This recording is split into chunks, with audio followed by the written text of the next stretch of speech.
Welcome back to College Football 25 here, rebuilding the worst team in college football. That's the Kennesaw State Owls. There are some teams that give them a good run for their money.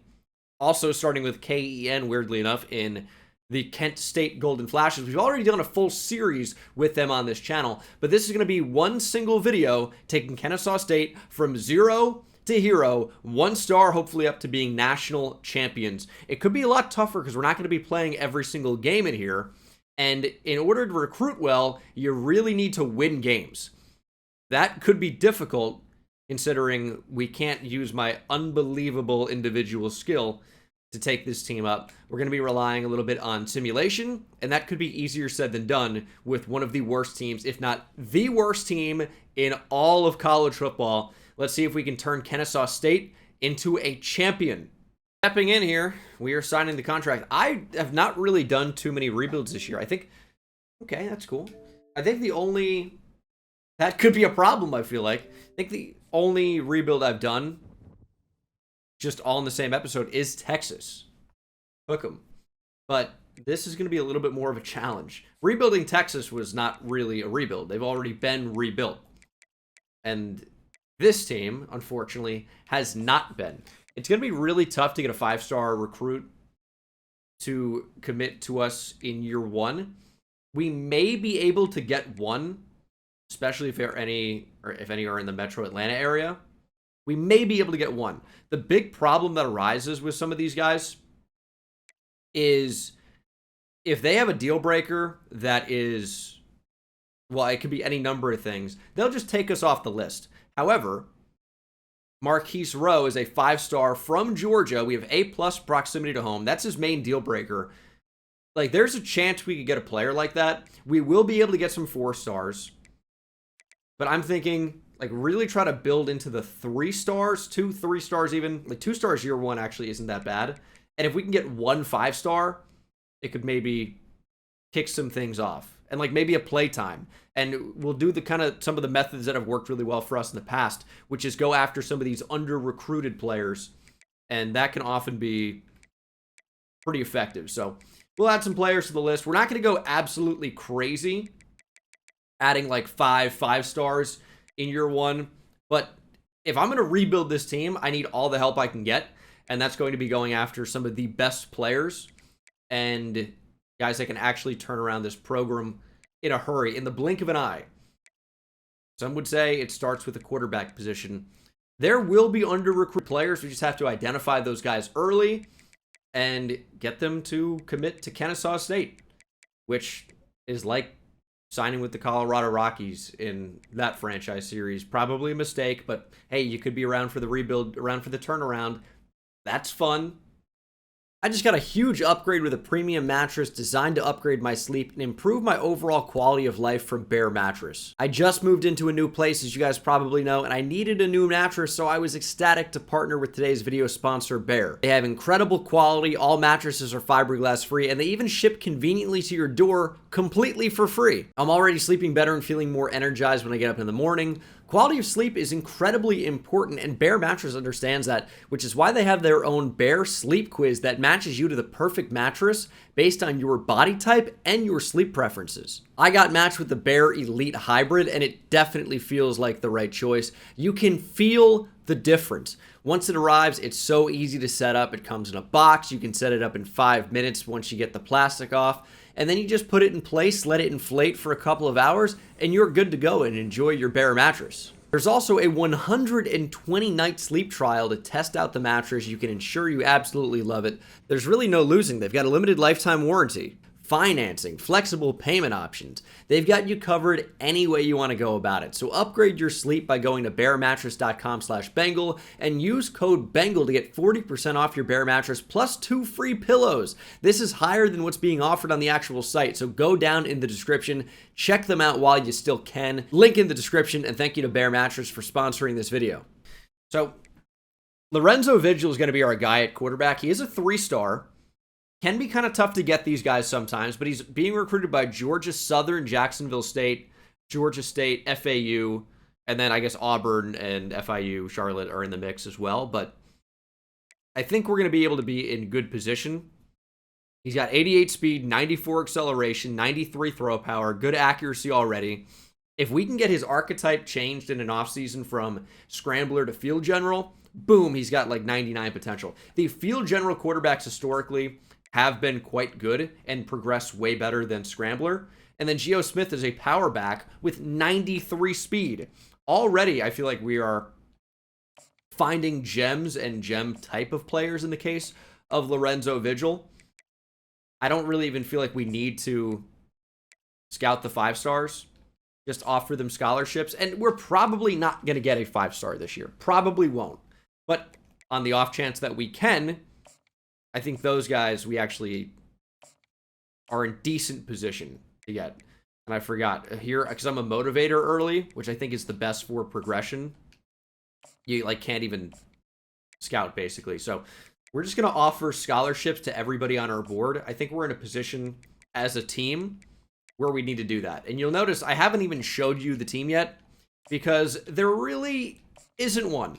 If you watched my Road to Glory series featuring the great Colby Spencer, there's been a lot of requests, and you'll probably see above me in a minute.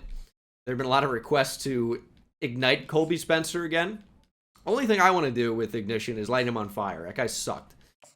His Ozark State legacy on that series years ago on my channel was completely destroyed by Road to Glory in College Football 25. So that's a body I'm okay burying and not digging up again. This is the closest you're going to get with Kennesaw State here. So we've got 30 hours left to scout. I really only think scouting matters at certain positions where you need speed, for example. Otherwise, they're mostly probably going to be pretty good. Josh Addington doesn't add up. It's not great. But we, again, kind of need all the help we can get. There is some talent here, and I haven't exactly figured out how many games we're going to play. I think winning rivalry games is important, so we could try that. But this is just not a very good team. We have one true 80 overall plus guy. We have 3 guys who are playing up. Donelius Johnson. I remember Michael Benefield from that series. I remember the Benyards. I think there were 2. Gabriel Benyard. And there was another one at the time. I guess he's gone now. But there definitely is a pair of brothers on this team. And maybe one plays linebacker. Yeah, Garland Benyard. Or Benyard. But the team mostly is absolutely terrible. So is there even a point to redshirting anybody and getting an extra year of eligibility? Not that almost anybody's eligible anyway, but pretty much no. Unless, I guess, 70 overall true freshman guard actually might be worth it. But most of these guys are just really not all that good. I guess we'll try to keep an extra year of eligibility on some of these guys so that we don't have to recruit some of these positions quite as hard. But this year 1 is going to be pretty bad. It's going to be really tough to recruit while we are losing games. We'll see what our record ends up looking like, but the main thing we need to do in year 1 is focus on recruiting the players that are forgotten about. And if we can get a 5-star, great. We probably won't be able to get any, as Georgia, Alabama are in the mix on, you know, some of these top players, which is unfortunate. But we will be able to get a lot of these 3 stars, I'm thinking. And I doubt there are any 5 stars without offers right now. There may be. There actually is a quarterback, but we don't have high enough pro potential, so we can't offer him. Unlucky. But there are some players in here without offers where we might be able to build up a little bit of a lead. So we'll offer scholarships there. It doesn't really even matter how good they are. Adding 4 stars, I think, is going to be pretty good for us. But if you've seen some of my videos in the past, you know that I think at this point, Motivator is the way to go for overall progression and development. Because when Motivator is activated, you gain XP whenever a player levels up. You can kind of stack this. And you can end up unlocking everything that you want in Recruiter, build into Architect. But motivator typically, I think, is the way to go. At least through year 1, gaining XP whenever a player levels up, especially in the offseason, especially with lower overall players where it's easier, is an incredible tactic. So we'll focus on recruiting, see what we can do here. We've only got 350 hours. I mean, it's a shockingly low amount of hours. It probably means that we have next to no chance to land a 5-star. Probably. I might be stupid and try to anyway. I don't know. It's the difference between not landing another 3-star if we go after a 5-star, which I'll risk it, whatever. We're in the mix for these 2 5-stars. It doesn't look great, but if we can somehow time this up correctly and get a visit at the right time, we might have a chance to get one of those guys. Again, the chance is low, but we've got a chance. We're going to jump in. It's going to be a lot of Super Sim. I think if there's a big recruit on campus and we really need to win a game, we might try to play the moments and get a win done. But overall, mostly year 1 is going to be a lot of simulating. I just want to see what this team's capable of, and we'll jump in if there's any type of a chance here. But let's get maybe the first drive of the game, and we'll see if there's something to build with here. We know about Michael Benefield. We know about Ben Yard. Not played at College Football 25 in a while, and the pocket feels like it's closing up pretty quickly. -8 yards in the first play. We are officially back on College Football 25. It's a good throw, though, and a catch. Davis Bryson on Denver Harris. Former 5-star recruit. Played at A&M, LSU maybe briefly. Oh, no. Horrendous throw. If we can start this game with a touchdown, though, that would be fantastic. We have the slant. Quarterback Davis Bryson has no arm strength. It's shockingly bad. I mean, that is a bullet pass that floated forever, but we are driving a little bit here. And we'll take that. It's not too bad. Oop. That's no good. We are cooking a little bit. There we go. Should be back-to-back first downs. Bohannon actually fighting for extra yards. We'll take that. This is a really good first possession. Started on a really bad note, but we are driving, and we need to find the end zone. There's Michael Benefield for 5. This is what we need. A good long drive to establish what we want to do here on offense. I don't think this is going to be good at all, though. We lose 2. They were kind of all over the screen there. And we'll need to convert a tough 3rd and 7. Settling for 3 here is just not ideal. It's 4th and 2. That's a pretty favorable spot. I think we try to make something happen here. We've been moving the ball. We'll see if we can do it on a big... Oh, my God. Big 4th down. We can't do it. I knew we weren't going to be able to.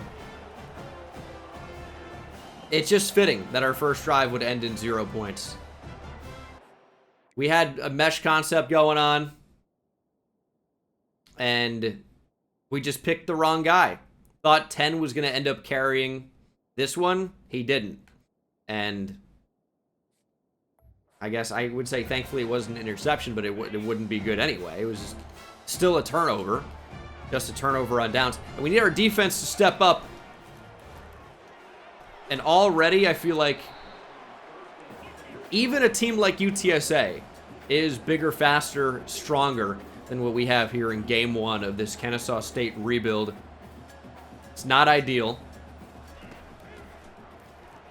Please make a mistake. That's a user pick! Easy reads! Interception by Johnson!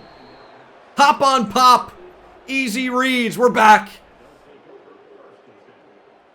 And I swear I turned on Chew Clock, and it didn't do Chew Clock last time around. So, that's also another thing to worry about. But we got the football back.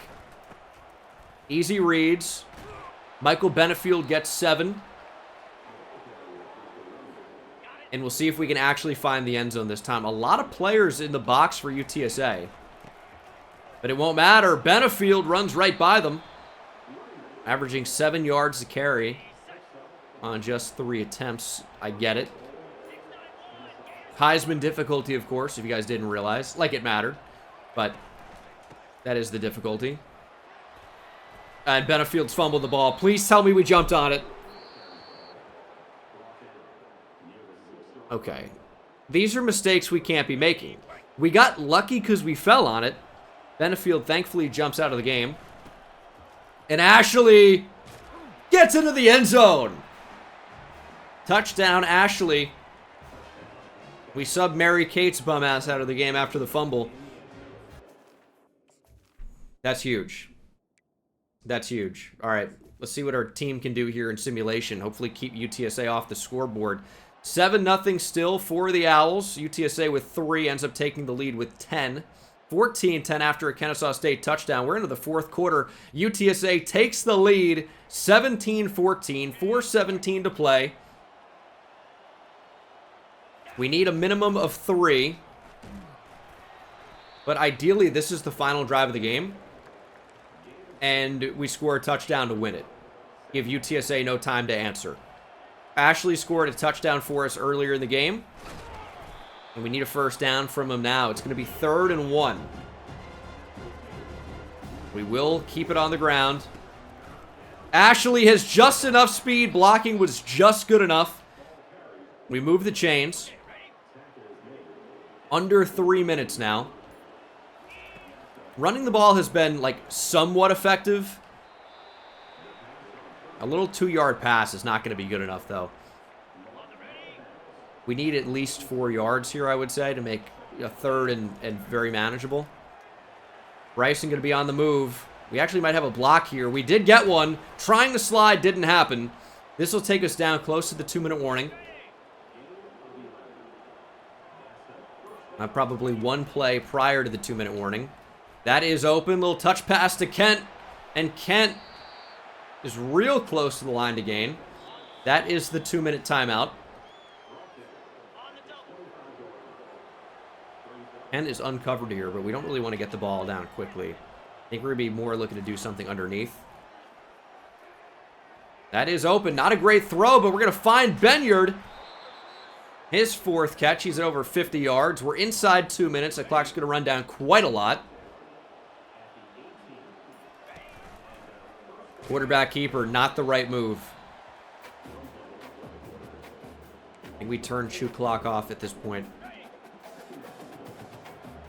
Back up to the line quickly, though. 2nd and 14. That's a really good catch. But this is a tough 3rd and 7. We've not run a screen the entire game. Although I feel like we could find some success here. If we don't get it, we probably just play for OT. I think that's a good way to go about it. Don't really want to give UTSA too much time to answer. I know this seems like kind of a conservative call, but after the negative play on 1st down, we were somewhat conservative on 2nd down, got some decent yards back in there. We'll try a screen. Blocks were actually pretty good. We're going to convert. There's the 1st down and more. 25 seconds. Going from empty here. QB draw doesn't seem like a great play call. Let's call a timeout. I don't like anything that's happening. That's not true. I didn't like that, though. QB draw is sometimes awesome, but is mostly not. Okay, timeout. That was shed instantly. All right, 3rd and goal from the 9. I like the idea of Kent into the end zone. But I think Ashley on a little Texas route might be a better bet for us.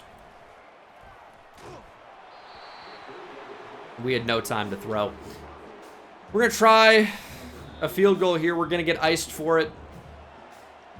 I don't think that even does anything. And I forgot in College Football 25, when you're on the road, You've got to kick it a million miles to the other direction. And I knew it as I lined it up, too. I'm like, I feel like on the road, the arrow is actually not accurate. I forgot about that, though. If we're at home, that's a perfect kick. I forgot. That's a fun feature College Football 25 has, is on the road, the arrow is not accurate. Sick. Welcome to Kennesaw State Dynasty. We're officially back. If you played the game, you know what I'm talking about. I just haven't played the game in months. It's a bad thing to forget about, it turns out. Because we actually, I mean, we could have played for OT. Maybe we would have lost in overtime. There's no telling, but it would have been nice to have the chance to lose an OT. We were right there knocking on the door of a potential touchdown there. Couldn't get it. We are 0-2 to start the year. We are falling behind on one 5-star Marquise Rowe, but ahead on another in Ronald Carmona. If we can get a visit going for him pretty early, that would be sick. Now, we know Marquise Rowe likes proximity to home. I forget that we gotta get on the hard sells as soon as possible. But we don't know what his other things are that he likes, unfortunately. Pro potential would be okay. But I know it needs to add up to 19. I'm not going to explain that right now. But if you've seen the other videos, you know. A+, D-, C-, I don't think is good enough. But I think the visit's going to be more valuable. Week 5 is unfortunately against the UGF Pandas. Our only opportunity really for a visit is going to be week 6. Which we can't really even schedule right now. So, I mean, I guess we could, but we don't really have the hours. See if we can beat San Jose State. Losing is not great for recruiting, I'll tell you that. But I actually feel like based on the players available, we're in a pretty good position right now. I think we're on the verge of already landing 3-star commits or 3-star recruits. We're not that far behind on Marquise Rowe. If we can just... Oh, and we'll be able to totally hard sell Ronald Carmona. We have A+ playing time, B+ proximity to home. That's great for him. I think we might actually end up landing a 5-star in year 1. It may not be Marquise Rowe. I don't think it's impossible. It probably is super unlikely. But I don't think it's impossible. So we'll see if there are any players we can actually hard sell at this point. And it's also better off to just end some of these recruitments. Because we're just not going to get Martin Jones when Virginia and even UAB is going after him quite hard. We're not going to get RJ Teague, which I'm okay with. We haven't even talked about him. Or Khalil Carver. I'm okay with it. Marquise Rowe is going to be a weird one. The only problem with him is that we really, I don't think, can hard sell. Because just our grades are not good enough anywhere. Like, if we could make playing time somehow an interest for him, that would be incredible. But I don't think that's a sway that we have. Unless playing style is his other one, which maybe we try it. It's so early that... You know, most of these don't even really matter. Like, most of these recruits, like, I think we're going to be fine either way. Like, you know, if we don't get them or do get them, it's fine. We'll see if it's pro potential. I'm not really sure. Probably will be. And then we'll get some visits going sometime in the near future. But, yeah, our grades are just not good enough to sell most of the time. So, that's okay, though. Geo Smith looks really good. Martin Jones we're going to give up on. Don Wire giving up on. And for a lot of these players that just don't have offers right now, I mean, we're looking just fantastic. So this class will have, I mean, probably at least 23 stars. And we might even do better than that. I'm really liking where recruiting is.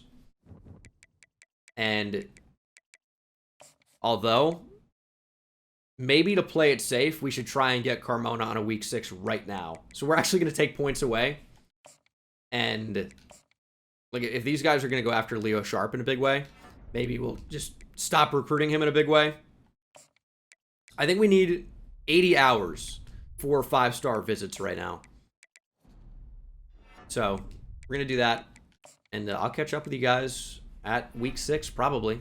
It's just kind of weird with Ronald Carmona, because with the visit weeks we had, it was either wait until we play Liberty, and that's a team we're going to lose to, and if we lose with a recruit on campus, it's really devastating towards their recruitment, or get them on a bye week, which doesn't do very much, but we do have a complimentary visit with middle linebacker David Rubin to maybe help that out a little much. I just think with the timeline, or a little bit, I think with the timeline, that's what ends up making the most sense, and hopefully we get him committed like right away.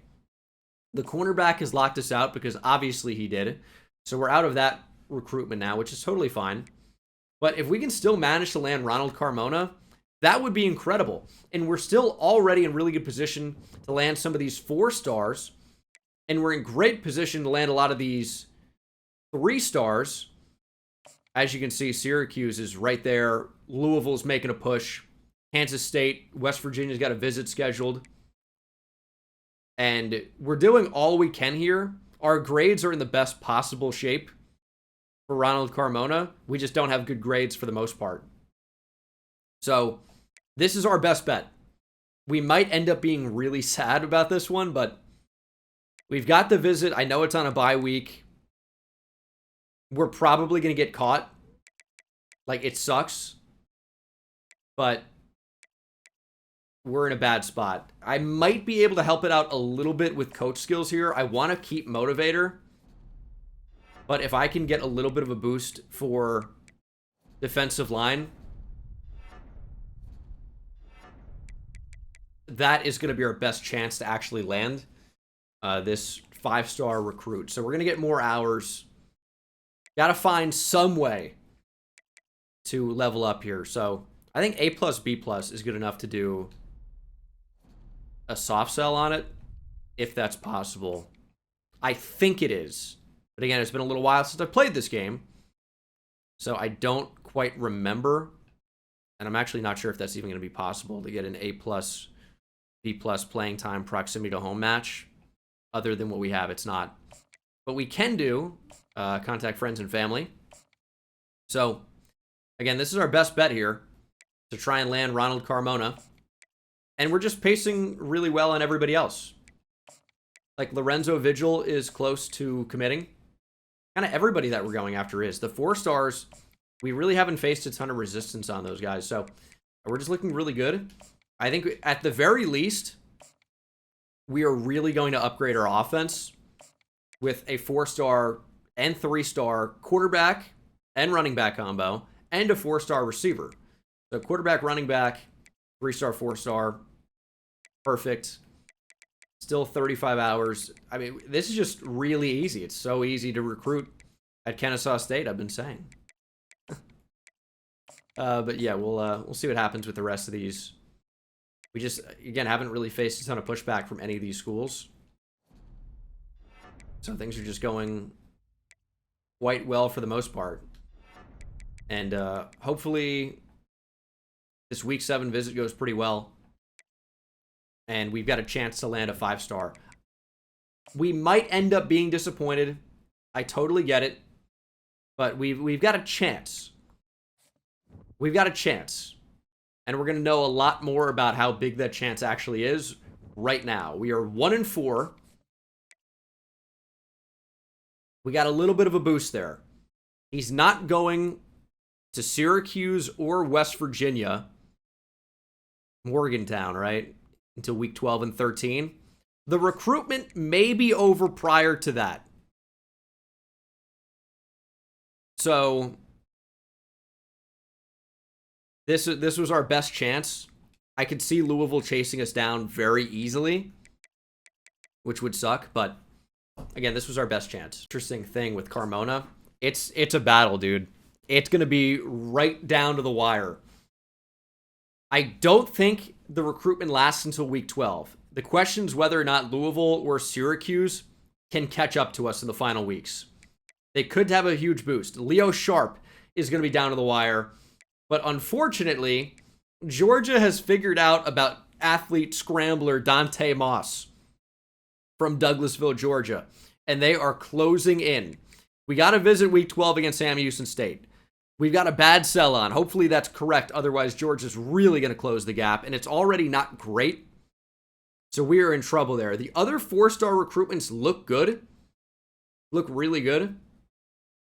But Dante Moss could be a really big problem for us. I am going to take 25 points off of Lorenzo Vigil so that I can go after these 4 stars who do not currently have offers. Some 3 stars in there as well. John Madden. Close.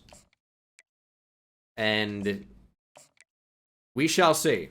But getting a 5-star in year 1 would be incredible. We are going to lose to Liberty. We've won 1 game in simulation this year, and it was against an FCS team, the UGF Pandas. So we don't exactly simulate well. Carmona's into the top 3. We look good there. We look really good.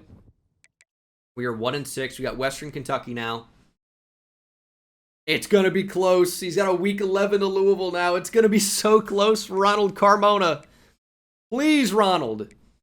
We're getting no sacks in simulation, so the playstyle is so bad. We're right there with Leo Sharp. I feel like Illinois is going to pass us by.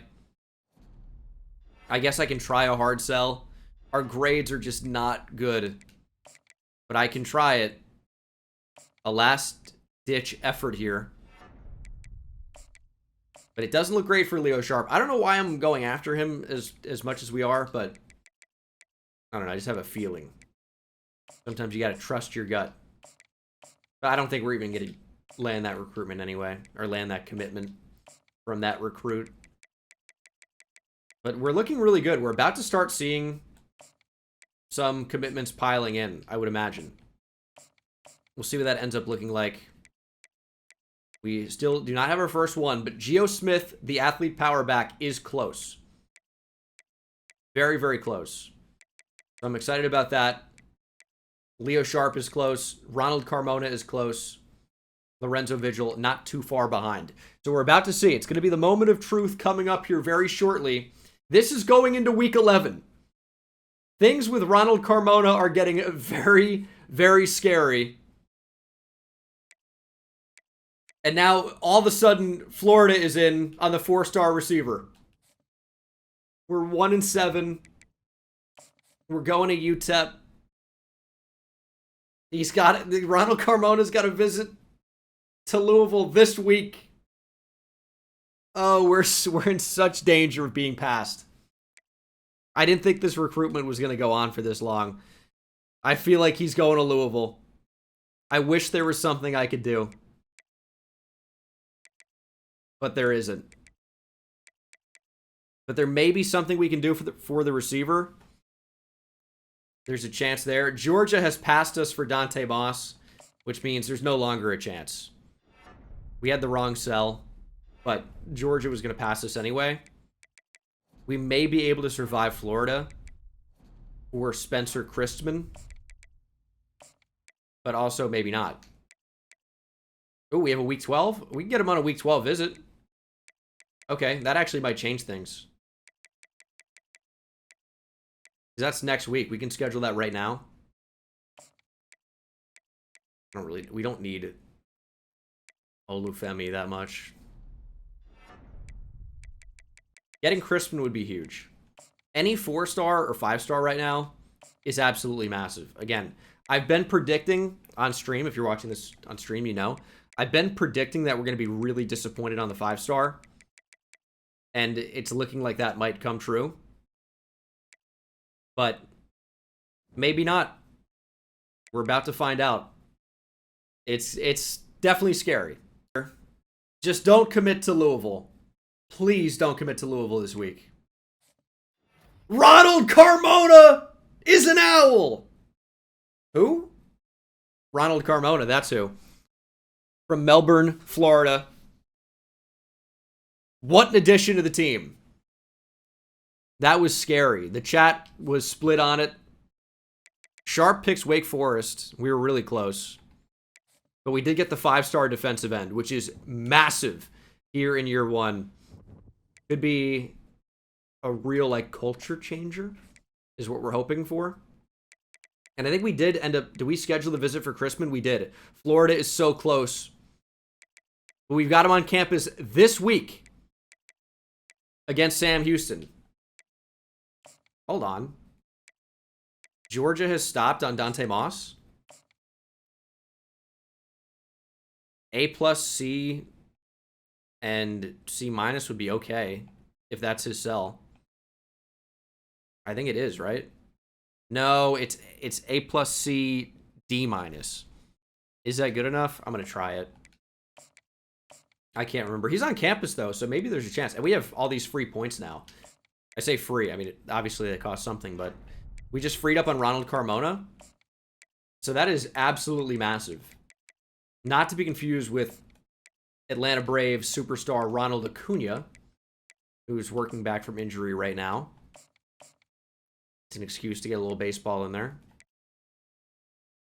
But for the most part, I mean, we are in tremendous shape with this recruiting class.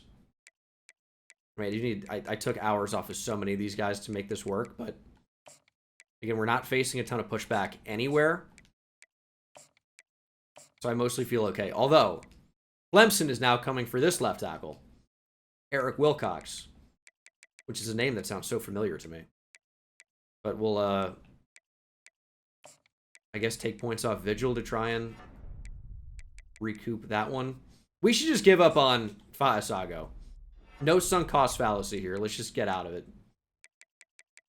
And then getting Wilcox, I think, would be huge.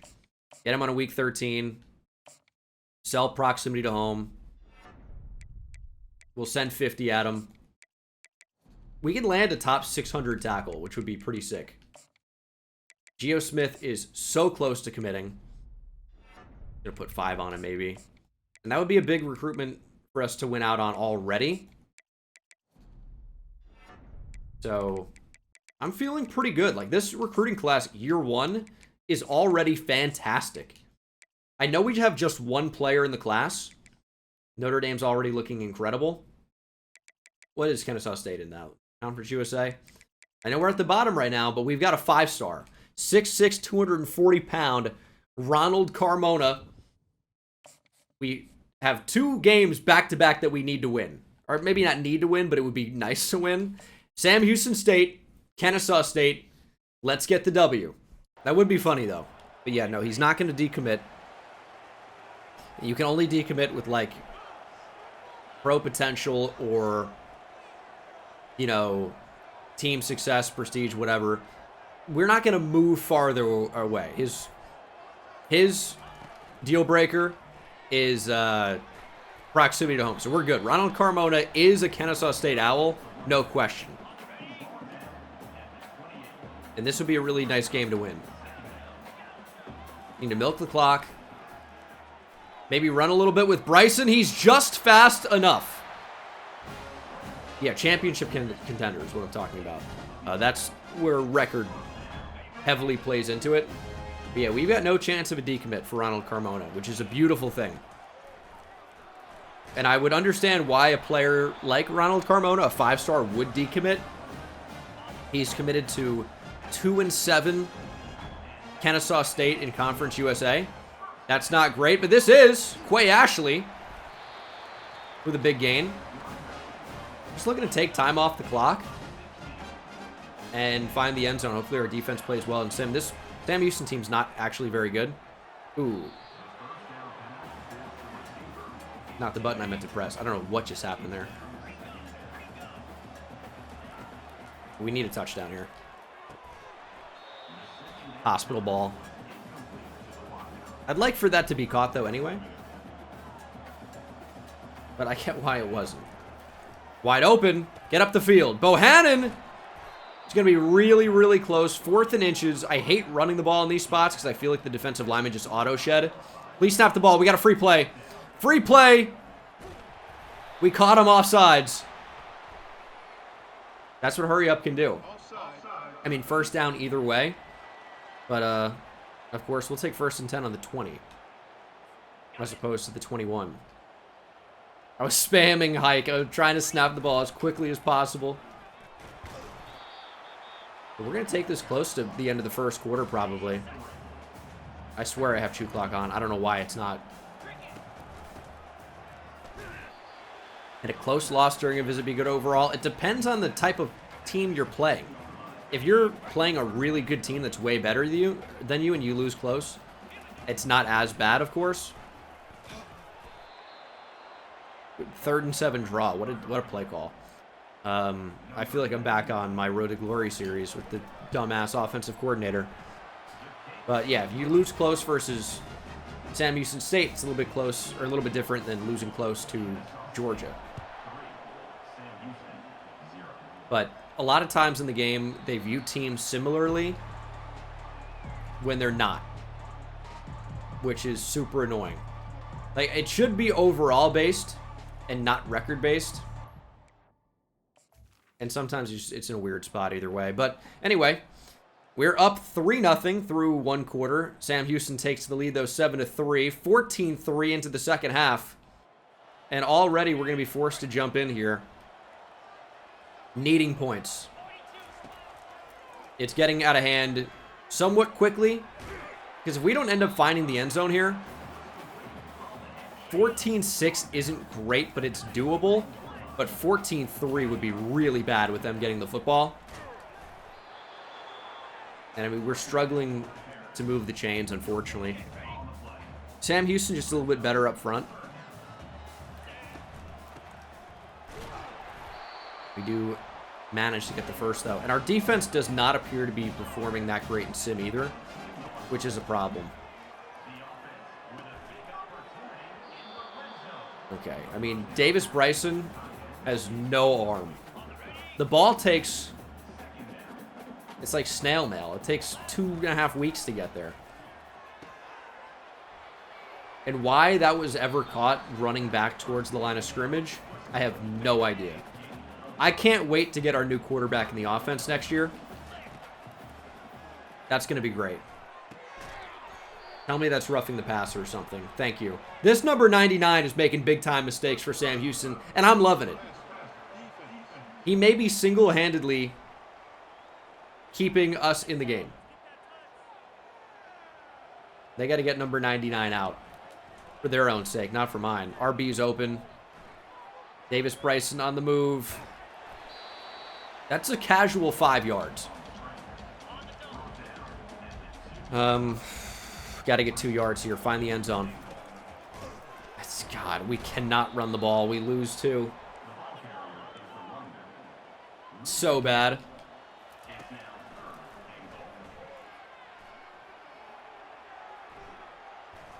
We're forced to throw it away. Gonna go for it, though.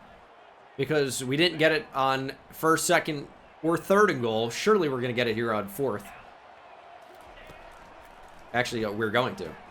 Wait, actually wide open. He's a touchdown machine. Let's go for 2. Bohannon will be the motion man. Will get the ball to make it a 3-point game. Bohannon gets in there. 2-point is good. Down by 3. Give me a big turnover. Okay, 3rd and 10. Back-to-back throwaways. Huge play in the game.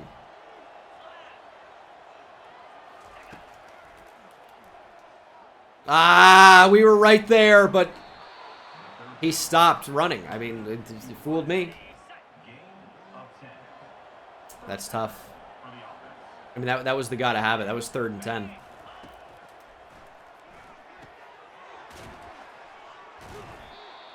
We need a big turnover. There's still time. Like, this is not the 4th quarter, and we're down by 3, but a stop here to get the ball back is just such a game changer. It just doesn't look like it's going to happen. Because I don't think we're good enough in man coverage, but we're also not good enough in zone coverage. It's the curse of the year 1 team before we actually have speed out here that we just are lacking so much talent Or are we to user pick easy reads? Green eggs and ham. Hobson's got a chance to return it. Hobson into Sam Houston territory. What a turnover.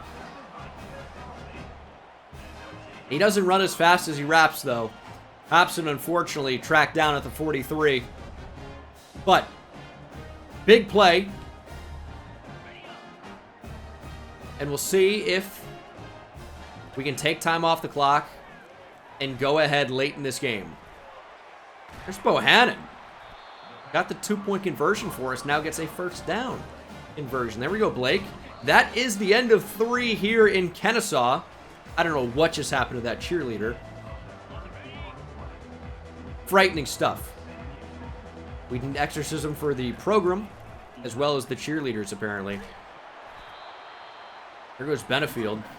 I'm going to try and make this about the last possession of the game. It's going to be really difficult to do that. But we're going to try to make it as close as possible. I know we had more yardage. I'm not really worried about that right now. Just wanted to get the first down. And want to take time off the clock.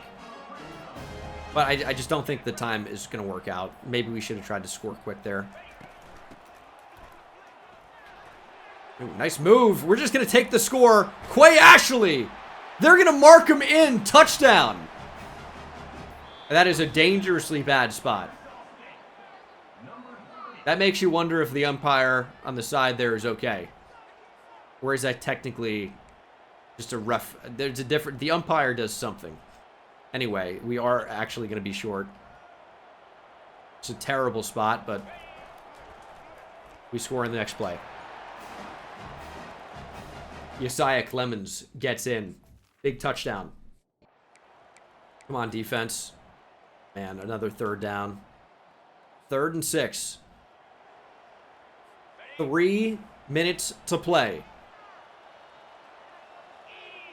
A stop here is a win. Just about. Okay. Well, it won't be. It won't be a stop. Big turnover.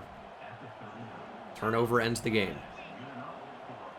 They're down by 4, so 3 is not going to be good enough. Which, I mean, I guess could work to our benefit. Maybe they just throw the ball in harm's way, make a mistake.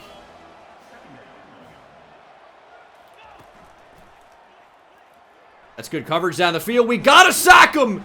Down goes Watson. 3rd and 9. There's a joke to be made there. I'm going to leave it. 3rd and 9. 2:45 to play. No first downs, please. Pressure! Down goes Watson again! 3rd sack of the game for the Owls. 4th and 20. Sam Houston's season going up in smoke. Shot down the field. Hobson is there. Incomplete. Huge turnover on downs. We just need to take time off the clock. There's Quay Ashley. I mean, they're going to be going for the football. That's going to be the 2-minute timeout. We are not a first down away, but very, very close, right? Because they still have 3 timeouts.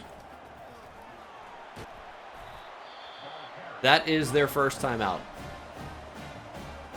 We have 2 more to get rid of. I'm scared about giving the ball to Benefield because a fumble here would be so tough. So tragic. And let's do ball carrier conservative. Do not fumble the ball. We don't need to make anybody miss. Just go down.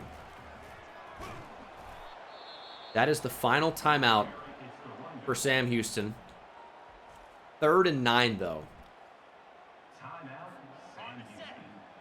Giving them the ball back even with a minute is scary to me, but I think we need to take time off the clock. And that's a big TFL. That's actually really bad. It'll be a 56-yard field goal. Oh, we're trying to play to make it shorter than that. And now you have to wonder, do you play for a 56-yarder? We are at home, though, so I should be able to kick this. Or do you punt and play the field position game? Welch has the deep range tag at kicker here and 89 kick power. This might be possible. We're right down the middle. There's a little bit of wind. And if we get it here, we no longer lose to a touchdown in regulation.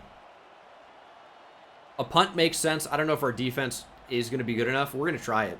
It's a 56-yarder. There's a little bit of wind. Just got to make a perfect kick happen. We are going to call a timeout, though.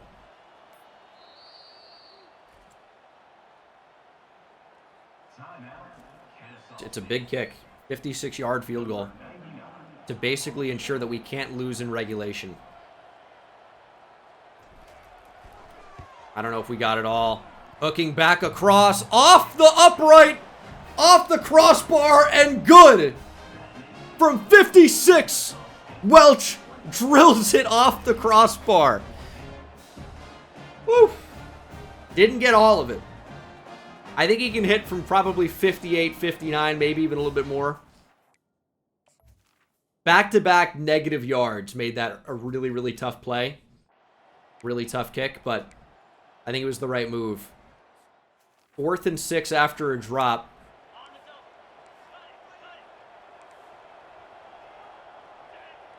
We are one stop away.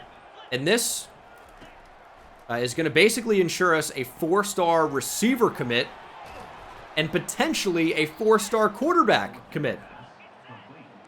We've just got to hold on for 20 more seconds.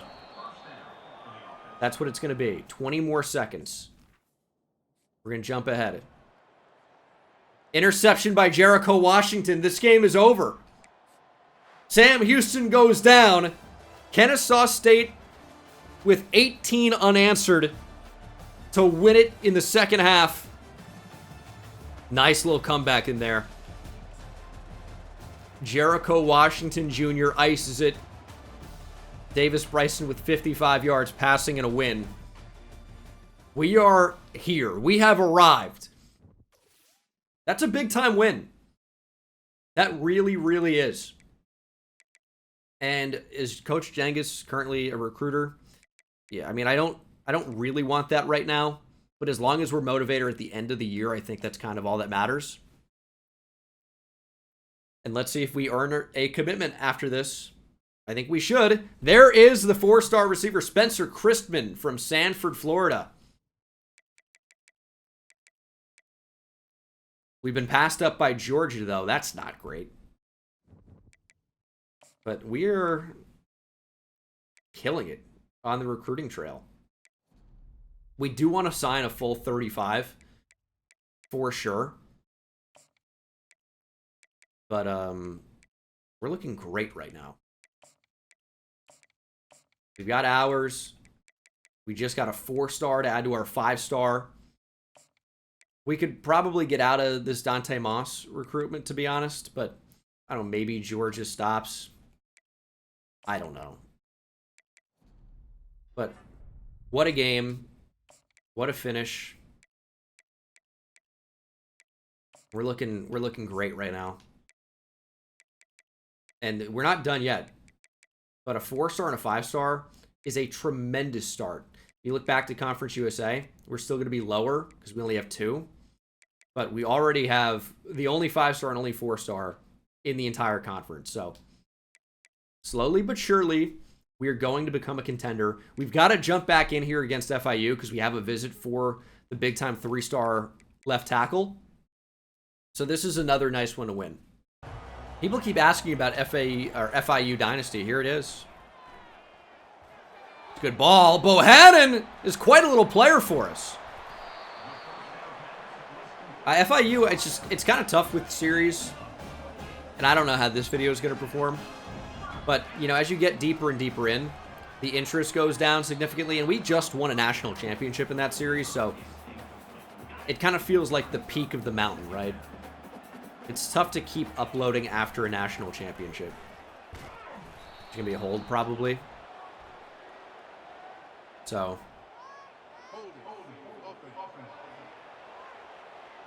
Not great. Not a great start to this one. It's not the end of the world if we lose this one. We got a 3-star tackle on campus, so, I mean, it's important, but not the end-all, be-all. But still would like to get him, right? Because this class could be top 50 in the nation. I don't know if it's going to be top 25. Good Lord. Give me a quarterback. But it's going to be top 50, I think. If we could somehow get top 25, which maybe it will be anyway, we get points for that. So I'm curious to see how that's going to go. We're down 3-0, 10-0 now. 13-0. 19. Oh, this game's over. It's a blowout. We just didn't score any points. So that's actually going to be pretty bad for the recruitment. But ugh. That isn't good. Like the blow 33-0 is not great.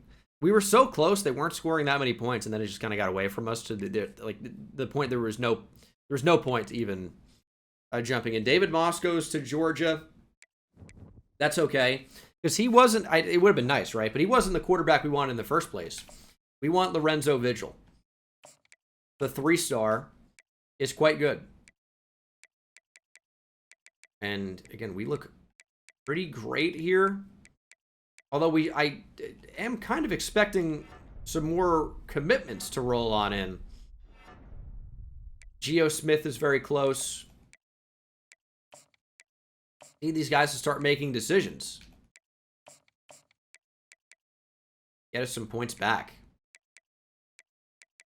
Ooh, David Rubin is close.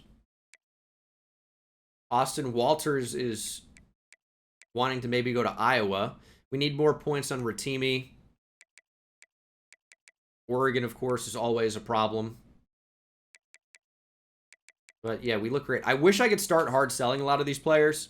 It's just our grades are so bad that it's currently not making sense to do that. We got 3 for the visit. FIU was a higher tier opponent. If we didn't get blown out, maybe he's committed already, but I think he's going to end up committing anyway. Clemson's making a late run, but I think we're actually going to be okay there. This is really a pretty productive season 1.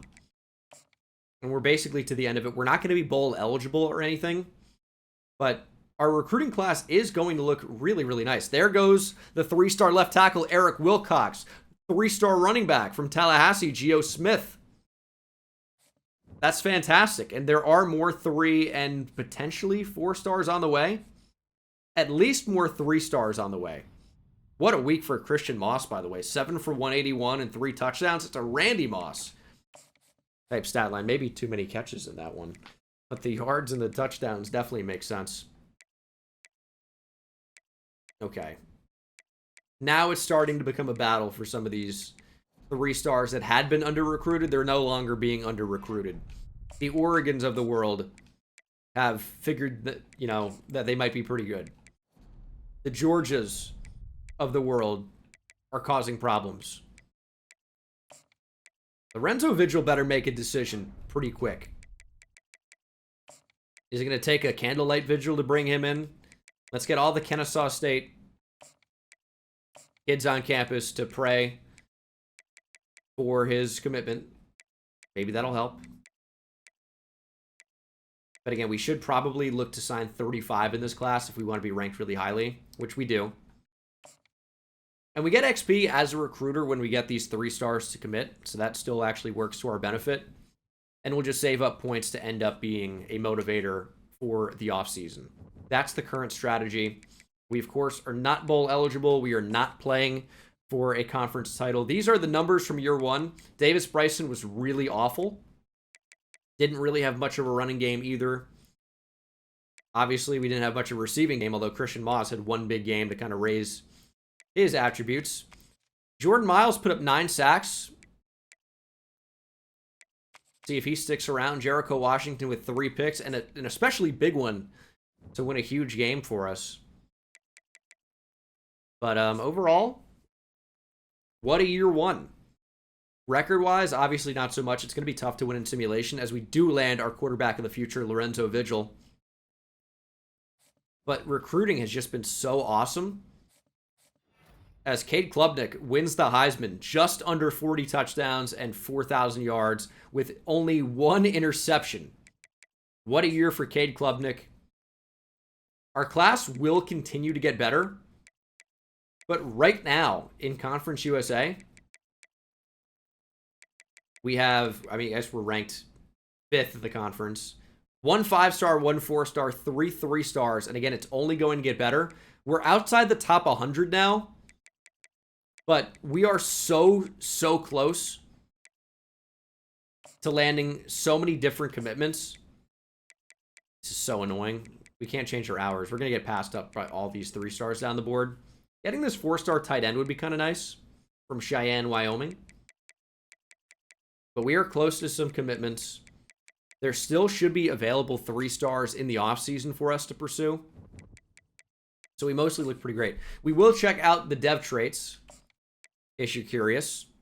It's only impact for Carmona. That one's kind of sucky.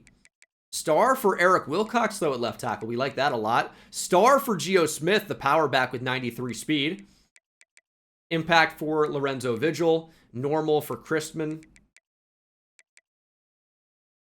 Not bad overall. We should at least consider, we have elite recruiter for Jarrett Ellsworth, so we're not going to do anything. And Alex Gary has Scheme Guru, which is really interesting. I'm actually pretty okay with our coordinators right now. You can only fire them conference championship weeks, or the conference championship week, so we've simulated past that. But we have some good coordinators. Having elite recruiter off the bat is phenomenal. So I feel really good about that. I just feel great with where we are right now.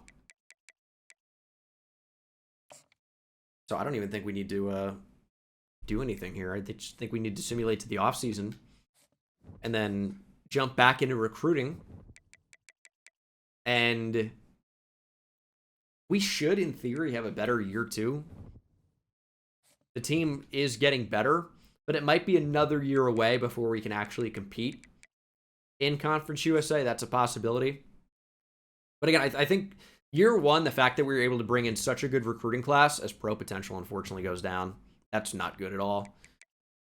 But the fact that we were able to bring in such a good recruiting class is, I think, going to do big things for us long term. Pro potential being a D+ is really not good. We have a number of players that want to transfer away. We have no chance to persuade them due to our playing style. Benefield is gone. I mean, Dynelius Johnson is an 80 overall redshirt sophomore. It's actually kind of a big loss for us. I mean, we have no chance to persuade them, so seems like there's not even a chance. Why even bother? So we are losing some talent. That's okay. Just got to finish up recruiting in the offseason and bring in an excellent class. It's going to be good. I'm aiming for top 25 because that is good for XP. But it's not really the end of the world if we don't. But we'll see. We get 3-star linebacker David Rubin. We've got a lot more commitments on the way. I don't know that we're going to bring in 35. I don't really care to do anything in the portal. I don't think there's going to be anything here that is of particular interest to me. Maxwell Harrison, Isaiah Bond. They've got a lot in common. I mean, there are some quite good players in here. CJ Baxter, of course, hitting the portal as he always does in this game. That'll be sad. But we're really going to focus mainly on the high school recruits because we have a chance to develop them over 4 years. And it's really only going to be 3 stars at this point. I mean, the athlete scramblers are somewhat intriguing at this point. And some of these guys don't have offers. But it might be late to get in on some of these recruitments. A lot of athlete scramblers. I mean, those are always the type of players that are available. We just don't need a ton of those guys. We need other positions that can actually help us win. You can only have so many quarterbacks. I get the, Some of these guys can do other things, but a lot of them can't. And we only have so many hours to work with, right? So you're playing a pretty dangerous game. Stave really wants to go to FAU. Hey, be my guest, I guess. We just need some of these guys to start committing so we can get some hours. But as long as we have the lead, I think we're going to be okay. I don't think we're doing a lot of corner in this recruiting cycle, which isn't great. Here's a JUCO safety, I guess. Whatever. Throw 50 on him. I want to win some of these recruitments. One of the big focus right now. Obviously. I'd love to be able to sign 35. I don't think it's going to happen. Just because we're getting kind of late. If we get 30, I think that'd be okay. But at 35, I feel like is mostly going to be impossible at this point. Locked out on a couple that we just added. And I keep seeing that D+ Pro potential pop up. I think that's going to end up being a pretty big problem for us. Unfortunately. Hopefully I'm wrong about that. But I can see that being quite a huge problem. Okay. Stave is going to FAU. I hate giving up on an athlete run stopper. They're typically pretty good in the game. But I don't really see that we have any choice.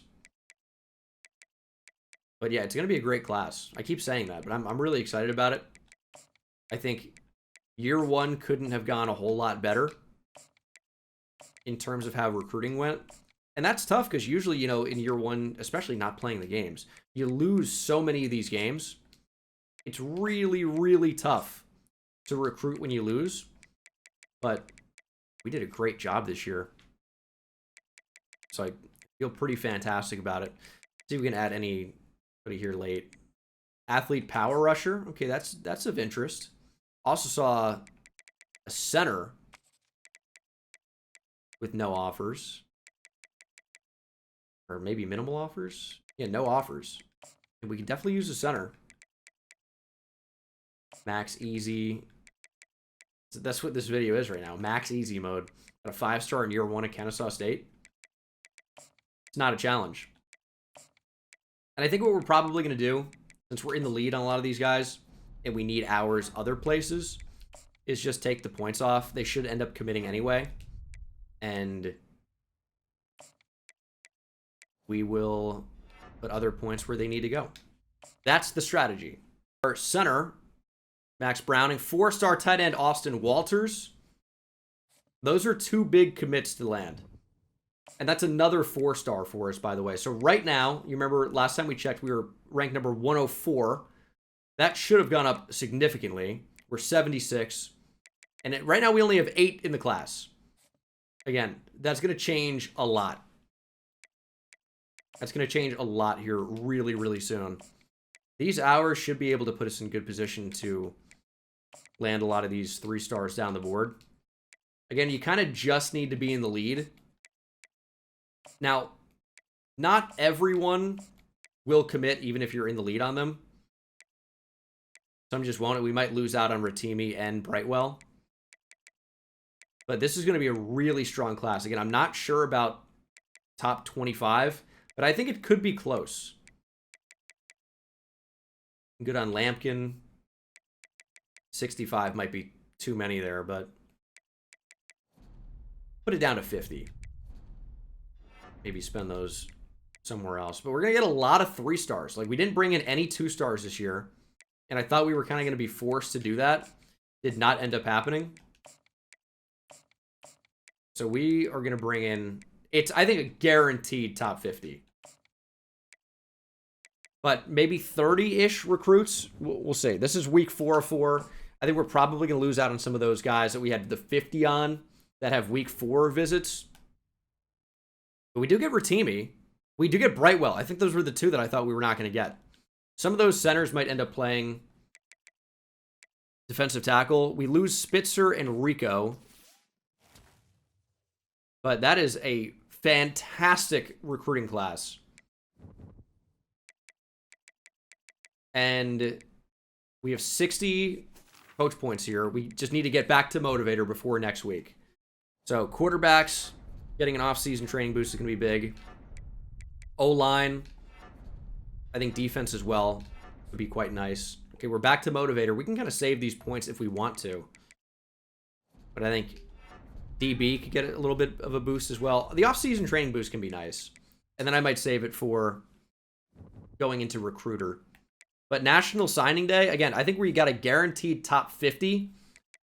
Like, look at this. It's all 3 stars with occasional 4 and 1 5-star. This is a beautiful thing. We lost out on a couple players. But I think, what, 32 in the class? Tremendous. In terms of top classes, show me top 25. 29. So close. Oh, top 25 would have been pretty nice here. Did not get it. But that is a really, really good class. 29th in year 1 at Kennesaw State. And position changes here gives us a chance to see freshman overalls, right? Carmona's a 77. It's a pretty good start. And then, of course, it's going to change here for athletes. None of them appear to be too high of an overall, but Lorenzo Vigil is a 72. That's pretty good at quarterback.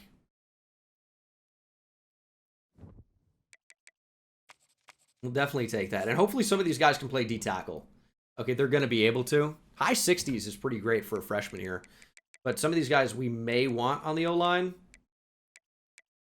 Our O-line actually seems like mostly okay. Wilcox is a 70. D-tackle is extremely weak. So these athlete agile players will probably just play defensive tackle. Nick Browning to DT. We're going to figure all this stuff out. And I will catch up with you guys for season number 2. 87 speed for Austin Walters. So remember that really fast running back we got? Moving him to defensive end. He got 93 speed, 90 acceleration. He's not small. He's 6'1", 233. That can hang off the edge here. Silver quick jump already.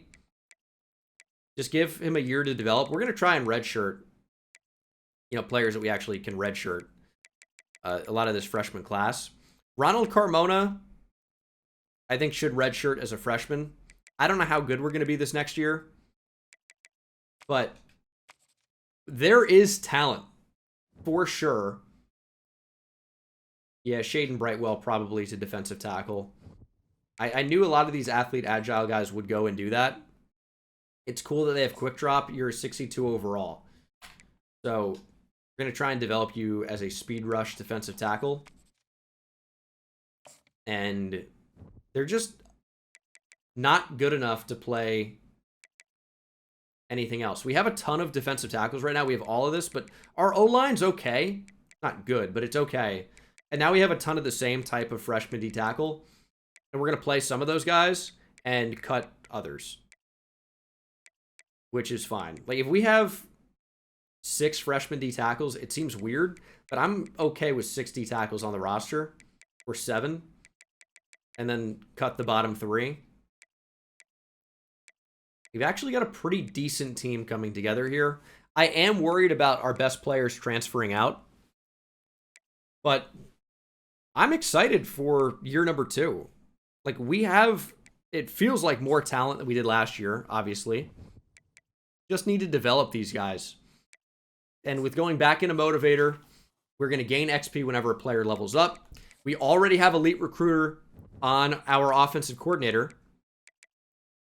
I think we've pretty much done all the position changes we need to worry about in year 1. This looks great. That's almost 13,000 XP, which is pretty good here. That's up to 75 coach points. That's why we wanted to be Motivator. Might do that for another year. Donovan Westmoreland is up to an 88.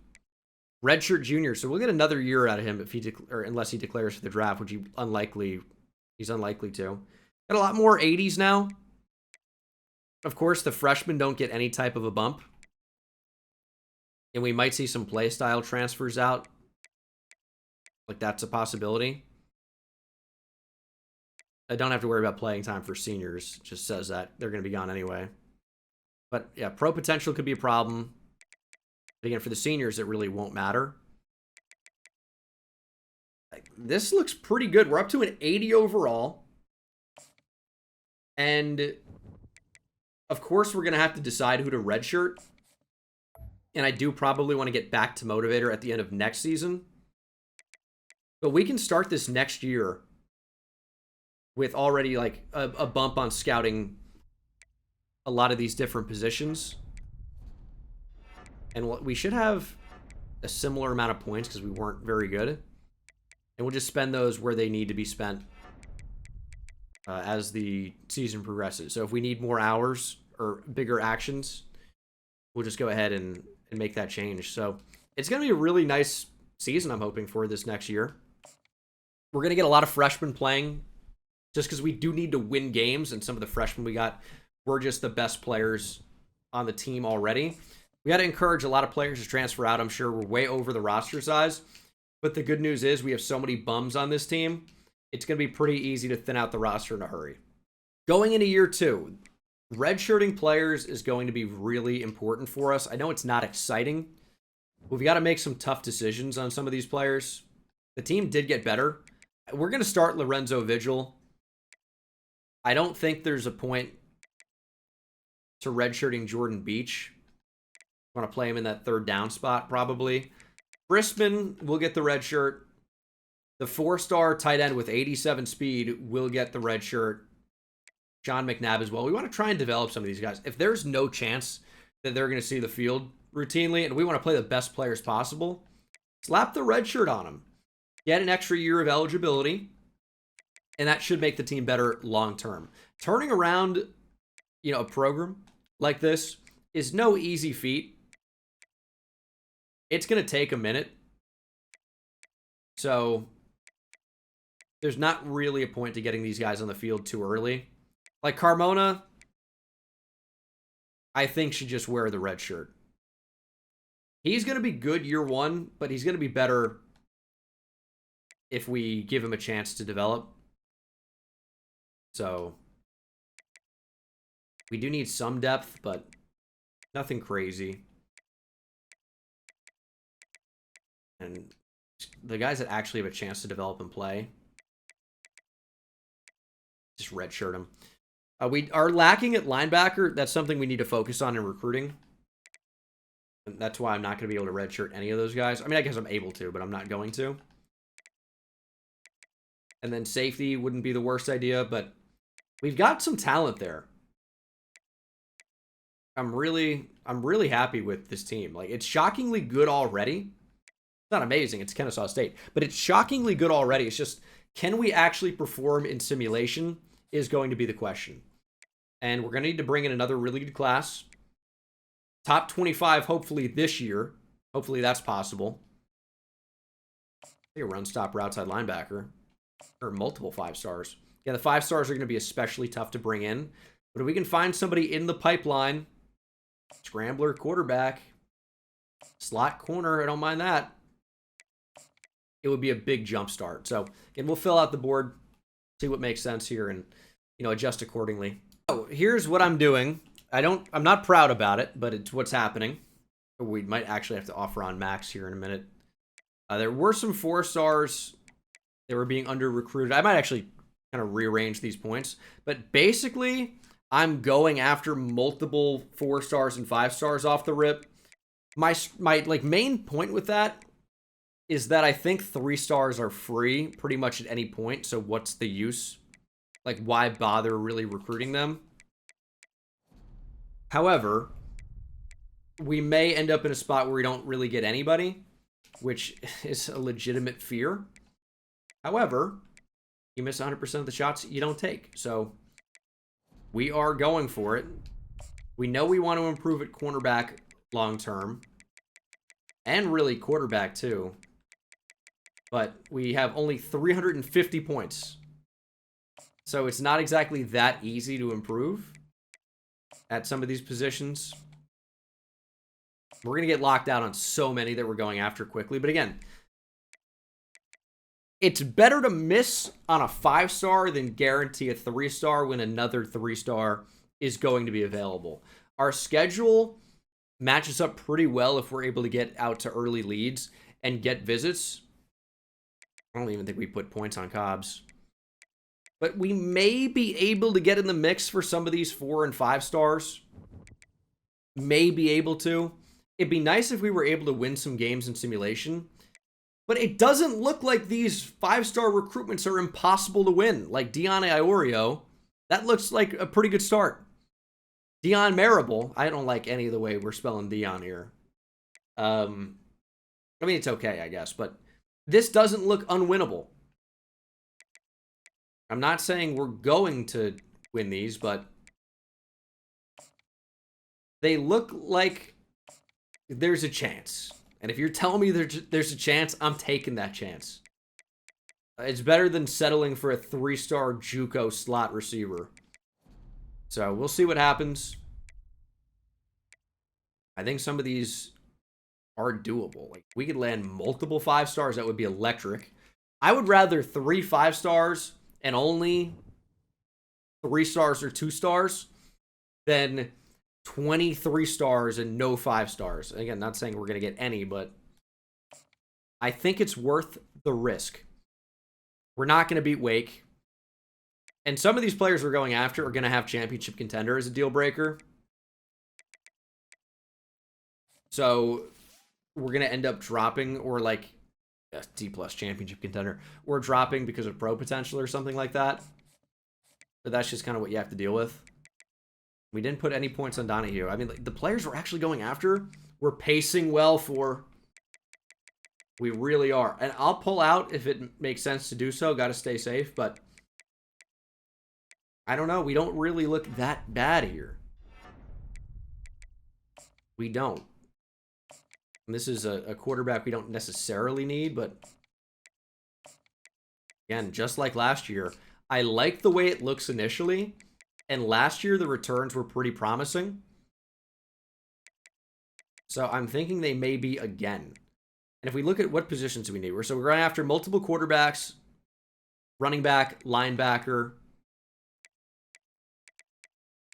So what I can do is, because we're a recruiter type currently, is if I go into upgrade coach skills, and I can add a boost to quarterbacks, a boost to running back, a boost to linebacker, a boost to DB. I could even increase recruiting hours on those guys. Maybe not going to worry about that right now, because I don't really have a ton of hours. I only have 350. In order to get more hours, you need to increase program prestige. In order to improve your program prestige, you got to win games, and we're not really doing that. So that's another problem that we'll have to deal with, but right now, we do look pretty good. We're going to lose out on some of these 3 stars. I do not care. Like, maybe a little bit, but like, not really. So many junior college players here. But yeah, I'm really liking where we are. I wish we had more hours, obviously. But I think we're in a pretty good spot. We should be able to steal some 4 stars for free. I think there's a chance we can end up landing a 5-star. I'd love to start winning in simulation. That would be incredible. We're never going to beat a Wake, right? But could we beat Eastern Michigan? I feel like there's a chance. I feel like there is. We're 0-2, though. Championship contender drops again. Was it at least close? Are we losing close? We lost by a field goal. We're going to beat FCS Northwest, and we have another bye week. So we're going to be 1-2. That's not that bad. We only have one more win to go 500. Another way to angle that is that we need double our wins to match up. And look at this. Number 1 on Marable. Number 1 on Dion Iorio. A 5-star quarterback would be incredible. Wow, the play style deal breakers. I forgot about those. Durham is dead. Pretty much. We're not going to get interceptions in sim. it's just not going to happen. But we're into the top 5 already on Marquez Man. And I don't really think I broke down some of the players we're going after. But I did scout some of them. Man was one. And Marquez Man has 99 speed, 82 man coverage. He's a man-to-man corner with the last name Man. He's really going all out for it. It's just our grades are bad. He likes coach prestige, proximity to home, and then maybe pro potential or something. How can I hard sell him when my grades there are so terrible? I really can't. But I can start to get some of these guys on campus, which could be big in its own right. But like Georgia probably gets back into the mix here on Iorio. Ole Miss gets back in the mix on Marable. Because my grades are so bad, I cannot hard sell these guys. And if you can't hard sell, you really can't win recruitments a lot of the time without getting lucky. So we're just going to hope to keep getting lucky, I guess. I would say week 6 is when visits start to become a possibility. And we might look to schedule those next week. I'll let you know. But we've got visits for Iorio, Cordell Bramell, and cornerback Marquez Man. Week 6 against UConn. It's a higher ranked team than us, significantly. So if we win, it actually would be a huge boost. Unfortunately, again, because our grades are so bad, it's really, really tough to stay in these recruitments. Because the better teams with higher grades across the board are just going to have the edge in so many different ways. Like, look at South Carolina, just making a push out of nowhere because they're South Carolina. The timing might work out well. If we can somehow get a blowout win, now Georgia's making a push for Iorio. We just can't hard sell. It's really annoying. It's really, really annoying. Like, I wish there was some type of a sway that would work with Iorio where we can get proximity to home and playing time. I feel like that is one. But we don't, like, the problem is, in order to get a sway to work, you really need to have 2 of 3 green check marks. Otherwise, the odds of getting the sway, and it's already, I feel like, not good, but the odds of getting the sway are, like, next to nothing, I feel like. It may be worth it to try, but we may just be hurting our chances anyway, so I don't know. I think we just stay sending the house. I kind of think it's our best bet. It's not great, but again, I think it might be our best overall chance. Add points back onto these 4 stars. But 20 points left over. We quit on Justice Tate. I just felt like that was going to be too hard to win. And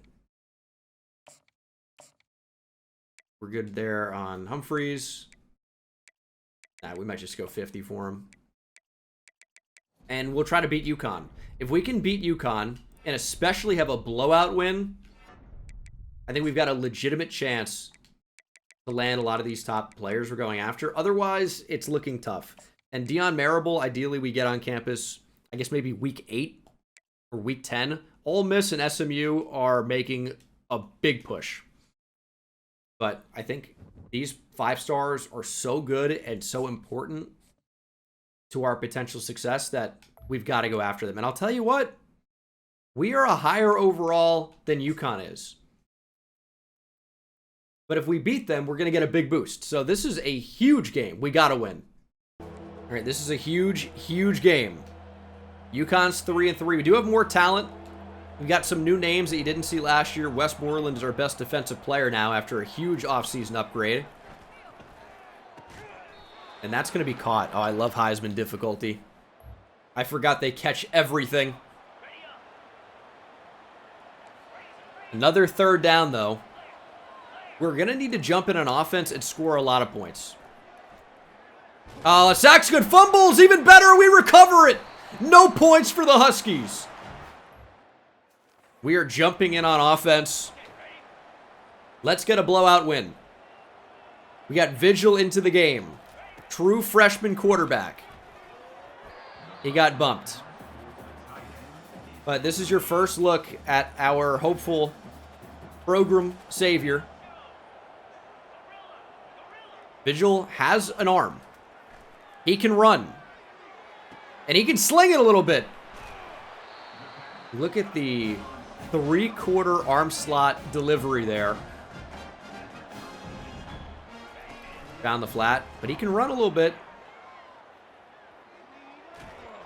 Probably best to throw it away in that spot. But also, I forgot, you can't really be taking hits with these players. They get hurt. They stop performing well. Nice catch. 3rd and inches. That's a really bad spot. I'm going to go hurry up, though. Our offensive line's better than they were last year. Way Ashley, our new starting running back, picks up a couple.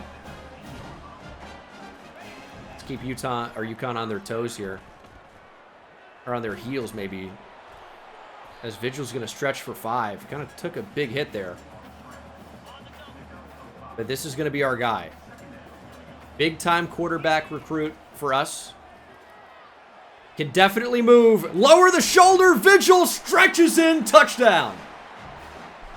That's what we need. It's a little bit scary to just lower the shoulder there and take the contact. But Vigil, as a true freshman, already showing the toughness. Lorenzo with a fantastic drive. How did they get to the 14? I didn't see like a 30-yard gain, but all of a sudden they're on the 14-yard line. Oh, big drop. 3rd and 6. A turnover here would be huge. Only rushing 3. We're unlikely to get pressure.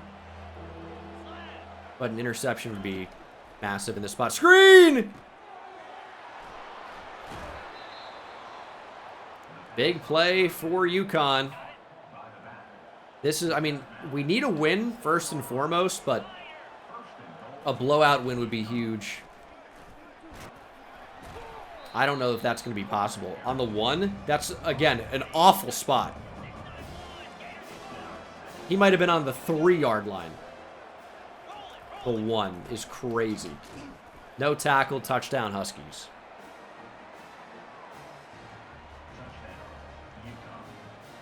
We got a packed house here. Yeah, you got probably hundreds in the crowd. Not the defensive stop we were looking for, but if we can score every time we touch the ball on offense, we will win this game. So let's just try to do that. Sounds easy, right? We've got a superstar quarterback. I don't think UConn has an answer for him. He's just going to need some help around him. How was that not a more productive play? Not sure. A lot of family in the stands is crazy disrespectful. These are fans of the program. We're getting backed up. 3rd and 16. Probably not really something we can go for. So we got to convert, and we're going to find Moss.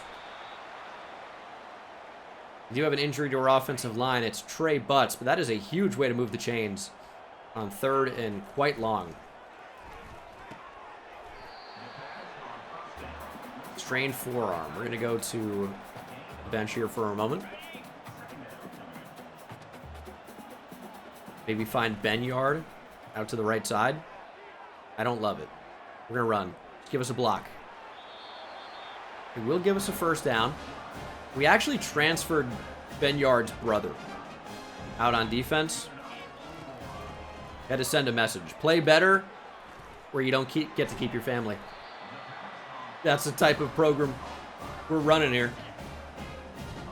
I know someone in the comments is going to be pissed that I say program every time when talking about college football. Welcome to the South, son. All right. 2nd and 6. We're moving the ball a little bit.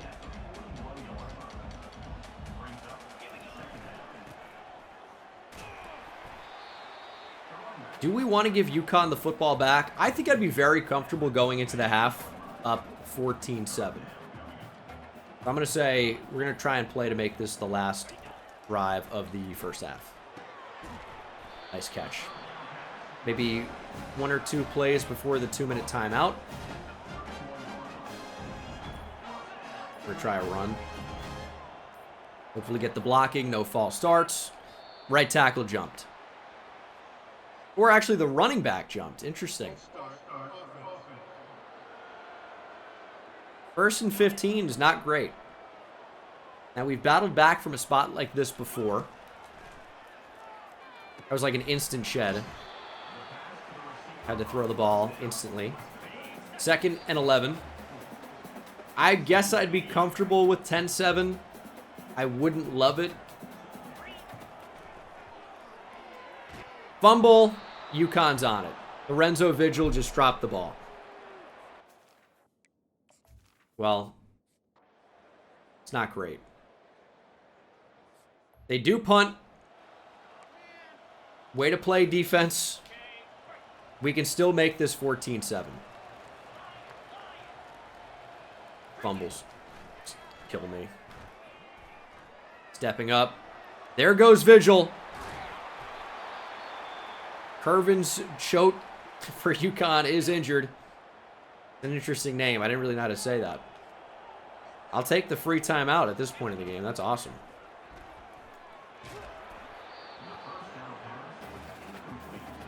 We need to invest in a better O-line. Just give us a little bit more time to make some of these throws. I feel like the receivers are getting open. I think we can also make a better, or do a better job of making quicker decisions, getting the ball out a little bit quicker.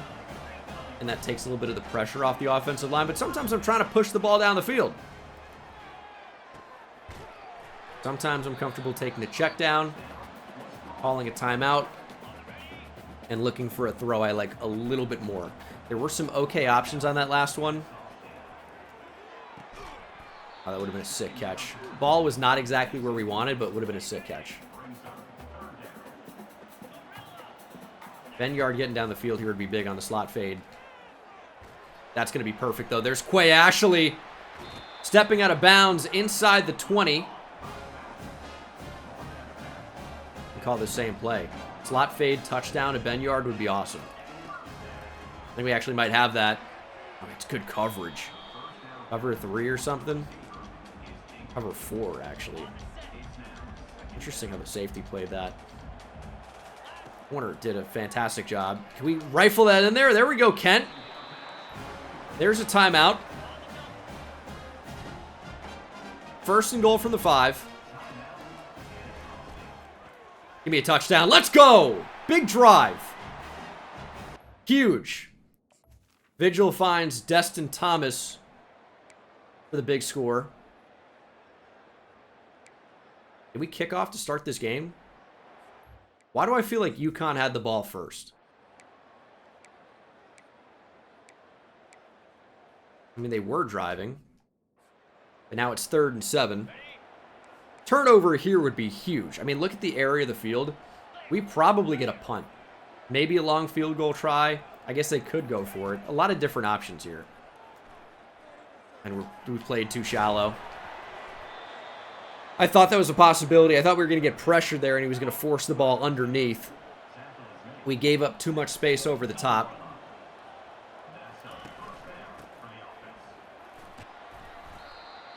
Would love a fumble. It actually looks like we've defended the run pretty well today, averaging just 2.5 yards per carry. Maybe a little bit under that, actually.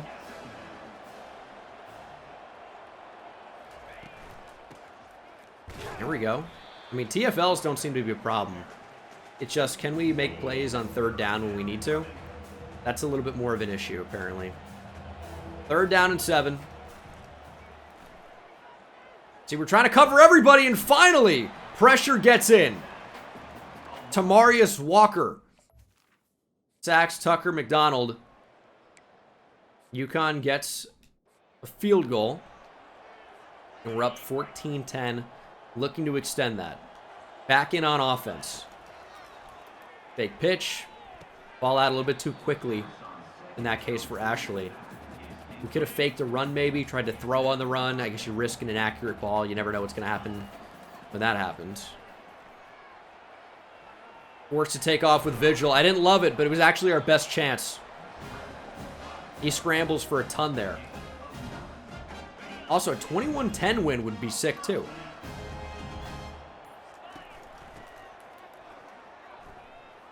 There we go. There's Quay Ashley. We're just going to try and take more time off the clock. Not trying to do too much. But we do need to find the end zone. Here we go. There's Quay Ashley again. Lorenzo Vigil already having a better game than we saw all of last year. Over the top. Vigil to Benyard. Touchdown. He just beat him from the slot. Streaked him right over the top. We were looking outside, worked back inside. And Gabriel Benyard puts us ahead. And extends our lead, I should say. 21-10. 3rd and 9.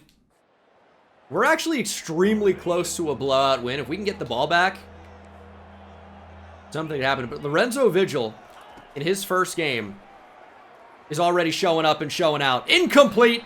Great defense. We might get a punt here. I guess down by 11 in the 4th quarter, they're not going to. But this is a long try. 4th and 9 from your own 39. There is time left, is the only reason why I said a punt is a possibility. Okay, that is unbelievably open. But so is the shot up the field. That's just a 4th down you can't allow. But they're gonna be going for it on 4th down again, you'd assume here. So we can still make a play. I guess a field goal is not impossible, but you're really relying on your defense in that spot.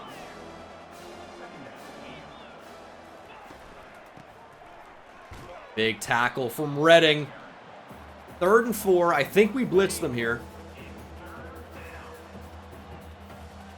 A little bit of a scary spot, but... God, we suck defensively. Now the blowout win looks basically impossible. And, I mean, a win is still not a given here. Okay.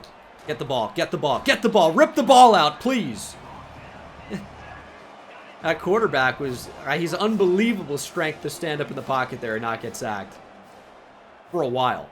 I'm like, okay, if he's going to stand up, rip the football out. 3rd and goal. Come on. Maybe playing GTA 4 tonight on stream. I think that might be a fun playthrough for stream and my 3rd channel. Link down below on YouTube. Thank God that was dropped. That was a touchdown. They will try 3.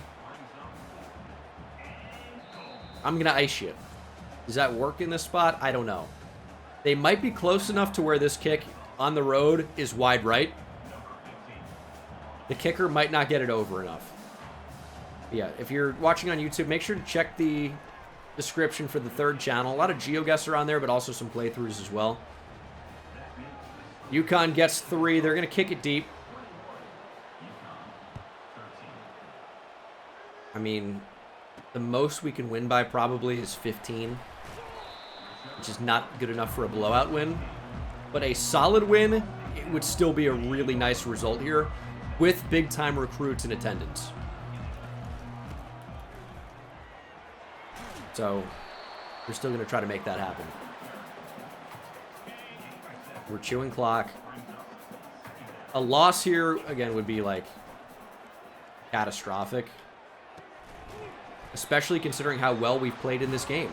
You cannot lose out on these opportunities.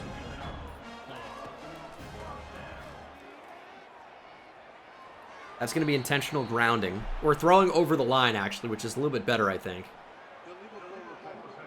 Just didn't want to risk taking a hit there and getting sacked.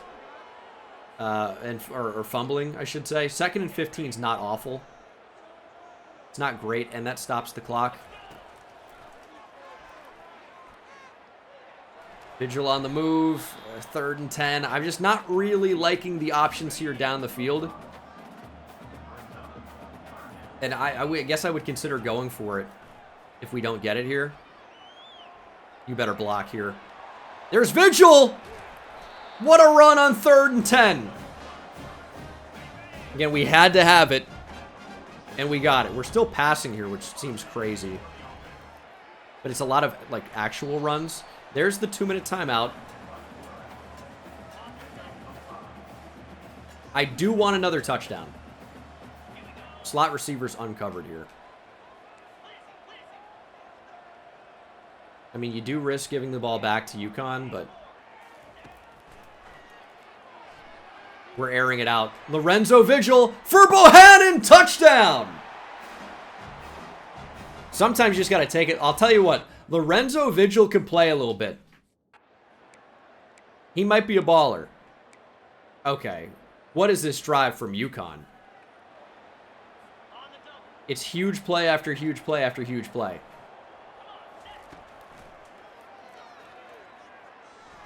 Intercepted by Hobson!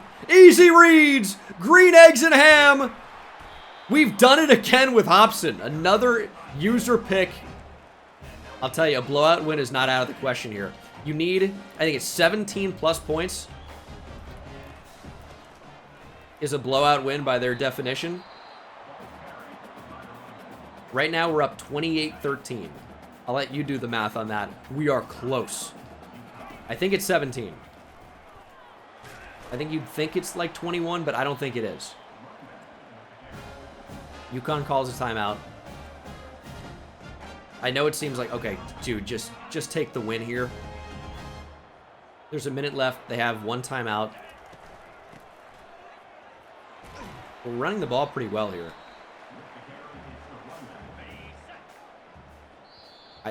We want 3 here. We want 3. We are on the verge of field goal range. It really would be a huge difference in recruiting. It would be huge. And they might just give us, you know, free yards at this stage in the game, so. You don't have to catch that. 247 through the air and 4 touchdowns for Lorenzo Vigil total. One of those, of course, on the ground. Third and 5. Really trying to get into field goal range here. We're going to space them out. We'll run if we have to. Quick throw.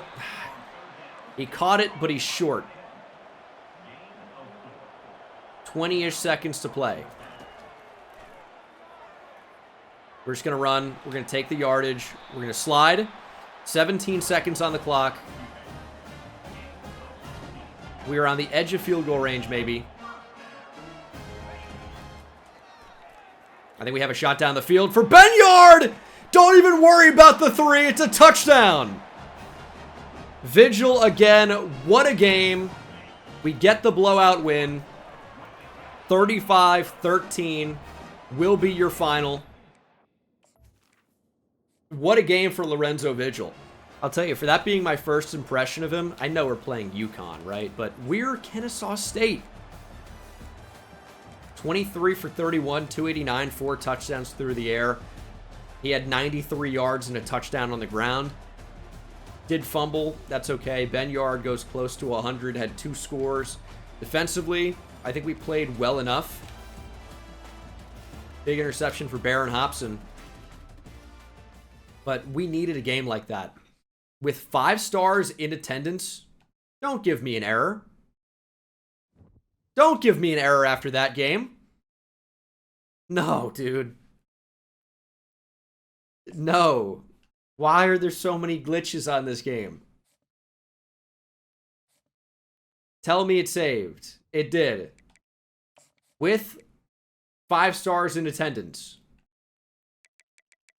We needed to go out and put up a big number.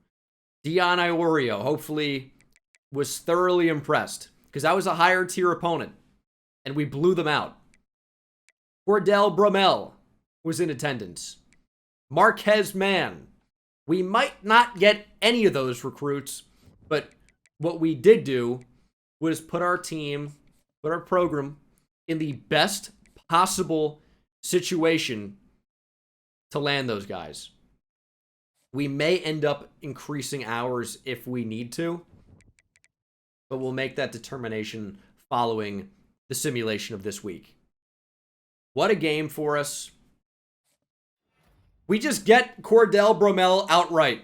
The 4-star running back from Greenville, South Carolina is committed.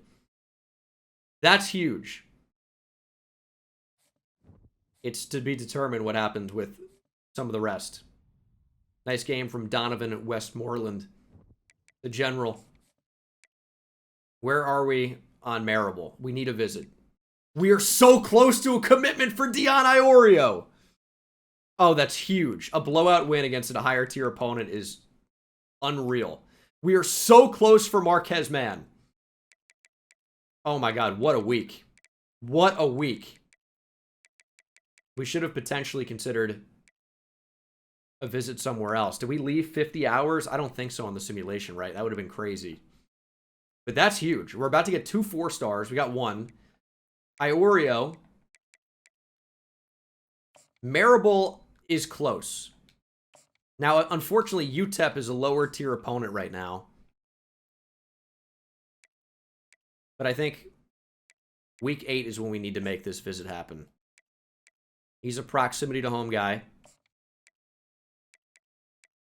Can we get him a little bit of help on campus? The only one I really want here would be Adrian Humphreys. We have 10 hours left. And I feel like we can win out. So what we're going to do is go to upgrade coach skills and get a little bit of a boost at linebacker. We'll increase his weekly recruiting hours. We had 10 hours left over anyway. And he looks like a beast. So we can add 10 there. We're about to get 50 back from Iorio. That recruitment's over next week. We're about to get 50 back from Mann. That recruitment is over next week. And then we have other 3-stars to potentially go after. But man, what a week. I am over the moon right now. That's incredible. We host Western Kentucky. We have no visits here. It doesn't especially matter. Obviously, it'd be a nice team to beat. I don't know that we're going to necessarily do that. We lost to Eastern Michigan in Sim. I don't think we're going to beat Western Kentucky. We do get the 5-star from Tallahassee. We've been going into Tallahassee. 5-star quarterback, Dion Iorio. What a player. And we add 4-star, 99 speed, man-to-man specialist, Marquez Mann. That's 100 recruiting hours back. Justice Tate to Notre Dame. We were never going to get him. We stopped recruiting him a while ago. Our championship contender's actually gone up. We beat Western Kentucky. That dumbass mascot never saw it coming. 24-17. Okay. We are looking great. I mean, year 2 really couldn't be going much better at this point. Playstyle is still not good for Davion Durham. Dion Marable will be on campus against UTEP. And now they're considered a same tier opponent because they won. They're 3-3. We're 3-2. So that becomes a really important game. We have 140 hours back. Are there any 4-stars that we're going to potentially be in play for? I don't think so. I mean, that's just the guys with no current offers. But, dude, we're looking good right now. These 140 hours should just be focused on bringing the players we already have. I think Adrian Humphreys has a chance. If we can beat Middle Tennessee State, maybe we get him. But otherwise, our focus now shifts mostly to 3-stars, and that's totally okay. Because those guys are still going to be good. There's still going to be upgrades for us. I like where we are on Malcolm Potts. I think we could afford to add another quarterback. And maybe Iorio is better somewhere else, right? Like he's an athlete scrambler, 6'5", 194. Maybe he's a stud receiver. I don't know. So Bringing in another 4-star would be good. Also, be really good for our recruiting rankings, obviously. So that's going to end up being important towards working towards elite recruiter. Something I'm always worried about. Even though by the time I get it, we're usually pretty good. So it doesn't end up mattering a ton. But it's a helpful thing to have. But yeah, what a class for us so far. Like, if you look at our top classes, where we were last year was almost dead last because we had no recruits for a while. We're pretty early in the cycle now to be ranked top 40 with a 5-star and 2 4-stars. And we're on the verge of potentially landing another 5-star. Dion Marable is on campus this week. We're taking on the 3-3 UTEP Miners.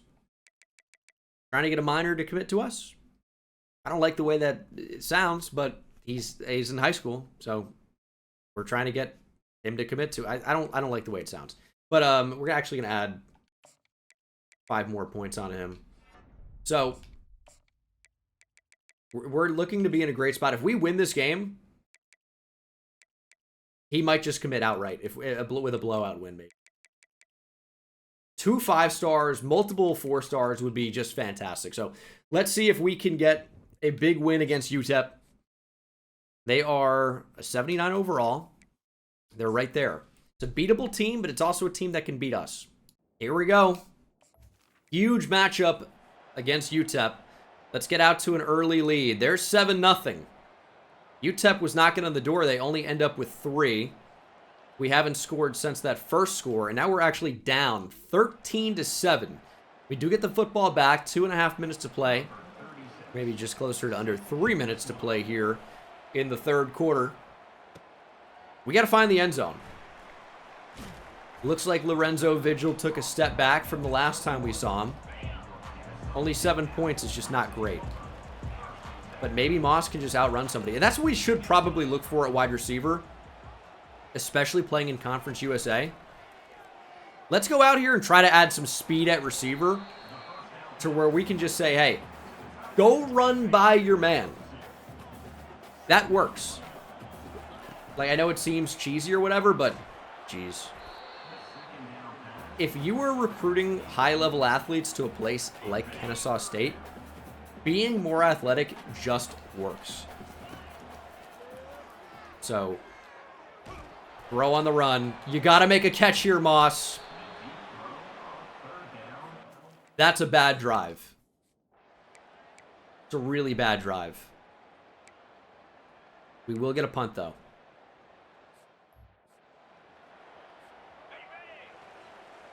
We need better athletes. We're working on it, but okay, we're rolling out away from the receivers. That's never a good idea. Where was the play that we had in a had-to-win game? Now it just feels like we're forced to run. That was effective that time, but I mean, we can sit in the pocket and make some throws here. I don't think that's impossible. Is it a time issue? I mean, they did send at least 5 there. Unless it's just a 4 with the crazy disguise. Sacked. Fumble. Please jump on it. 3rd and 19. We're playing for a punt at this point. Dude, I feel like this UTEP defense is screaming at us. Can this drop in there? Coverage is too good. I don't know what we're supposed to do. I feel like we don't have any time. Maybe need to focus on getting the ball out a little bit quicker. We're going to get another punt, though, at least. Back-to-back drops is big. Okay, I mean, hey, 5-11 to play. We need a win here. A blowout win would be cool, but it's not necessary. Oh my goodness. We're going to lose 11.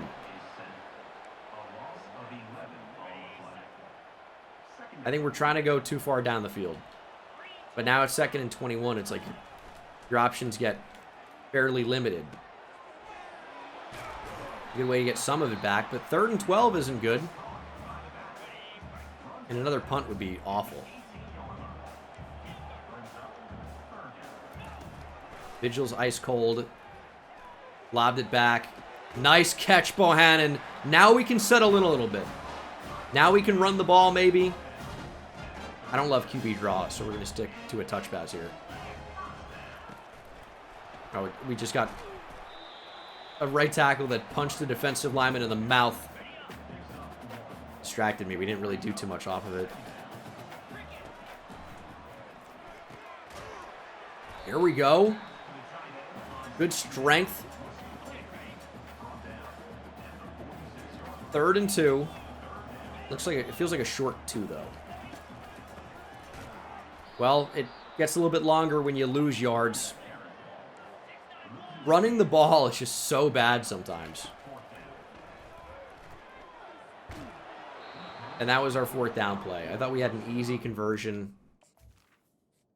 Terrible. But again, our defense has come up clutch. Our defense is keeping us in the game. They're giving us a chance to win. We need to take advantage of it.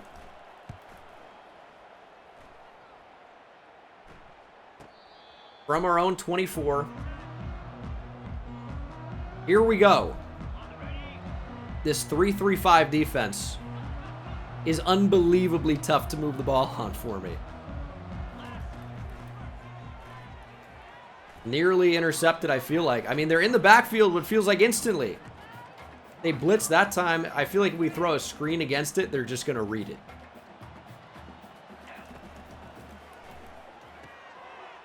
We didn't really block it. We get 3 yards on that. I want to run with the quarterback.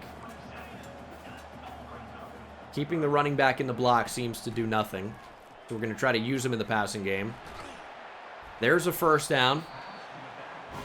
I don't even necessarily want to turn on shoot clock because I'm not even convinced we can score here. On the move. Give us a block. Trying to use Playmaker to work these short options up the field to use them as lead blockers. They're not moving. Ball out quickly. That's what we need to do. We somehow could not turn up the field there and get the 1st. And on 3rd and inches, I almost can guarantee we're going to get stopped. Win the battle up front. Or we did. 2:40-ish to play. Feels like there's a lot more time. We really haven't been in this game for very long. There's some space. Oh! That could have been a fumble. That got really scary. Vigil takes off for a ton. I think we are getting into this as the final drive of the game position. And we should probably play accordingly. Just different from playing the accordion. That's totally different. I'm delirious already. A little scramble. We'll take it. 3rd and 3. I feel like they're going to be ready for this, but we're going to take off. Vigil, just go down, please. It gets so scary when the quarterback's being propped up. I know I'm running with the QB like every play, but we found success doing that, and we got to do it successful.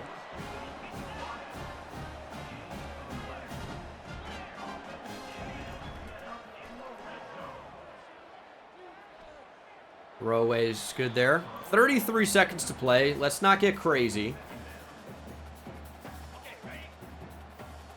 Plenty of time. We have 3 timeouts. The clock is no longer a factor for us. Stepping up, we're just going to take the score. 28 seconds, might be scoring with a little bit too much time left, but we're going to take the lead here.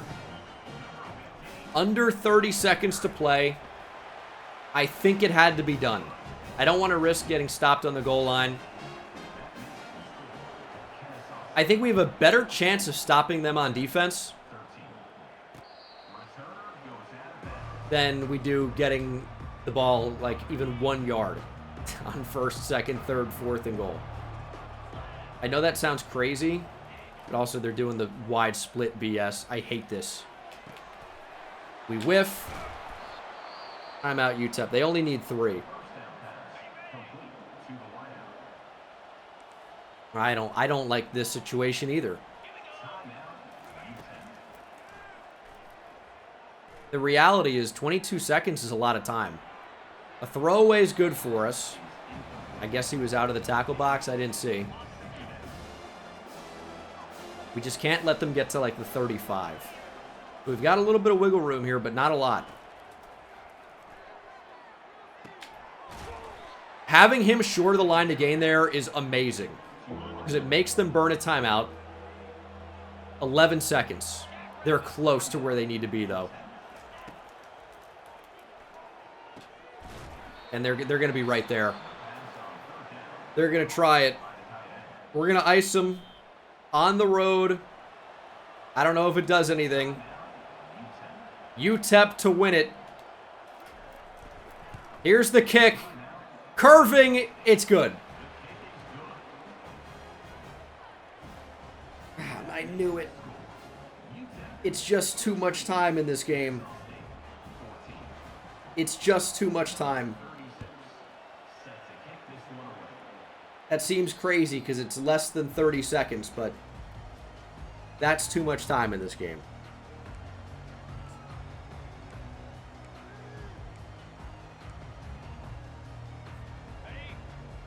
Three seconds to play. We need a touchdown on this play. Hopefully play action can make them bite. Lobbing it up deep. Incomplete. Game over. We're going to lose 16-14. It's a close loss against the same tier opponent. It's not going to hurt too bad for recruiting, but that is a super unfortunate loss with a team that we should have beat. We just couldn't play defense for 28 seconds. The kick was so close to being wide left as well. We've lost in devastating fashion now.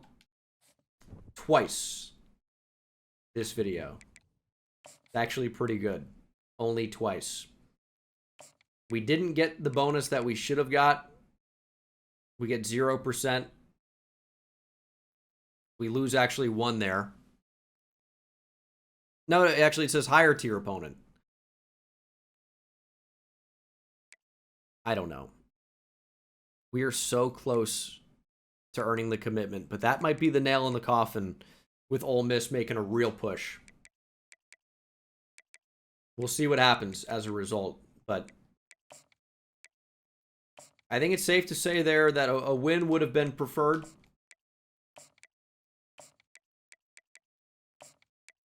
I think that's safe to say.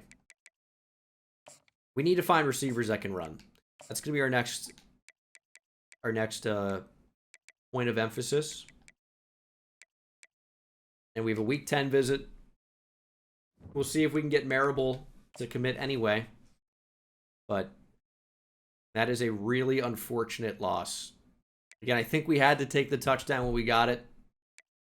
But obviously, the result was not good. We lose again. We drop to 3-4. Marable is right there. Ole Miss is making a push. But it really actually doesn't look very bad. I'm not going to say anything just yet, but it looks all right. We got passed up by Tennessee and FSU for Humphreys. But we've got him on campus this week. So I don't know that this is necessarily over yet.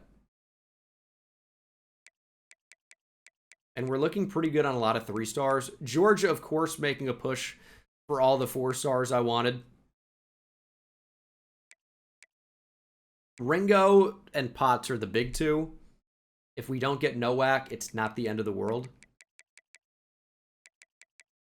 All right, we got Humphreys on campus this week. That would be a nice player to add to the class. Let's try to beat Middle Tennessee State. Getting bowl eligible would also be big. We can't do it this game, but getting up to 6 wins would be huge for the program. Gonna win. Up 7-0 early. Middle Tennessee State ties it. Not a lot of defense in this game. It's 21-7 Kennesaw State into the half. 28-7. Middle Tennessee State finally gets back in the end zone, but it's 35-13, and that might be your final. 35-13. Middle Tennessee State got absolutely blown out. We improved to 4 wins. This is what I needed to see. Vigil with a decent enough game, only 6 incompletions. Didn't run the ball too well overall. Ashley scored a couple of touchdowns. Bohannon with a big game, the senior wide receiver. And you imagine actually that our defense played pretty well with a win like that. 2 TFLs for Sapp, the freshman middle linebacker. True freshman, and pressure definitely got there. And we've got more pressure coming next season as we have our 5-star freshman that got redshirted. He'll be ready to actually start for us. Got some more guys that we're developing. We are going to lose Westmoreland, but there are reinforcements on the way. Show me a 5-star commitment, please. From Dion Marable. That's not good. We do get Adrian Humphreys. That's great. That's the 4-star corner that we just had on campus. Marable picks SMU at the buzzer. Not even Ole Miss. He's going to SMU. He had a Week 10 visit to SMU. That was the difference. Wow. That is unfortunate. We do get a 4-star corner, though. But linebacker is going to stay a little bit weak for the time being.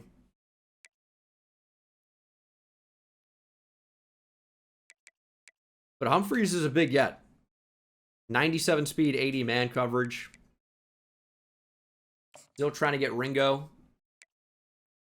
Although George is going to make it a little bit challenging. But, I mean, we're going to pretty much revamp our secondary this class with a bunch of really talented corners. And linebacker is a bit of a different problem. I was hoping to solve that with a 5-star in Dion Marable. Not to be. We should be able to get Malcolm Potts, though. D-tackle and D-end, not really an issue for me right now. Need to improve the offensive line a little bit, obviously. I don't know that JUCO players are going to get it done. No tackles on the board. We need more speed at receiver. And they're all JUCO players. Georgia can have Nowak. We find some like deep threat 3-star wide receivers.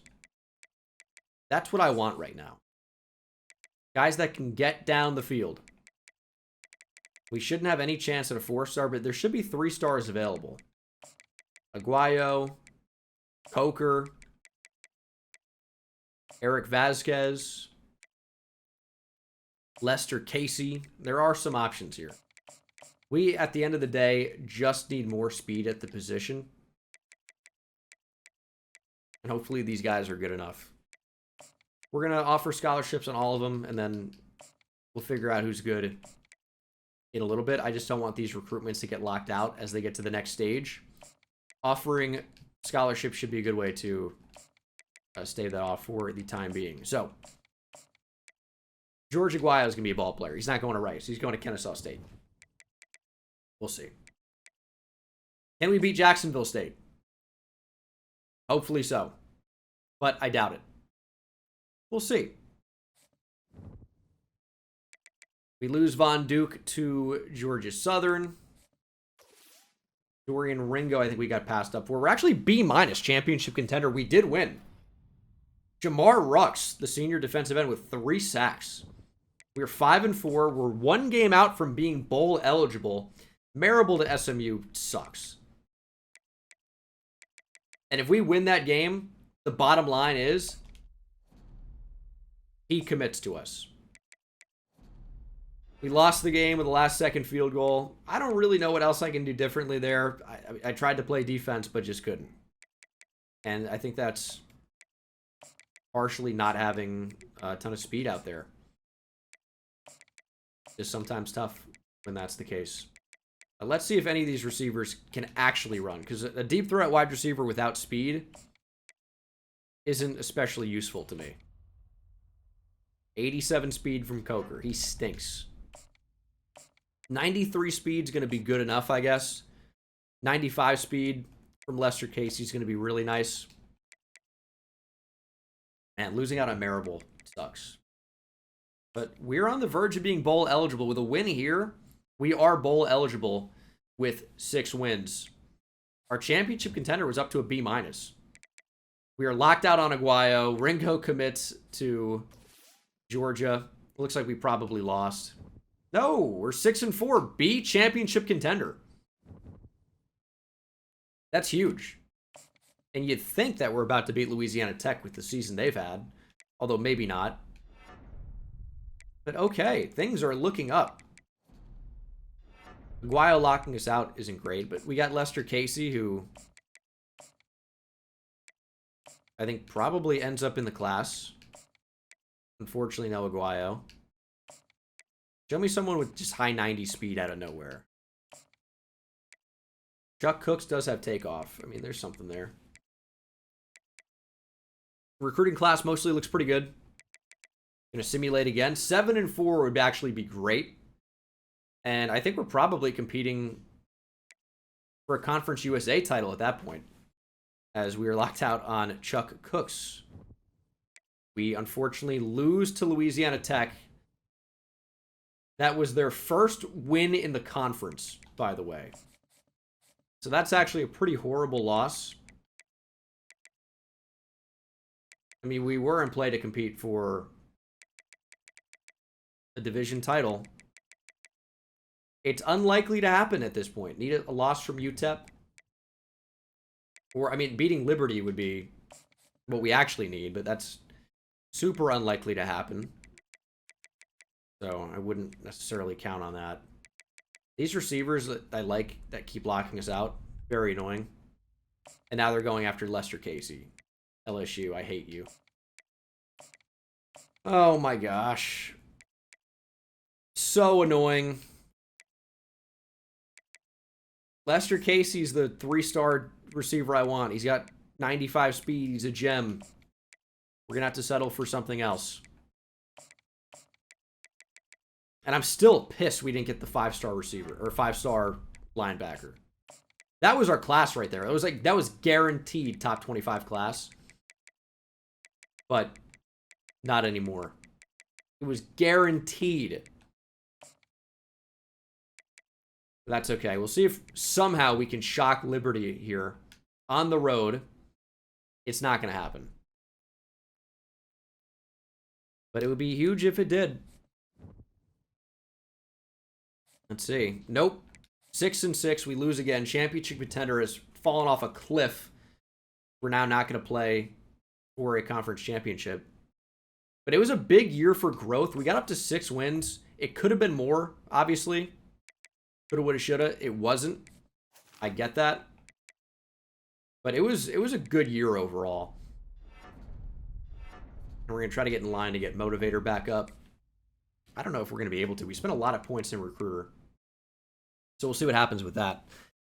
I think we're going to fire our defensive coordinator and try to look for a better option there. Obviously, want to keep the elite recruiter at offensive coordinator, as we do land the 4-star linebacker, Malcolm Potts. That's huge. Again, it's still going to be a really good class. It just would look way better with another 5-star. But what can't be slept on here is that we landed a 5-star quarterback. That's huge. Get Alex Gary out of here. That hurts coach stability a little bit, just a little bit. But we're going to end up doing hopefully better at DC. And we'll check out the season stats, as Lester Casey is going to be an LSU Tiger for the Bayou Bengals. Jalen Daniels transferred to Alabama and won the Heisman. Former Kansas quarterback. And we do have a bowl game against Oregon State, who's actually going to be way higher rated than we are. That's not great. But we do have a bowl game. Lorenzo Vigil, great year 1. 23 touchdowns to 8 picks, up to a 75 overall. 2,500 yards. Didn't have much of a running game. But that's okay. Still looking for more at receiver, and we're losing talent at the position in a big way this season. And then, hey, 13.5 sacks from Donovan Westmoreland. We'll get another year out of him as well. He had 10 TFLs. Jericho Washington hopefully sticks around, but there's a risk that he's going to end up transferring out. But I think a really nice class so far for us. Currently top 100, but again, that's going to get a lot better. Losing Marable, vicious. That absolutely sucks at the buzzer, too. But Davion Durham, we have no chance to get. The class is still going to end up being really nice. So we got to be happy about that. Dev traits here, where they were there. Malcolm Potts with normal dev. And normal dev is not the end-all, be-all. Same with impact, star for Marquez Mann. I do get excited about elite, though, if we'd ever see it. Dion Iorio has star, normal for Cordell Bramell. But overall, I think the ability is the most important thing. And I think getting a bowl win is actually pretty important for coach prestige, as we'll hopefully find an elite recruiter that can really help us here with ideally a good pipeline. But typically just don't find those guys. Elite recruiter. I mean, that would be awesome. 2 elite recruiters going into year 3. That takes up like our ability as a recruiter to a whole nother level. We're actually rated higher in Oregon State. They're sub 80. Maybe this is actually a winnable game.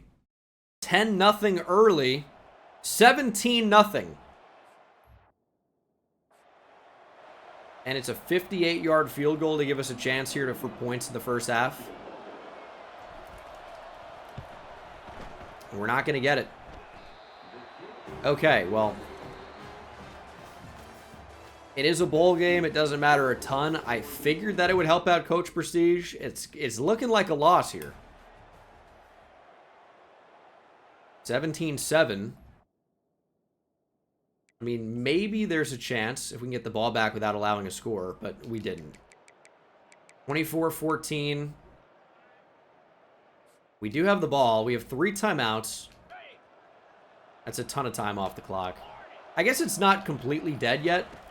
It just looks really bad, I think is an apt description. 45 seconds. Vigil's been picked off twice. And we've got a chance for an onside, obviously, but don't want to play for that. We have 3 timeouts. I mean, you're going to need to try it, but the 3 timeouts means that you don't necessarily need to get it. Kind of need to score, like, right now, though. It's a sick, like, throw at a sack interception.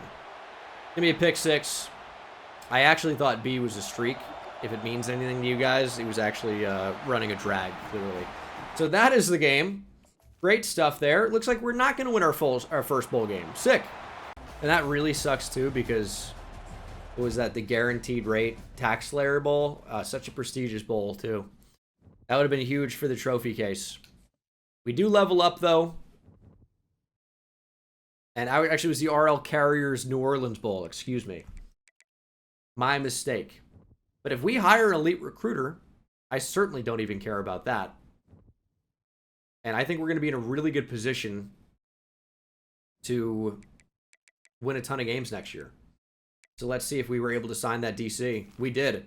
So we have elite recruiter at OC and DC, and a Southern Cal pipeline is actually fairly intriguing to me. 25 coach points. Is that enough to make us a primary motivator again? I wonder. I don't know. But recruiters are perfect. We do land 3-star guard Jesse Napolitano. That's nice. And national championship will be Oklahoma and Oregon. Battle of the O teams. The O states. See who the real best O state is. I bet it's Oregon. Let's see what happens. Not that we care. We're about Kennesaw State over here. And that's still a bit of a work in progress. But Not a bad year, too. We're up to 6 wins. Pro potential's going up considerably, which will help as Oregon blows out Oklahoma. But that will help a lot on the recruiting trail. I think a lot of other things are going to improve as well. Let's see the players leaving. This could be really sad. Oh, it's really not even bad at all. It's only graduations. So we actually don't lose anybody of substance. Westmoreland is still going to be here. Jericho Washington at corner decided not to transfer. That's huge. Now we just nail, the offseason recruiting, and we're going to be good to go. Right now we have the 89th class, but I think that's about to improve a decent bit. Jeremiah Smith is in the portal. He's done at Ohio State. He's already locked out in Georgia. He's headed to the U. Probably. We'll see. There are a lot of players in here I don't even know. I know Ernest Green from Georgia. Who else? Relic Brown, I know. DJ Lagway's in the portal. Interesting. Charles Jagusa. Or Jagusa, I think is how you say it. Dominic McKinley is in the portal. Bo Davis must have left LSU. Gavin Sawchuk. How is he even still around? But, let's see our actual school grades. That Bo Davis joke was maybe way too niche. We're getting better. We are getting better. A lot of awful grades, but we're not having so many of the Fs anymore. So that's something to be excited about. It's a building block. We do land 3-star cornerback Lewis QT from Trussville, Alabama. We've completely revamped our secondary. We might have a hole at safety, but we have added so many corners that I think could move back that it's really not going to be an issue at all. And we're going to be getting to the point where we can actually hard sell players because our grades are getting better. So I am really excited about where we are and where this program is going. And I feel drop here. I feel like we could still win this, but maybe not. I feel like we're going to end with a top 50 class. Again, I would say comfortably. I would say guaranteed top 25. However, we did not land the 5-star that I really thought we were going to get. And that's kind of diminished the class a little bit. We need to improve at linebacker. I think we're doing that. Obviously, the O-line could always be improved, but just didn't really see a ton of players that kind of align with where we are on the recruiting trail right now that actually fit towards doing that. As we do end up landing David Jizzy from Naples. Unfortunate soft G. But we are overall looking great. UCLA trying to get in the move or in the picture here on Colin Stat from Avon, Connecticut. That's not great. That's a top 700 player. Ideally, we add to the class. Iowa also on Gerald Malden, which I don't think we can do anything about that. We just don't really have the hours here. We're going to lose out on Cherry probably. No pop jokes. Gonna take him off the board. Those hours could be better served elsewhere. I think it's early, obviously, but we're getting to the point where I don't just want to bring in the biggest class every time. I want to bring in actually good players. But, I mean, we'll see. We'll see what happens. Who do I need to move up on? Vasquez looks okay. I thought I needed more points somewhere down here. But not really. I think this is pretty much the players we're going after at this point, which is I'm cool with. Don't really need to add points almost anywhere.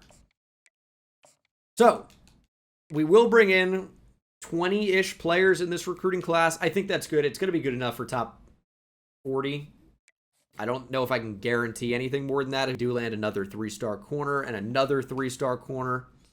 I wanted to get younger at corner. We've absolutely done that because we are losing Jericho Washington. We didn't really recruit anybody great at that position last year. Obviously wanted to amend that. And again, I think we've done that. Great position here on Colin Stat. Not going to have visits even play a factor in that recruitment, though. And we actually can probably get Gerald Malden here with a visit. Or guarantee it. Vasquez is going to be close. We can probably eliminate points on a lot of these guys.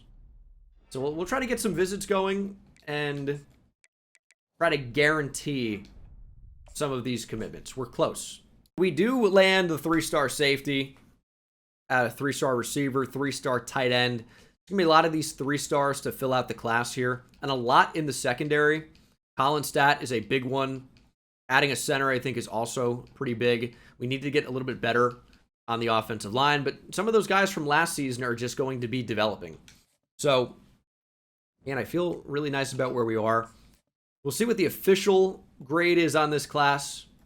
I think guaranteed top 50, but I can't say much higher than that. We end up 26th. Would have been higher if we landed just a couple more commits in this class, but I think we're getting to the point where I'm preferring quality over quantity, and I think I'm going to use that focus next season. You kind of started to see it a little bit as we focused a lot on the 5-stars this year. We were so close to landing multiple 5-stars, it just didn't quite happen. But I think this next season, we will be able to land multiple. We're back to Motivator as the primary fit here, which is perfect timing ahead of the offseason upgrades. And then I think we're going to fully lean into Recruiter. So checking out in this freshman class, nobody's near an 80, or nobody's an 80, but Marquez Mann is a 78. Iorio is a 78 at quarterback with gold field general. He might be good somewhere else, but I'm thinking he was pretty much born to play quarterback. And he's going to give Vigil a pretty good run for his money. And he's probably going to be better long-term. Maybe not right away. But I think he will be better long-term. It will depend on what his skill caps are. But that's a really, really nice get for us. Vermel, I think, is going to jump in to play running back. That was always the plan with him. Markel Coker, probably D-tackle, is his best bet. But maybe I just look to develop him at offensive tackles. We got a lot of different defensive tackles with that same skill set. Doesn't really make a ton of sense. Malcolm Potts is a good outside linebacker. So we'll just play him at outside linebacker. I think we have a good middle linebacker. He was a true freshman this past season for us. He's athletic enough, and he's going to develop a little bit. So Jared Sapp is good. We've got Jaden Kimball. We got Malcolm Potts. Like, Wandarian Silas isn't great. We'll be higher overall than Potts as a freshman, and maybe we choose to redshirt him as a result. This is a nice class. We're going to be even better this next season, which is obviously the direction you want to go in. And at 290 pounds, Jason Parms profiles more as a defensive end. I kind of find that hard to believe based on my interests. I think I probably will move him to defensive tackle just to get another type in there. And he's 290. Oh, he's a speed rush D-tackle now. I don't really like that. But I guess we're going to leave him there. We just have a lot at D-tackle right now. We have a lot in the trenches. Not a ton are that good, but we do have a ton. And then Colin Stat, I do not want him to be pass rusher. So we are mostly looking great. I want to see if I can get Vigil to be a field general type, because that's really going to help his development. And that's exactly what we can do. So that's going to help how good he can become. If you look at his player card here, Lorenzo Vigil's a 3-star with impact, but his accuracy now can get a lot better. Throw power's maxed out. We don't even need him to be faster. Just be smarter and be more accurate, and we're going to win some games. So that's really nice. Ramel hopefully ends up being a really nice option for us. We can't really see skill caps on the freshmen right now. And I will want to change where some of these defensive backs are playing. But we added a ton of talent. A ton of talent here. And these guys are just man-oriented. But if we have some guys that can really play out in zone, like Dwight Newcomb, say hello to safety. And that's good speed to add at safety. And we already recruited safety pretty well. Got a lot of freshmen over there. Some of these guys are going to move over to strong safety. But man, I'm liking the future of this team. Our training results say that we are now, as a team, an 84 overall. Donovan Westmoreland's up to a 91. And look at this. As a true sophomore, Lorenzo Vigil is up to an 86. And he's maxed out. He can get more healthy, I guess. Toughness can go up. But he's as good as he's going to be. And 86 is pretty good. That's pretty good. We might end up unlocking Architect to try and increase that. Donovan Westmoreland's up to a 90. He's probably going to be drafted. Clifton Graves as a redshirt freshman is not someone I expected to get a big boost.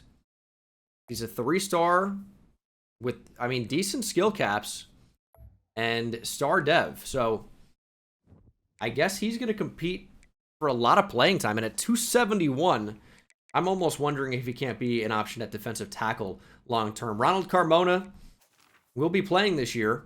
5-star, only impact dev, but finesse moves is already at an 88. And he can still get better across the board as well, although the skill caps are not amazing there. But overall, it's a good-looking team.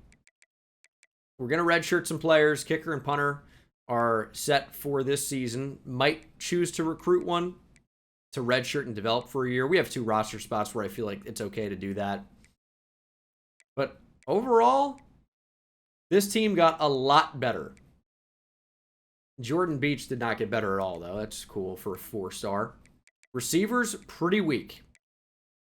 We really need to improve at wide receiver. And that's going to be a big focus for us. Eric Wilcox is up to an 80 already as a redshirt freshman at left tackle. He might even start this year. But we could use another couple of tackles, maybe. Maybe a tackle or 2. Guard or 2.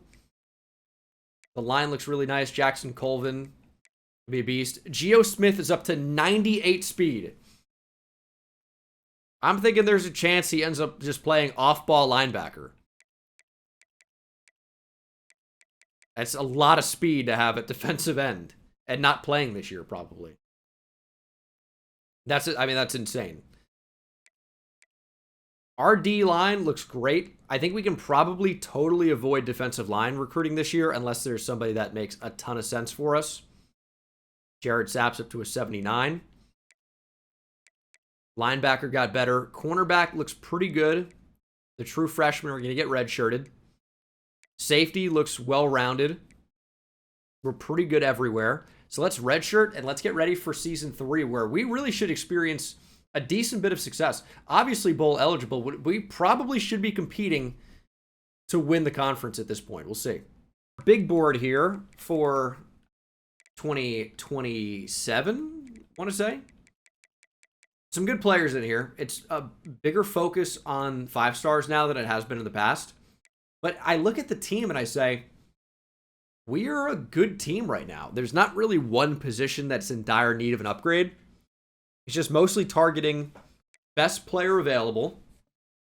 And if we can somehow land, you know, even 2 5-stars in this class, that would be really, really nice. Kansas State's always annoying. Who's a good team for us to schedule that's kind of like... I mean, I want it to be UConn again. I want someone that's at least the same tier, but also quite beatable. And UNC maybe I thought could have been a good option. Navy's just weird. Maybe Mississippi State. They probably have recruited fairly well. Let's do Georgia Tech.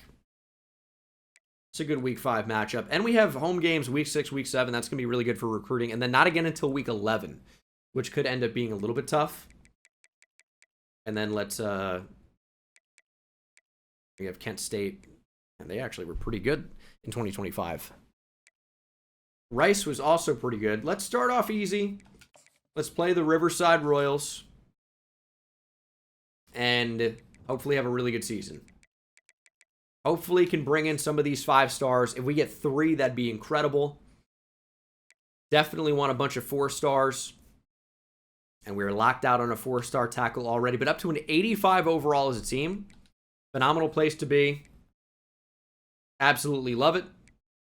And of course, we are going to start being in position for a lot of these players that we normally would not have a chance to get.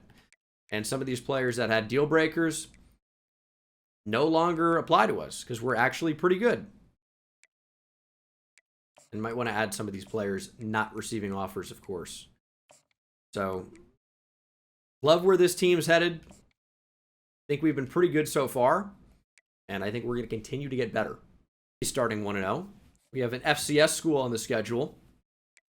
And we're 4th on Beata, so we didn't get knocked out there. We're 0-1. We lost to Riverside? Dude.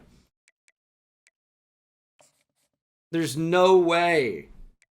By a lot. It wasn't even close.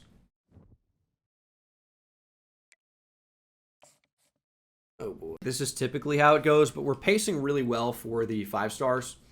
Of course, we managed to beat the second team we play. And we do have a rivalry game, which we need to win these in order to unlock Architect. We're into the top 5 already on 4 5 stars. That's already huge.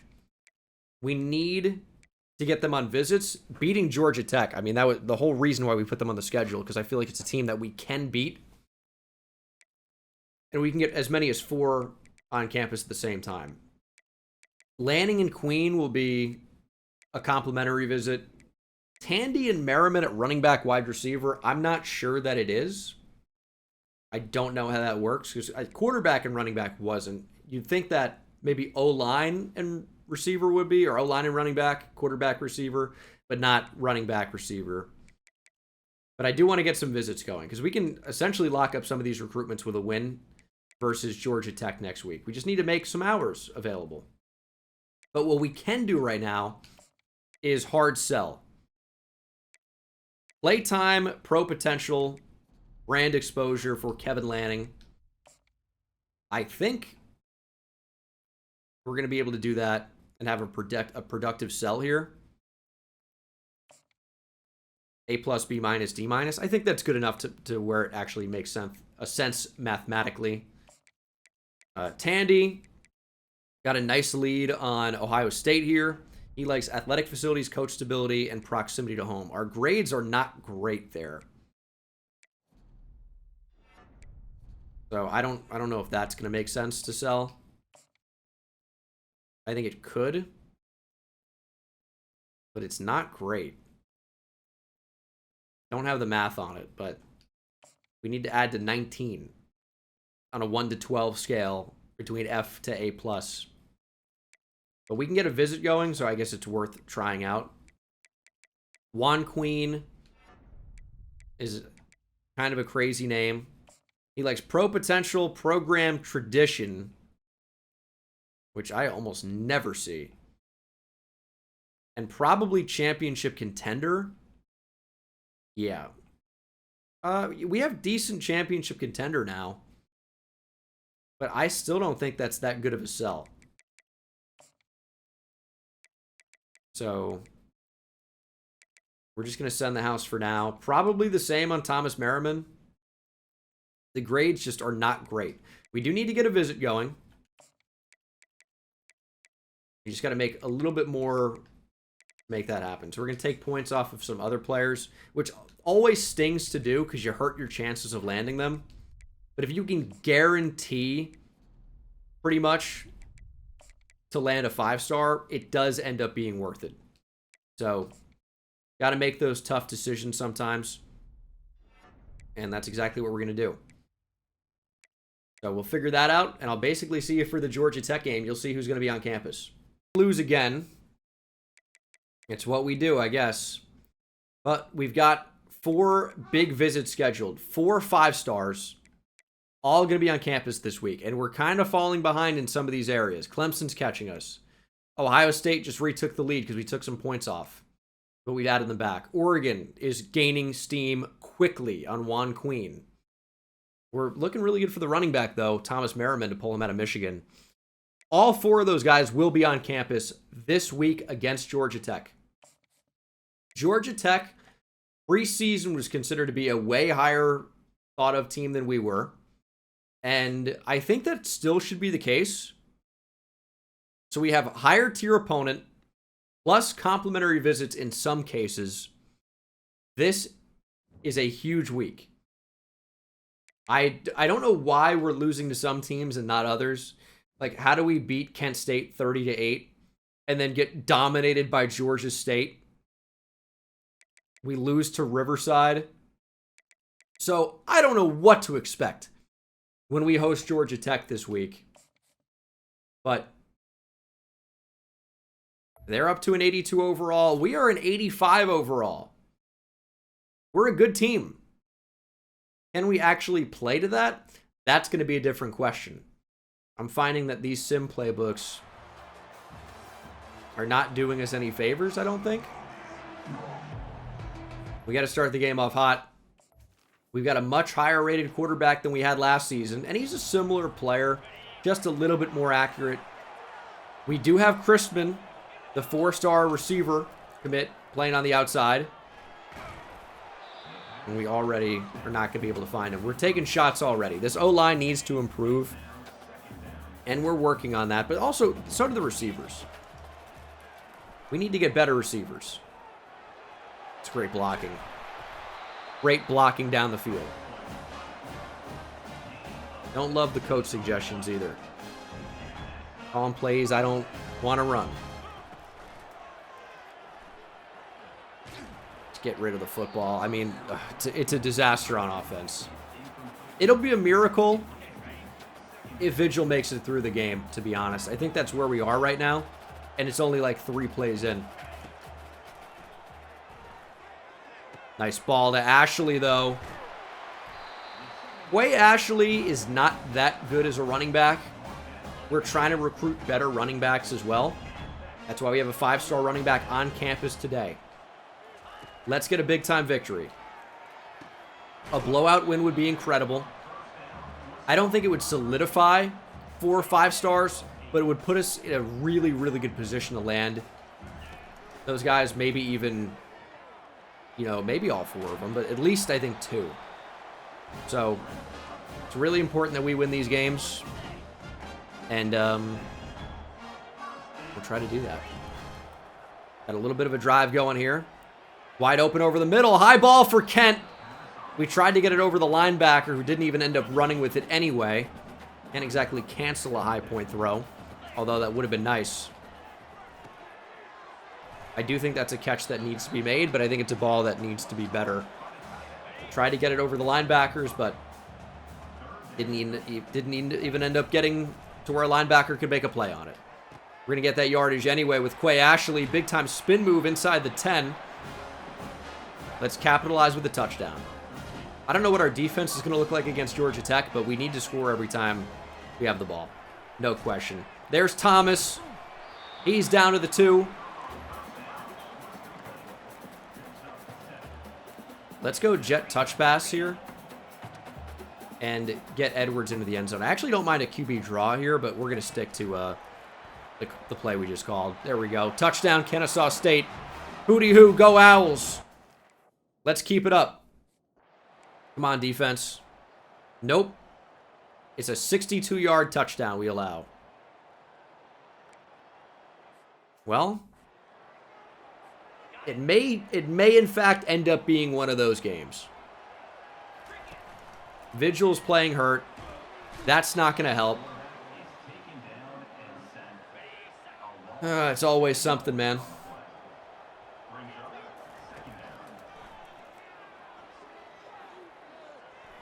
Good block. I mean, we're running every play. I don't trust standing in the pocket and making a throw. We have bad receivers and a bad O-line, I guess. The O-line doesn't really seem to have any intention of blocking, as is evident there.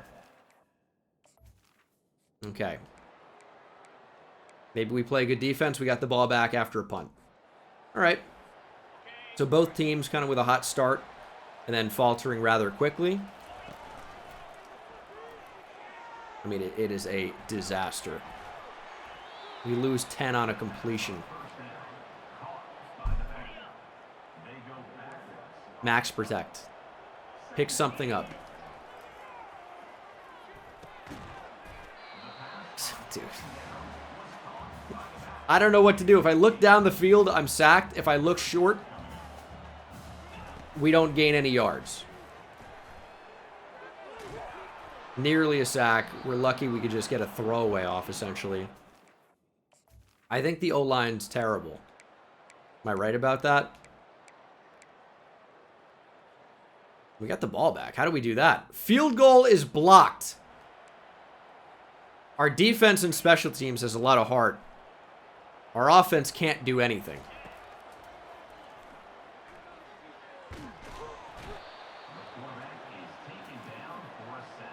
I don't know what to do. I don't know where to go with the ball.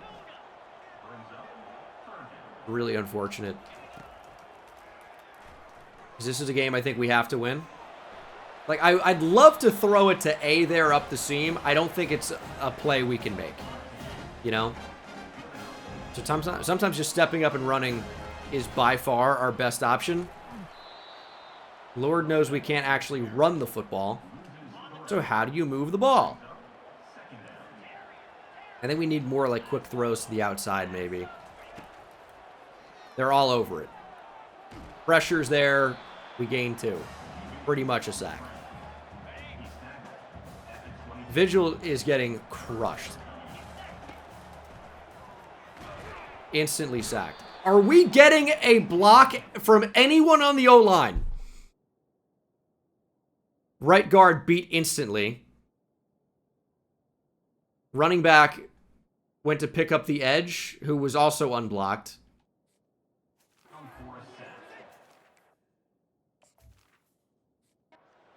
This is tough. There's a touchdown, Georgia Tech. I can't move the ball on them. Our O-line is not even rated that badly, but man, they don't play well. They're not good, by the way, either. I want to make that clear. They're not rated highly. They're just not that bad. But they play like they've never played football before. I don't know. How are you on scholarship? Can I take away scholarships? That'd be a cool feature. Let me say, hey, football's not for you mid-game. Give me a shot down the field. We have a step there? We may have, but didn't really have enough time to see. Nearly ran by him. We're still right in this game, though. It's just, it's tough to do anything offensively. I'd love to be able to run the ball here. Call it 4-down territory. But we won't need it. There's the 2-minute timeout. If we can be tied before the half playing offense the way we have the majority of this game, that would be pretty incredible. Got a pancake there. And the guy that got pancaked ends up making the tackle. We gain 3. I don't know how we can improve there.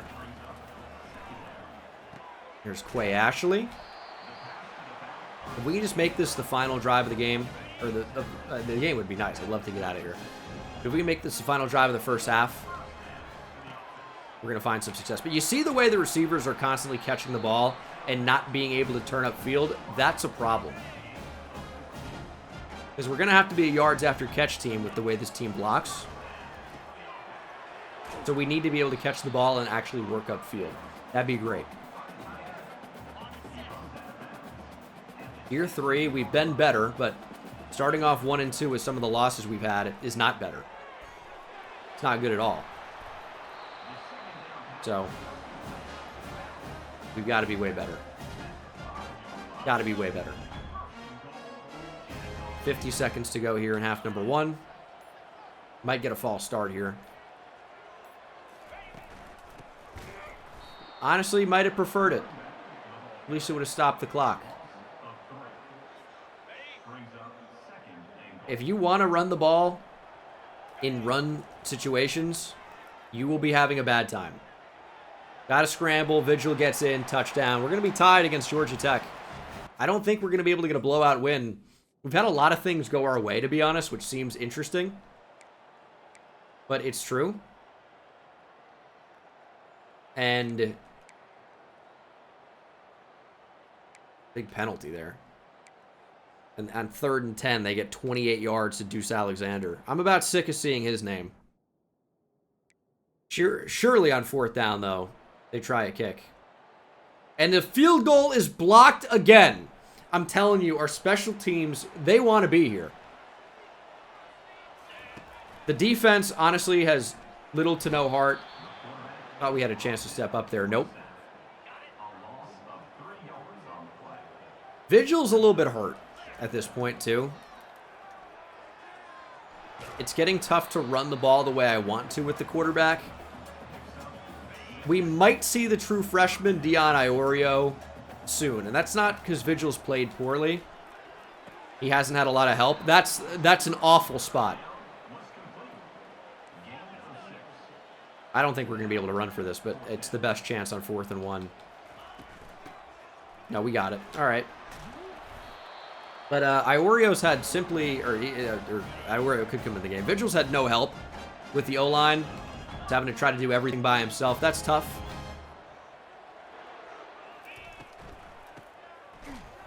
Oh, jeez. Like, we just can't get tackled on the backside of the play. Just can't happen.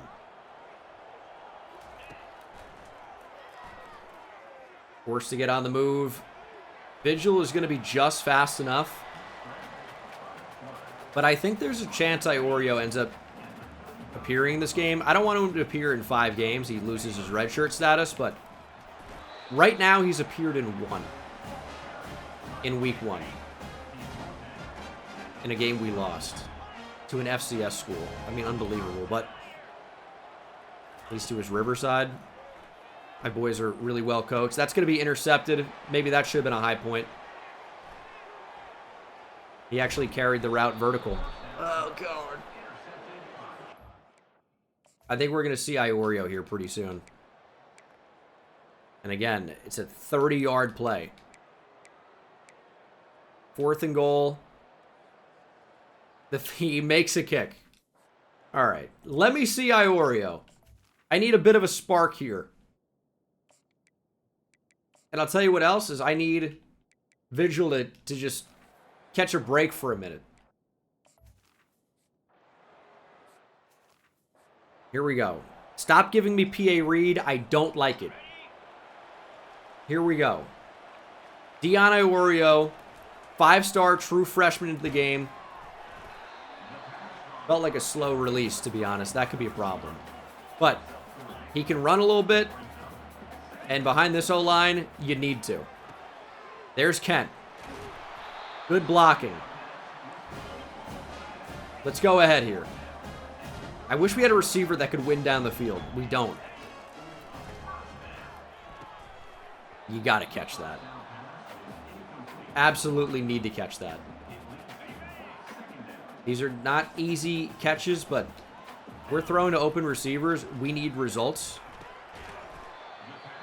Kent is a dog. He makes plays. That's the 3rd quarter. Down by 3 in a game we need to win. We cannot lose this game. I think Iorio's got like 91 throw power, so it's pretty good. Not anything special right now, but pretty good. He does have good speed, though, and we're going to need to see it here because a sack would be devastating.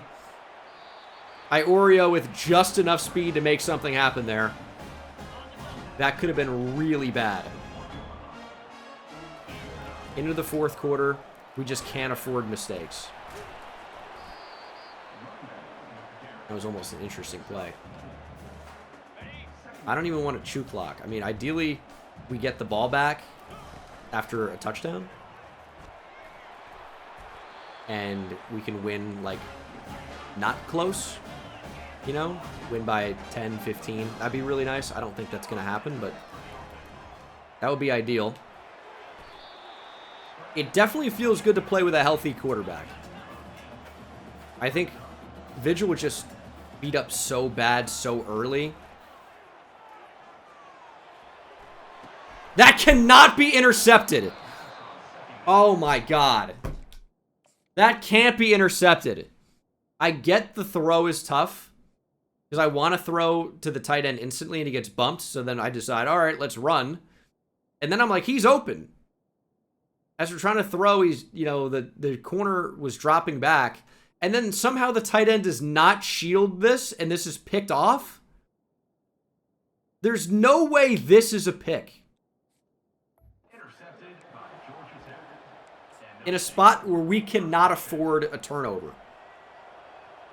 Down by 3, fourth quarter. We've already struggled to stop Georgia Tech. We are in a bad way. And that's like not a good blitz.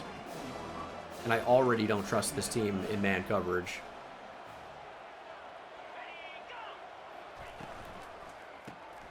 RPO swing screen. We can't get off a block. We're taking awful angles with Redding. We don't want to win this game.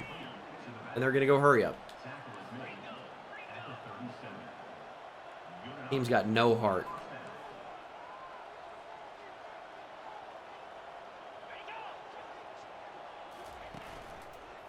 We got to make a play. There we go.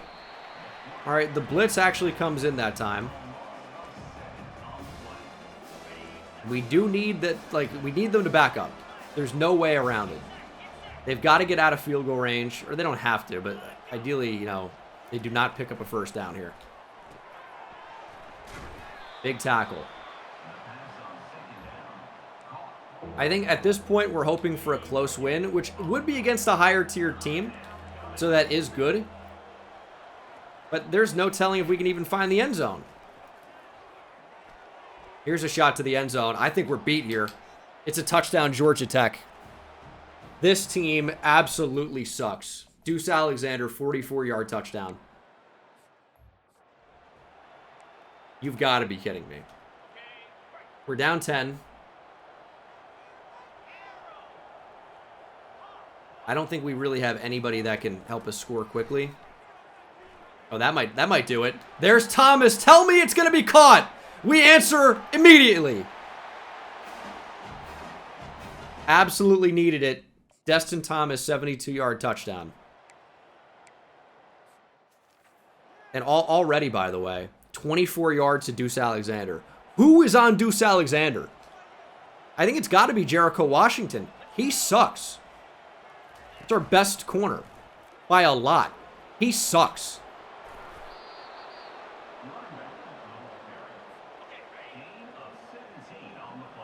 Man.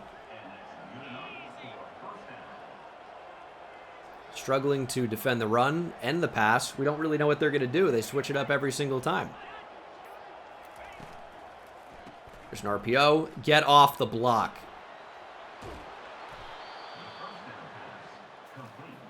I don't know what we can do to stop that.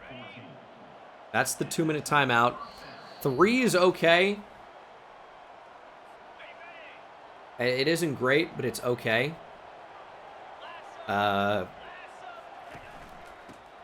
7 is game over. Fumble! Please jump on it! We have the ball! Huge! Jericho Washington on the recovery. Oreo rushes for 4.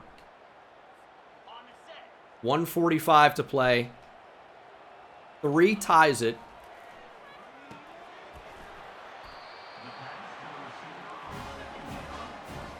Obviously, I'd prefer a touchdown. Ran into a sack. That doesn't seem good.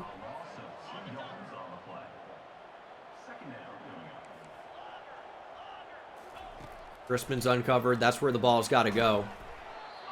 We don't get a ton of yardage back. We're going to call verticals here. I'm playing for a check down or a QB run. I don't know how that's possibly batted away with that angle. 4th and 7. Game pretty much on the line here.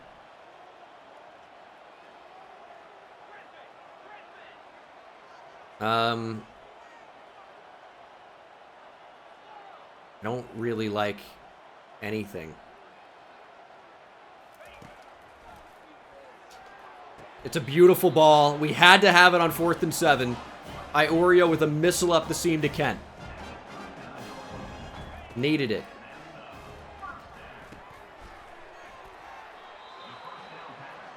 I don't know how we're going to move the ball, though. I really would like to scramble. That's the one thing I have in my bag. Iorio, be faster. Oh, big stiff arm. All right, I mean, that's something. We are driving a little bit here. As if it would be an issue. I don't want to score too quickly.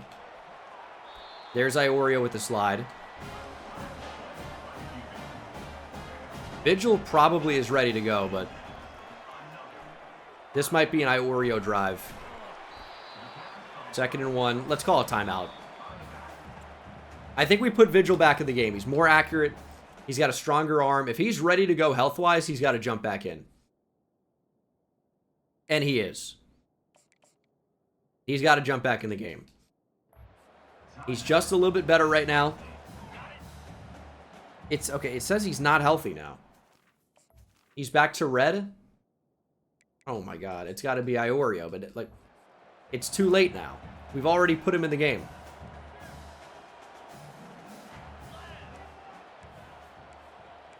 It's only RPO read bubble. There is no option for an inside zone. I came in way too late. But he's got minus 17 throw power right now is why. 3rd and 1. We're kind of playing for 3 here, but the first down there stops the clock momentarily. That kind of changes things.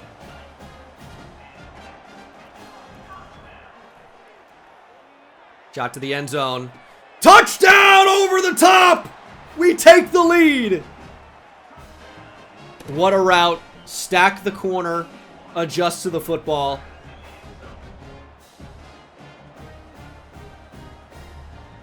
Touchdown late. We're going to go up by 4 to Bryce Dobson. 11 seconds on the clock. We have been crushed by the long ball all game.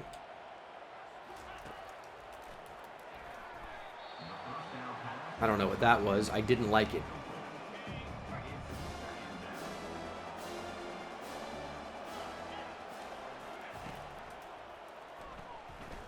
Ball's going to hang up in the air. Hamilton with the interception. Game over. I mean, I guess we do have 3 seconds on the clock. This is very famous last words here, but I mean, this could be a real solid win if we can get a touchdown. We don't get one. We do win 28-24 in a game we absolutely had to win. We bring in the 5-star freshman, Dion Iorio, who carries us to victory in the end. Kind of a BS interception, in my opinion, but aren't they all? Destin Thomas, huge game in the end. 2 sacks for Clifton Graves. Interception for 5, Hamilton. We needed a win so badly. We got one. To a C. Incredible stuff. Let's actually see how recruiting is going after that huge visit week. So, Kevin Lanning, close to committing, and not a moment too soon because Alabama and Clemson could potentially still steal him away. He might end up at Clemson, to be honest, which is not great to see, but chance of that. We do take the lead marginally over Ohio State Team player is just not good enough on the sell. We got to go back to sending the house, which is not great, but it's our only option right now.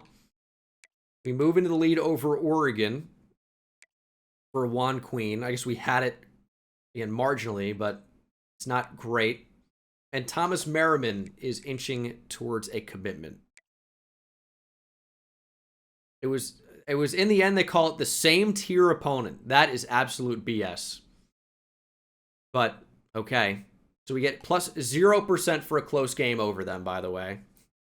Better than a loss, I guess, but that's not that good of a visit, unfortunately. And we still have no hours remaining because we have not earned a commitment from any of those players. And we still might not get a commitment from guys like Corliss Tandy or from Juan Queen or, I mean, really from anybody. It looks like we're going to get it for Kevin Lanning here, but I don't know. He got a lot of points from the visit because we have A+ for playing time.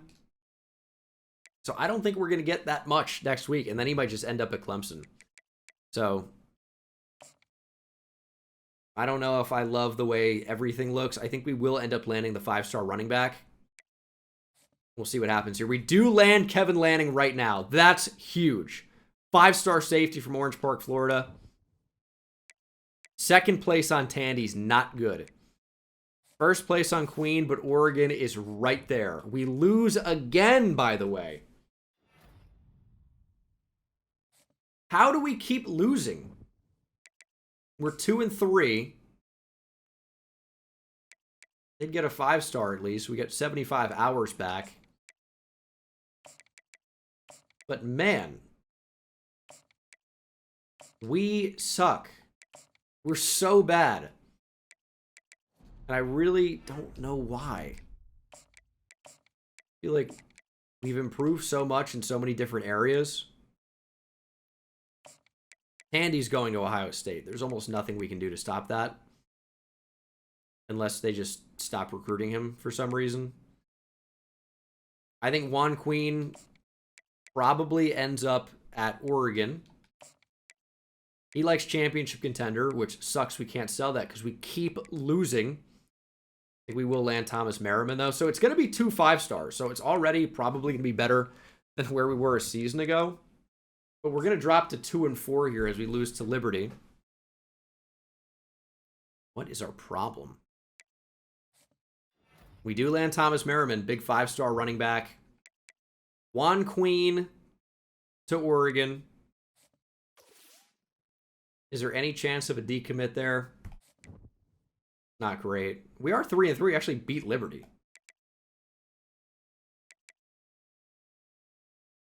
Pro potential. So he's to Oregon. No chance there. We should actually land Mike Peel as well. So that's going to be 3 5-stars. Clifton Graves, what a week. Good production from him. This team is so weird. It really, what it comes down to is that the sim engine is so weird with who we beat versus who we lose to. Kind of crying like the world is over and the sky is falling, but we do land another 5-star in Mike Peel. Championship contender going up slightly. We are 4-4. Kind of right where we were last year, right? But this time, we've landed 3 5-stars. That's the difference. Biotish is going to head to Auburn. We unfortunately cannot get a visit going for him. So a 5-star tight end would have been nice, but now does not appear to be an option. Grades are not good enough there. We just need to start winning more. It sounds easy. Got to beat Jacksonville State. I mean, this is going to be a really, really nice class for us. But it could be better. And that's kind of where I want to be. I want the better classes every time. But we mostly look great. Dixon might end up needing the program tradition stuff. Like I don't have that. And we don't have any way to have that. Top classes right now in Conference USA. We are 55. because our 3 commitments are all 5 stars, that's kind of the way I like to pivot at this point, because we've got good depth with 3 stars that are going to develop, but what we don't have are the top end type of talents that the 5 stars can bring. So need more 5 stars always. And there is John Tam, 4-star linebacker. I'm hoping Auburn just forgets about Biotish as we win again, 5-4. Championship contenders up to a B-. As Donovan Westmoreland finally has a player of the week. We need to beat Jacksonville State. I'm probably going to jump in because I'm worried about it. A visit would be so nice, but he's going to go to Auburn. I'm just hoping they stop recruiting him, which they won't. So I should just take the points off. But it's sad to do that. But all right. We gave it a good run. It's officially over. But more 4 stars are on the way, without question. So I'm hoping we can compete for a conference title here. We may need to win out in order to make that a reality. And beating FIU might actually prove to be difficult, it seems. But it seems to me like a team we should be able to beat. Don't really care about a 4-star receiving back. I think we're still in play for Chavez, so we're going to put more points there. I definitely want Darrell Mama to give up on Biotish. But this is going to be a great class. It's going to be 3 5 stars, maybe 5 4 stars, something in that neighborhood. So this is pretty great overall. We just need to make sure we beat Jacksonville State. And you also got to think about it. A couple of our losses are against teams we should not have lost to. Like, for example, Riverside in week 1. I think over another year that stabilizes, we beat a team like that, you know, every time. And I think we beat a team like that 9 times out of 10. We just saw the one time where we lost. Hopefully we can beat Jacksonville State here. Feels like we're a better team. I'd like to actually see that come into play. Show us how much better we are. 7-0. 10-0. Show me 17. 13's okay. 13-3 now. 20-3 Kennesaw State up over Jacksonville State, who has found the end zone but is still down by a lot. They're going to lose by 17. 27-10 is your final score. Points in every quarter. That's a pretty good recipe for success. 4 in every quarter, you're going to win a lot of games. Lorenzo Vigil, 12 for 17 for 170, 2 touchdowns. Running game showed up a little bit with Quay Ashley today. That's the type of game we needed. Just go out there and win. We did. Our outside linebacker, Connor Wentworth. We do lose Biotish to Auburn. They did not forget about him. I was hoping they might have. They didn't. Championship contenders up to a B now. We're 4-2 in the conference, which could be good enough to compete for a conference championship. FIU is 6-4. If you look at the current conference standings, they're actually 7th. There are 5 teams that are 4-2. Liberty, Middle Tennessee State, Western Kentucky, New Mexico State. This could be a tough one. FIU is good. Biotish, again, we don't have a chance for. I'd like to think we can get Fehoko here. We didn't get him on a visit. This week would have been a good time for that. We have other guys in on week 12. Why do we not have Fehoko in on a visit? That's a total space moment, because that is a mistake.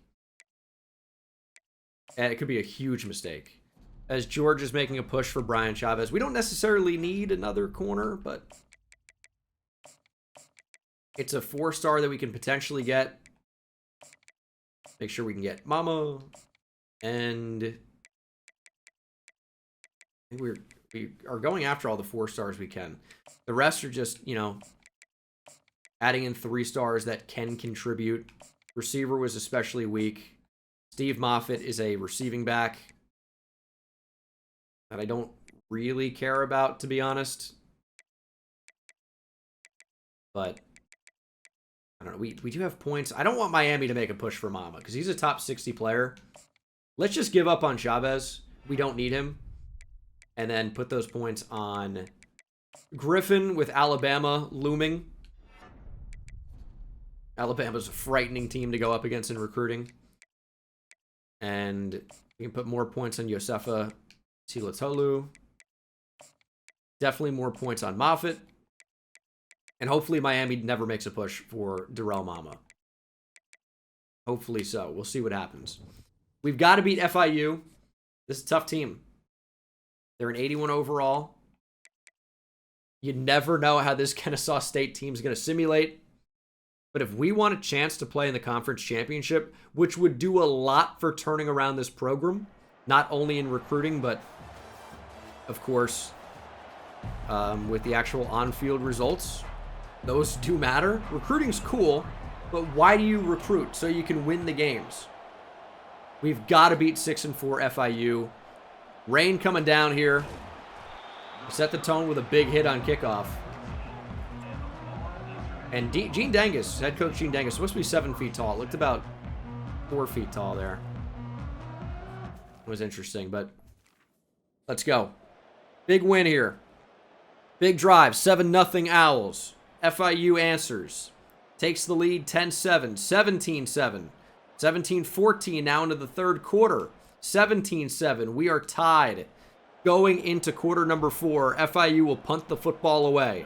And we've got a lot of experience with this team. Javier Ezeala. Is that who that is at punter? I feel like I remember him. We have a lot of experience with this FIU team. Keon Jenkins.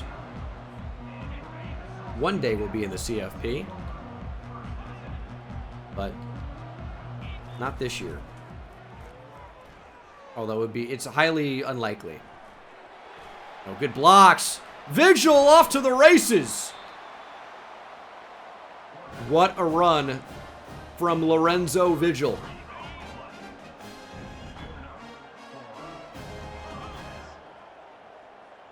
Work play action. Hit the tight end and work up the field, Walters. Only 1 touchdown today for Vigil. I honestly think once we get a good running back, the offense is going to come alive and sing. I think that's a big problem right now. Because I think in simulation, the CPU wants to run the ball. And we don't have a great running back. So, you'd think it'd be tough to score when you can't run the ball. And the CPU wants to run the ball. How about pass interference on that or something? Give me something there. I hate the way the Kennesaw State logo looks in the end zone, by the way. Does that bother anybody else? First down for Lorenzo Vigil. How about an actual design quarterback run here? QB draw. Can we block and find the end zone? We get 4 yards. That's not really too bad. Try to pound this thing in with Quay Ashley.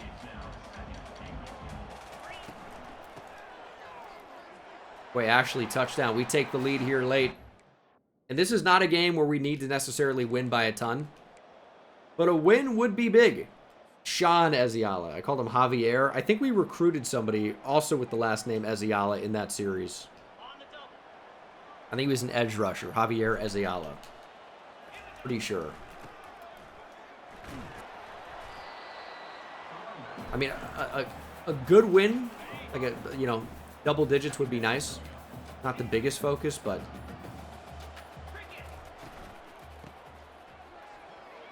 it's becoming a possibility, right?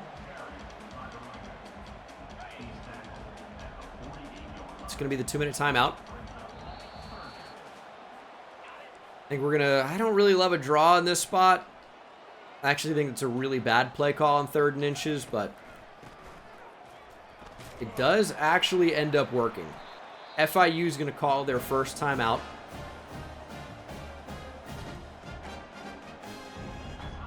And, I mean, I'd like to at least get into field goal range. Is this going to be considered a close win? I don't think so, because it's 7. And I'm not sure if we're in blowout territory. But I think a field goal guarantees a solid win. I don't remember what the number is. It may be 10 points. It's not called a solid. I think it's called a clear win. in this game. And that's just extra points on the recruiting trail. And we do have a couple of recruits in attendance today. Should have been that receiver. That is actually our current priority. We can't do anything about. I guess we'll actually go for it here. That feels like a mistake. And they got to fix it. I don't want shoe clock on for first, second, and third down and not for fourth. Whose idea was that? I'm not going to wait. I'm going to snap the ball early and hope we don't lose as a result. And that's kind of like a crazy thing to do. I think a blowout is 17. 15 plus? I don't think it's 15. Fairly confident it was 17. Maybe not. But we're going to take a clear win. I think we're going to try to kick a field goal as time expires. We're going to line it up. Turn shoe clock off.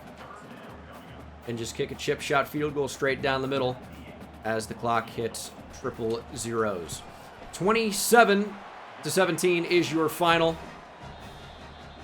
Big time win over FIU, who's a good team.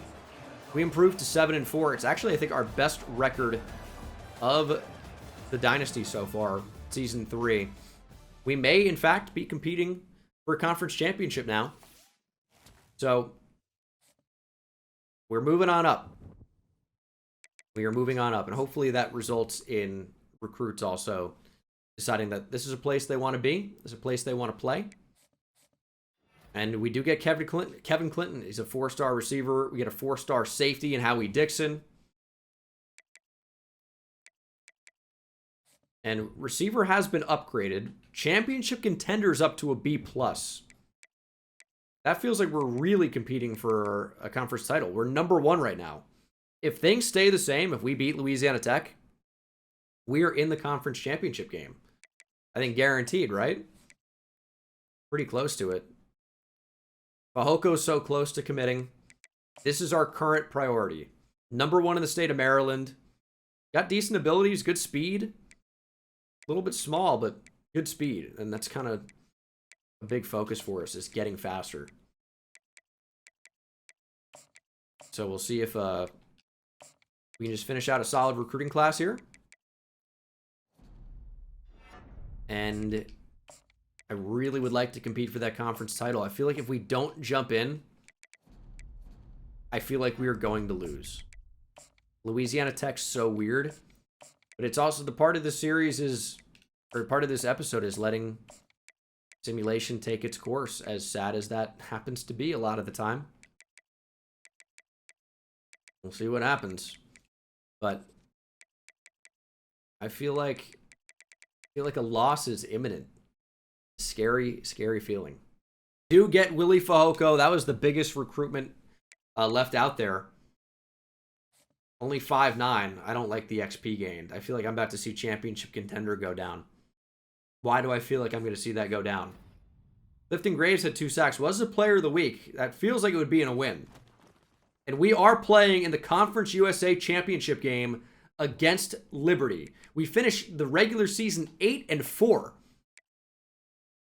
What a great season for us. And 80 hours left over. Love to see that. And we definitely need to upgrade at tackle. I honestly think we should put even more points on Karapetias, excuse me. But these receivers also could be good. I don't know. I know I do need to offer them scholarships. Otherwise, we pretty much have no chance. But I just don't have the points to scout right now. We'll cross that bridge when we get to it. Conference Championship Week against Liberty. We've beat this team already. Liberty has seen not our best and still lost. They went 9-3. They're top 25. This would be our first top 25 win if we were able to do that. So there's a lot on the line here. We'll see if we're able to beat them.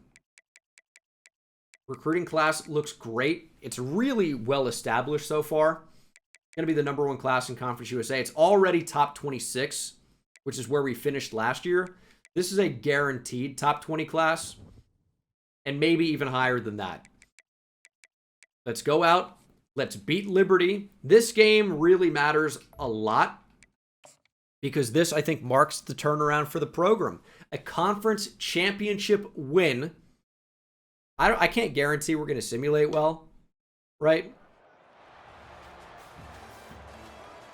The rest of this thing, but this would be a huge, huge win for the program if we can just beat the Liberty Flames today. 60 minutes of our best football. We got safety. They scored a field goal. It's off to a bad start. But we do take the lead with a touchdown and another 14-5, 21-5. Weird game. Liberty's not out of it, but they can't seem to find the end zone. They're scoring in weird ways. 24-8, 1:18 to play. We've got the football, Lorenzo Vigil. Victory formation. Although we're out of that. That's the game. Thanks for playing Liberty, but the Kennesaw State Owls are Conference USA champions. There is nothing they can do. Nearly 100 yards rushing for Quay Ashley. That's the ball game. Liberty can't believe it. You just got blown out. 21 points in the second quarter is the difference in the game. Holy cow. Lorenzo Vigil did Lorenzo Vigil things. That's a pretty regular stat line. But Quay Ashley, 72 yards after contact, 3 runs of 20 plus. Have a day. They could not contain Quay Ashley. Touchdown for Austin Walters, our big freshman tight end. Only a TFL for Jackson Colvin. Sack for Dylan Hannon, who's hurt. No picks in this game. We just played suffocating defense. That was it. USA champions only took... How many hours into the stream am I? I think 6 hours and 13 minutes. 6:16, actually. But... What a win. We're 9-4. Now, I don't know if that means anything for us. I'm looking here. Army and Liberty, I think, are the two highest. No, Tulane's highest group of 5. It's mainly just top schools. So I don't think there's any path to getting into the CFP for us. But that's a big time win. Tulane's guaranteed to be in. They're the group of 5. First round bye. But yeah, I mean, what a season for us overall. 3 5-star commitments. On the verge of bringing in some more 4 stars. Championship contenders in A- now. We're just outside the top 25. Program tradition is still in a really bad spot, but is better. And we'll have a bowl game to potentially go double digits here for wins. So, I don't know, we'll be playing like the Alamo Bowl or something bad. Or probably the Gator Bowl, something like that. We do land a 3-star receiver and another one. The receiver, we're getting more depth, if nothing else.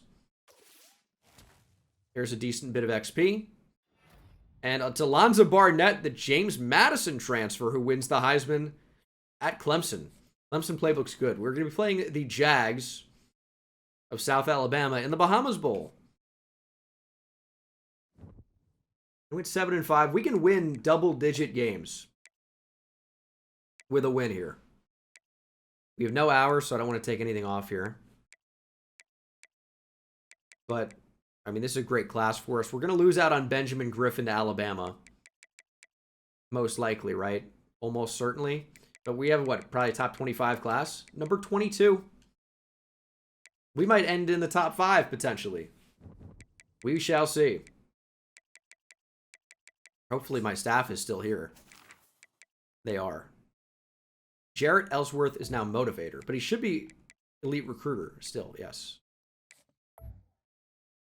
You'd love to see it. You'd love to see it. Let's beat South Alabama. Hopefully it's an easy win. Cruise control. Move on to season number 4. That's what we want to do. Easy win. Play our best football. I think we can do it. We got a lot of momentum right now. I think we're maybe a year away from competing for a college football playoff berth. We probably stay another season in Conference USA, but I don't think it's out of the question to consider a move to the ACC. That would definitely help with recruiting. And that might be the route we take. It's going to be a conversation with the stream chat, for sure. Ultimately, of course, I'll make the best decision for the program. But we'll see what that ends up being. We're up 3-0 early. How about 6-0? 6-2, we've been safetied again?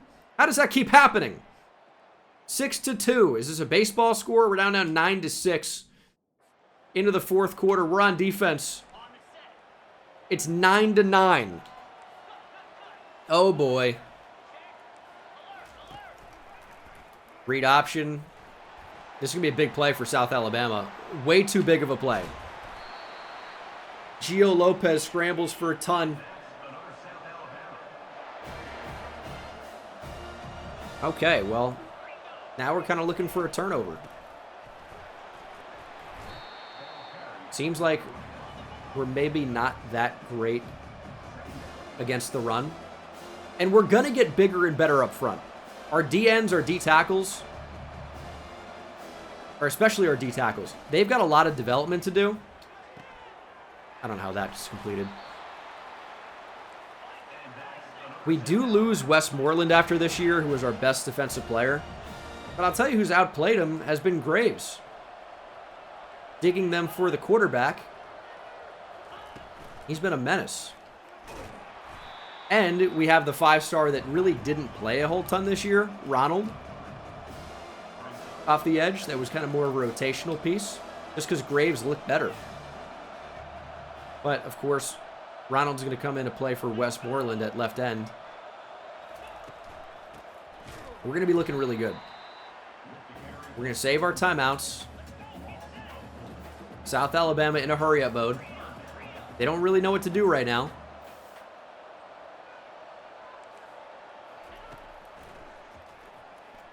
Big play. Big play. We got blocked away. Touchdown, South Alabama. We could not get after the quarterback. We got trapped onto the route. I was not trying to cover this. That should be an illegal block in the back.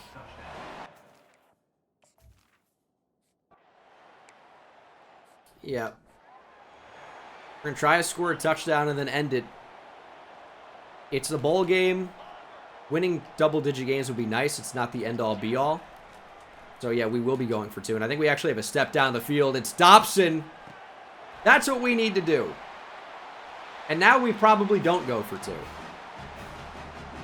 We probably just play for the tie here. And see if we can stop them.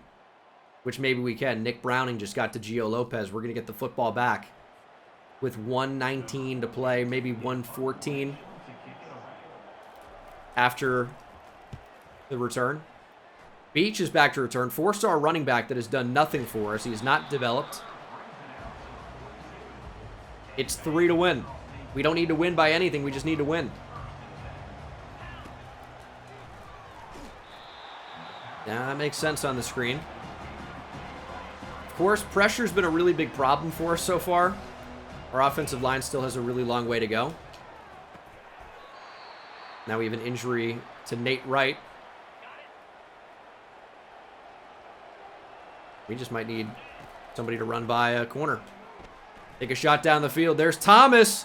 It's just as easy as that. Thomas makes the catch. We're going to find the end zone. Their corner is a bum. Destin Thomas, 58-yard touchdown. That guy absolutely sucks. It's just, whoever that guy's covering is the guy we're throwing to. Broken sack for Gio Lopez. He slides. Timeout, South Alabama. They can still win this game. Right now, I'm thinking they're playing for overtime. And that's got to be intercepted, and it is! Easy reads, user pick. Green eggs and ham. Williams with an interception to end it. And a touchdown for good measure as 000s hit the clock. We are Bahamas Bowl champions. Easy reads for the win. 29-16 is your final. What a fourth quarter after a very unexciting 3 quarters. Still playing for a national championship. I hope they get blown out again. We'll see what happens. But this has been a good rebuild so far. Hopefully we continue to win. Pro potential up to a B+. Coach stability going down. I'm sorry. Have we lost a coordinator? I don't love that.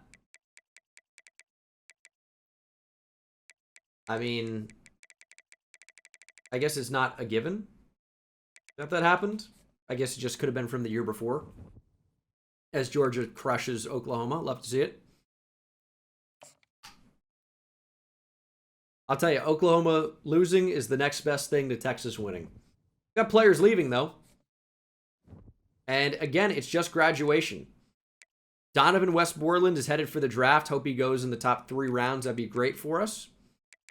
But we're not losing a ton of talent here.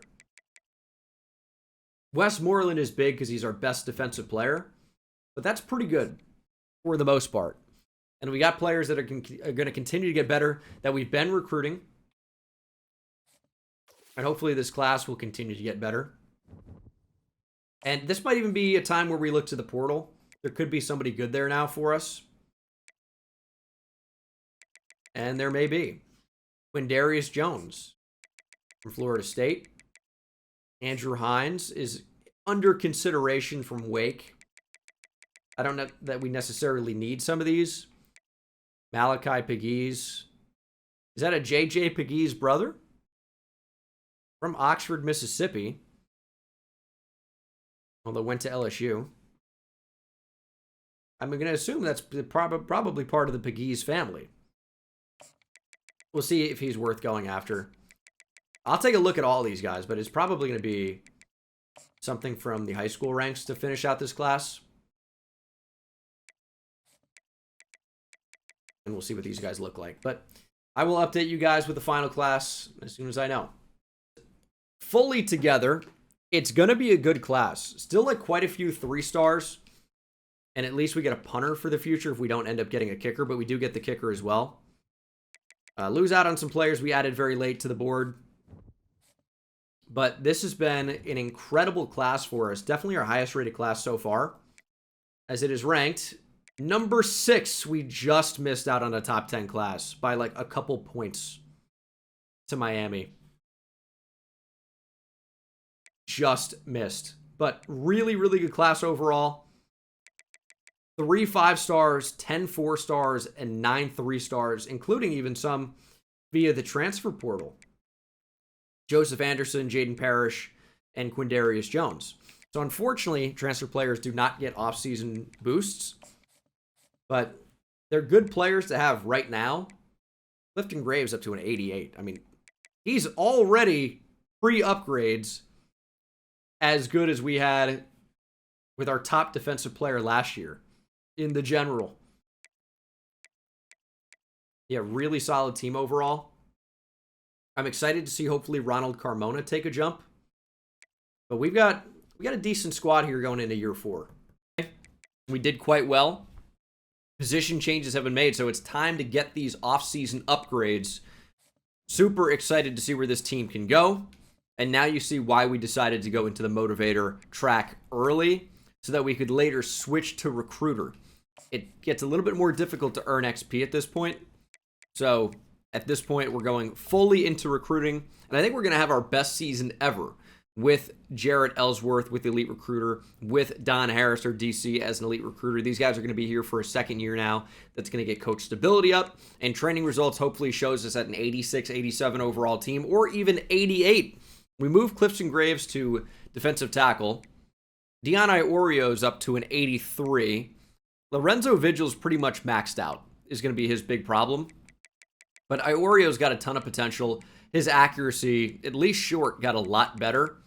And I'm hoping that he eventually will go into the field general archetype. We'll see if that ends up happening. But Graves up to a 91. Ronald Carmona, our first 5-star, is up to an 89.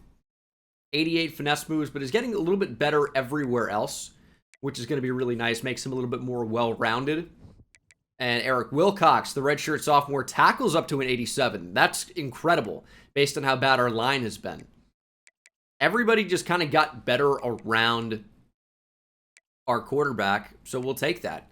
Geo Smith is weird because he is a power rusher, despite having 98 speed, 92 acceleration. You'd want him to be a speed rusher with quick jump. Just unfortunately not possible. But the rest of the team just got better. Like, some of the transfers stay the same, like Quindarius Jones is an 86, Jericho Washington is an 86, but just the theme of this upgrade session has been just everybody improved a little bit, except running back, barely anything. I think Bramell is up to a 78, and, well, obviously he is. I think he was like a 73 before, and as a redshirt freshman, that's really not too bad. Receiver still a little bit weak for us overall, but Bryce Dobson can absolutely fly. 98 speed, 99 acceleration. Send him down the field when we need a big play to happen, and that's going to be the route that we go. But the team is better. We should absolutely compete for a conference championship again this year. We did win it last year. We won 10 games. We're trying to do that again in 2027. We're on the right track. This is where things start to just not go on easy mode a little bit. You still need to perform in simulation, and that can be easier said than done. But where we are currently is that I'm going to show less and less recruiting. It's going to be more about, okay, we got this guy, we got that guy. No longer need to worry about, okay, these are some big battles. I'm sure I'll check in, of course, but mostly we should just be able to check in only when getting some big recruits. So I'm excited about that. And, I mean, we don't really need 3 quarterbacks, because we know Oreo just wore the red shirt last year. He'll be good to go. We can carry 2 QBs. I'm fine with that. And I think we could have done a better job on the O-line last year. I don't really want to cut anybody, because we're going to be a little bit thin there right now. And it just doesn't make sense at the moment. But a lot of these, like, random sophomore D-tackles, like, some of them developed. We just didn't need to carry, like, 8. But we'll get ready for 2027 and try to, again, compete for a conference championship and hopefully even a national championship this year. Maybe a year away from that, but we're getting closer. If Oreo ends up taking over at QB next season, I wouldn't be terribly surprised. He could definitely pass Lorenzo Vigil and even play over him when Vigil's a senior. I think that's a possibility. Okay, so I said I wasn't going to do many updates on recruiting, but I do want to show what appears to be the best linebacker class of all time. I'm going to try to get 4 off-ball linebackers in this class. They are 4 5-stars, which they've got fairly low influence across the board. Tevin Pollard is 6'1", 250 with 93 speed. They all look like they're pretty good, but Tevin Pollard looks insane. All I needed to see was athlete, run stopper, 5-star with 93 speed. He's going to be a monster. And there is also a really good receiver I want in this class. Carl Uzama, 6'4", 205, gold shifty, 97 speed, 95 agility. It's going to be tough with Georgia right there, but the recruiting class has potential to be very, very good. We actually did have Georgia on the schedule by default week 4. I've changed that. Not this year. We lost to Riverside in Sim 2 years ago. I'm not ready for Georgia just yet, although we may have jumped in and played some of that. We are locked out on Akindele. Of course, there's Georgia causing problems for us already in recruiting. But we've got more hours to work with this year, slightly, 500. Quarterback on the list. We're not going to go after everybody, but I'm going to tell you, I am going to heavily pursue all of these linebackers. I will be in the mix, and Tevin Pollard is getting 75 of my 500 points. I think he is that important. And it's like, why go after 4 of these guys? Well, we could have 4 linebacker spots on the field very comfortably, right? Run a 3-4. Obviously, not all these guys would play off ball. in that scenario, but some of these guys will kick to outside linebacker. And at 6'1", 250, I could play you at outside linebacker in a 3-4 and feel really good about it. We want the best players we can have. And those guys look insane. Lemur, we're not really going to have a chance for, probably. So it's going to be important to back out of some of these pretty quickly. But this class has the potential to be very, very special. And I'm hoping that we can bring in the best class so far. A bunch of 5 stars. I'm hoping for upwards of 3. I don't know what the number actually ends up looking like, but upwards of 3. And some of the best players are 4 stars. So it doesn't just have to be, oh, you got a 5-star next to your name. We're going to go ahead and get you. Just the best players we can get. And I don't really know about the quarterbacks. Kind of an interesting spot. But, I don't even know if there are that many 5 stars I like in this class, to be honest. That's maybe the weird thing. I'm not going to get a 5-star just because it has a 5-star next to the name, right? Like, it's going to be too tough to win. But we're looking fine. Really, the middle linebackers are the focus. Anything else is extra. But the middle linebackers, those are the players that I need in this class, no question. Okay, so we scheduled Tevin Pollard, the awesome 93-speed athlete linebacker, for this week, which is against Baylor. A really, really good opponent. We're 2-0. And Baylor is actually number 4 in the country. We're actually ranked in the top 25, by the way. Playing style is down. Are we not getting TFLs? That's what these linebackers all care about. That's costing us a lot of points, actually. That's not great. Zach LaRue, I really wanted all of these linebackers. And we're in the lead. We're getting hours back. But we need to get our TFLs up. That's a problem. You need to put points on Tevin Pollard. The problem with Pollard is he likes athletic facilities and brand exposure. We're D in both of those. Pro potential is a B+. That's cool. LSU and Georgia, Clemson, they're making pushes. We've got them on campus early. We're now same tier as Baylor, which is stupid. But that's a team we absolutely need to beat. Absolutely need to beat. So, we'll see if we can do that. And we'll see if we can get some TFLs. Maybe we're just not in a good playbook for it, but our play style for these linebackers is a D. Really bad spot to be, but we're going to hop in against the number 4 team of the nation. Our first game ever against a top 5 opponent. It would be a tremendous win, but not one that I think is impossible. This is a team that we could potentially beat.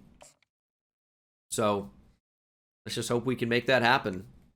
And I also want to get Manny Mount on a visit next week.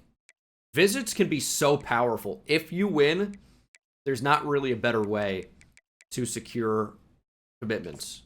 I think Brink, unfortunately, is going to get a competitive visit if we bring him in the same week. But I said I wasn't going to show all that much of this anymore. So we'll see what happens. But we're going to stop sending the house and start to figure out some of these hard sells now that our grades are better in a lot of different areas. And we'll see if we can beat Baylor. I'll see you for the game. Overall, by a lot. So this could be a huge win over the number 4 team in the country, the Baylor Bears. And also, you can play a fun game at home. I know we're pretty deep into the video now.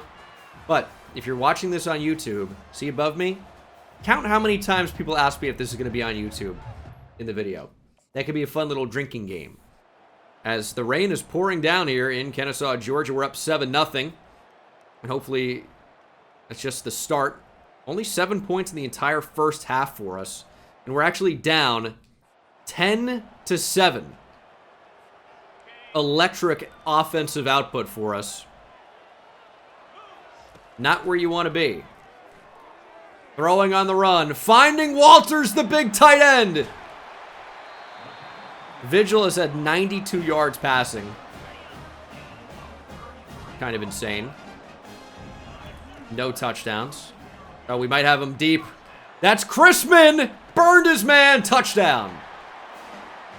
And he's not even our speed receiver. He's only got about 90 speed. But it looked like he just beat him off the line there. Easy release. 15-yard penalty on the defense. How do we have the football? Oh, they punted it. That's a really bad time for a punt if you were Baylor. Down in this game, fourth quarter. There's Beach. And now I actually decided not to redshirt my 5-star freshman running back. You may remember we recruited him, Thomas Merriman, and Bromell is a redshirt freshman, but Merriman is going to be our power back. I just felt like he was the best option there. And Beach really isn't too much of an actual legit running back. He's really more of a third down back. So I'm thinking that we could potentially make a change here to get Beach out of the game. Now, we do run an air raid now. So he also might just be the best option considering that he's such a good receiver. But I also think that Merriman, when we're actually playing these games, could be a really good option for him. He's a tank. 240 pounds or close to it. Just lower the shoulder and go through everybody. We need to see more of Thomas Merriman. He's got platinum team player. He's like 5'9", 5'10", 240 pounds. I mean, he is an absolute beast. Wardell Bromell into the game. And I miss Thomas Merriman already. It's the 2-minute timeout, though. And Bromell actually works in as a receiver. Might get him the football. Now he drops it. We're going to go up by a field goal late. But unfortunately, not really going to help us with a blowout for recruiting. Especially when this is considered a same tier caliber team.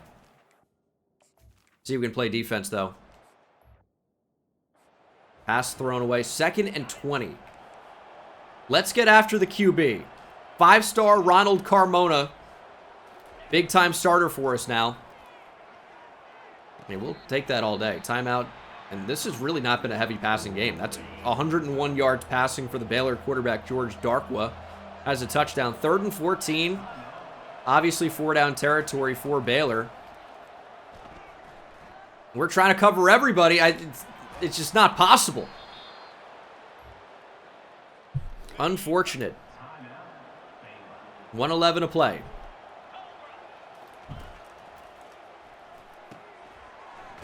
Dude. They're just finding places to go with the football right now. Interception here would be absolutely huge. Covering it fairly well, but the quarterback takes off. Look at the speed.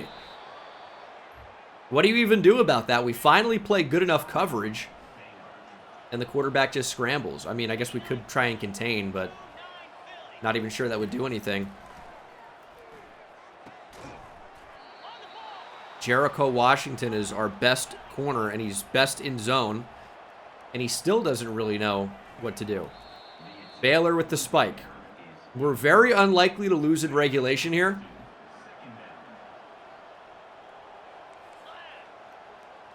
But I really would prefer to not allow any points. Quarterback looking to take off. He's going to, and there's a throwaway. We might actually consider a contain. But I don't know. We're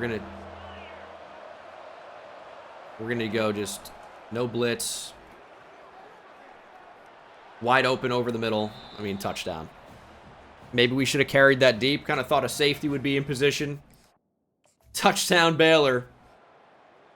And they actually go for 2? And they go up 18-17 with 31 seconds. Are you kidding me? Freshman George Fahoko with the fair catch. All right. Well, hopefully we have speed at receiver now. We have Crispin, but we also, as our third receiver, we shouldn't have Bramell. We have Dobson with 98 speed. He's hurt. Well, there goes our speed threat. We're throwing down the field for Crispin. Big play for us earlier. He can't make it this time. We had a way better release on the left side of the field, but the safety picked it up. We didn't really have an option to go to Thomas, unfortunately. We don't need it all back. A field goal is good enough. Field goal wins the game for us. That catch is made. We're going to call a timeout. I thought the CB nearly made an incredible play.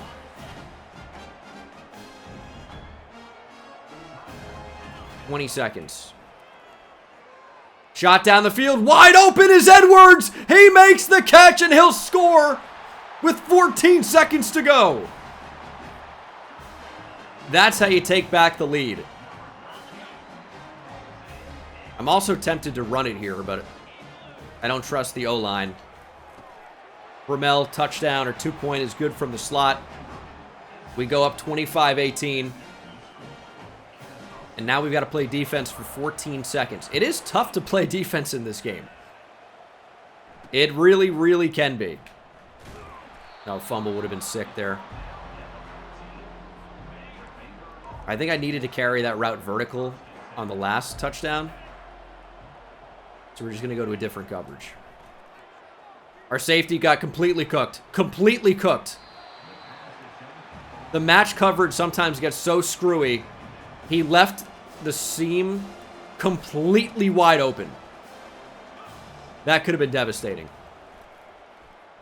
Kimball after the quarterback. Lobs up and incomplete. We upset number 4 Baylor. 25-18. What a game. Ups and downs, but a big play in the fourth quarter leaves us undefeated and Baylor with 1 loss. Wild. Tevin Pollard, close to committing. We didn't really gain that much.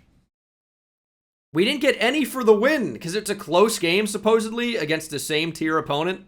We won 25-18. I guess it was close in the end, but we get almost no boost there. That's crazy. And we still can't hard sell. But with LSU and Georgia scheduling visits in week 8 and week 9, I think we're going to end up winning that recruitment. So that's sick. We've got 145 hours now. And we should have pretty good info about... Where's the tackle? We were doing hard sells on one of them. I thought it was Manny Mount. I could have sworn. Maybe it didn't save. That feels crazy. I definitely did it. But then there was a... could not save Dynasty, but it still saved the win, so I'm very confused. I almost certainly did multiple soft sells to figure out what his interests were, but I guess not. It's going to happen, but it's still big news anyway. Tevin Pollard from Odenville, Alabama has committed.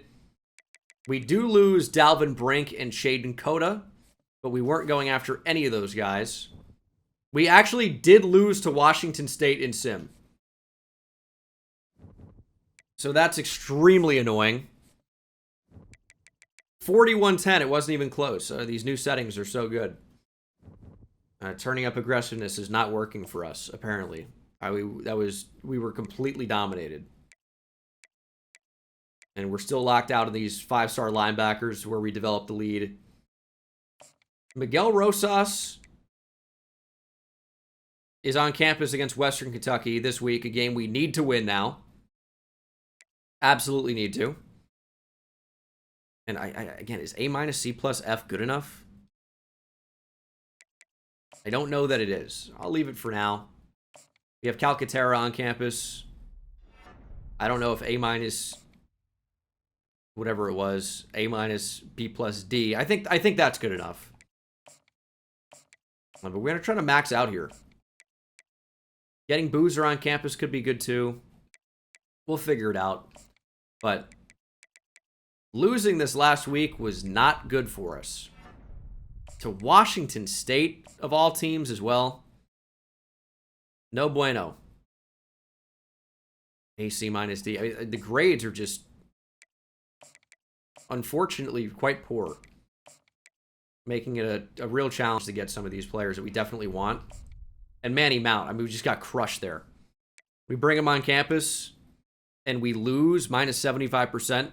The visit just cost us 40 points. He didn't get anything because we got blown out by a lower tier opponent. Great. Absolutely brutal. So it honestly might be worth it to just drop out. But we still may be able to win it now that we have the hard sell if we max out our points. It's not a guarantee. We probably should just play it safe and save our points, but I'm not going to do that. Of course I'm not.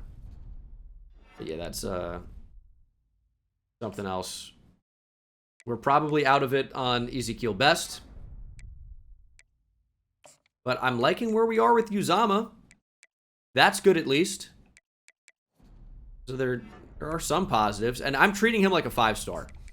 He's a 5-star level ability. We don't want to lose him to Georgia Tech or Auburn or Georgia. Not that they're going after him too much, but if they decide to at any moment, like automatically we're screwed. It's kind of how that goes. Unfortunately lost to Washington State, but we're 5-1. We beat UTEP, and that should result in the commitment of superstar 4-star receiver. And again, I think the 4 stars are kind of better than some of the 5 stars in this class. Carl Uzama from Athens, Georgia is an owl. Huge. We kind of got screwed on the linebackers because we're just not getting TFLs in Sim. I don't really know what to do about that. So our playing style is an F. So we don't have any chance to get Shakir Watts or Zach LaRue when that happens. We're getting no TFLs in simulation. We're close on Miguel Rosas, but I think it's week 8. So he's on Georgia this week. He's on their campus this week. He probably just stays home at Oregon, which is unfortunate. If they lose, maybe not, but it's probably going to be bad news. Calcaterra is close. I think we just need to ride it out, and Drew Calcaterra will upgrade our defensive line. We have Pollard. Nick Sharp is potentially on the way as well. I think we're going to get him before the Week 9 visit to Georgia Tech. I think, steal Manny Mount from Marshall, which is a shocking development, to be honest. But I went for it, and it looks like it's going to pay off. So, I don't know. I don't know if this class is actually going to look as good as I thought it would off the rip. But we are getting better, right? So we're getting better players. I feel like it's going well, but I don't know if the rating, the class ranking, is going to back up my feelings on it.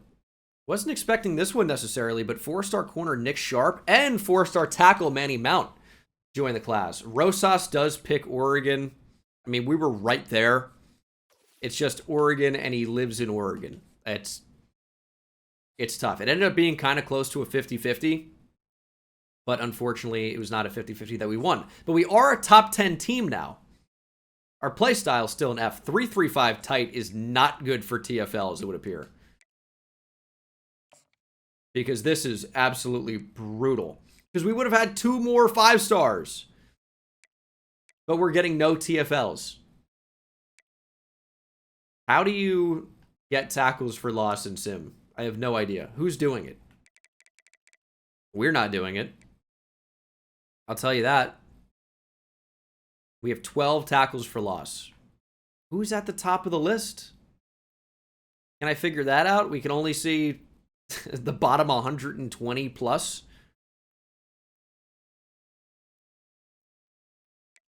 I don't even know where we are with that. It doesn't even show us. Are we just not in there? We have a ton of interceptions. That's great. Tackles for loss just doesn't exist for us. And from 5-star D tackle Drew Calcaterra. Relation to Grant, maybe? Well, and David Boozer is headed to South Carolina, I'll tell you that much. That recruitment is also over. Although I think we do have him on campus week 11. It won't matter. Playstyle is still F. Tulsa's getting TFLs. Tulsa's going to get 2 5-star linebackers just because their play style is good enough. How is Tulsa getting all these tackles for loss? That's what I want to know about. How are they doing it? Simply insane. What is their defensive playbook where they just own the line of scrimmage? I get that their competition level is lower as well, but Tulsa is 28th in the nation. They're 13th in the nation, actually, in tackles for loss. They've got 34. What is the Tulsa defensive playbook? This is unbelievable. Lead on Benshaw. I mean, we had a big visit week just there, our last visit week of the season. As we'll get ready for 2-8 Sam Houston, who I'm sure is going to beat us in sim somehow. Playstyle is just still an F. Like, Shakir Watts is doing whatever he can to not go to Tulsa, yet he's going to end there anyway. Tulsa's going to land 2 5-star linebackers. I'm going to be sick. So disappointing. Benshaw is going to end up at Washington, not Oregon. We gave it a good run. We really gave it a good try. It was our best case scenario. But unfortunately, Benshaw is going to be headed to Washington. Unless they lose, in which case, maybe not.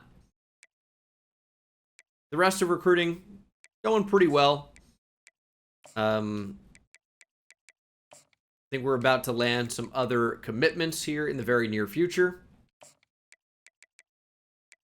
And there's not much more to say at the moment. I mean, we're 9-1. That's the big thing right now. So we are, I guess, probably going to be a college football playoff team unless something goes terribly wrong. But I'm not really, obviously, expecting anything to go terribly wrong. So, feel pretty good right now. And if we lose this week, obviously, we got some big problems. But, famous last words maybe. But I really do not expect to lose. We are playing one of the worst teams in Conference USA. If we can win this game, I think we guarantee, no matter what, that we're going to be playing in the Conference USA Championship game. And that hopefully will punch our ticket to the college football playoff. Benshaw does pick Washington. An unfortunate loss. We move up to the number 3 team in the country. Liberty's only 5-6 this year. Playstyle is still an F. We just get no tackles for loss in sim. Benshaw picking Washington sucks. Our playstyle is still not good enough for Damian Denard to even consider us. It's so close, though. He might just end up with us anyway, by default. And now there's another team in the mix for Matt Schobel. Ohio State really making a good run. But yeah, we'll see what we can do.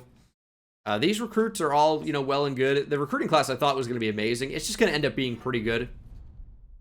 Right now, it's going to be rated fairly well, as we are top 50 with only 6 committed. But we're not going to bring in that many this year.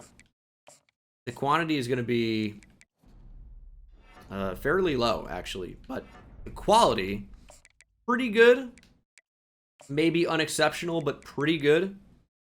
And you'll take pretty good. You'll take it. Our center, Rashard Kraft. Shakir Watts finally picks Tulsa.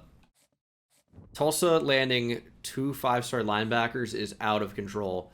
What a week for Stephen Avant, the sophomore defensive end. 3 sacks, 8 tackles, 2 TFLs. And we're going to be playing Louisiana Tech in the Conference USA Championship. We pretty much blew them out earlier. We went 11-1. We're a top 5 team. How bad is Conference USA that they end up in the championship game? 5-3 in the conference is good enough to make it, I guess. 6-6 overall. That is devastating.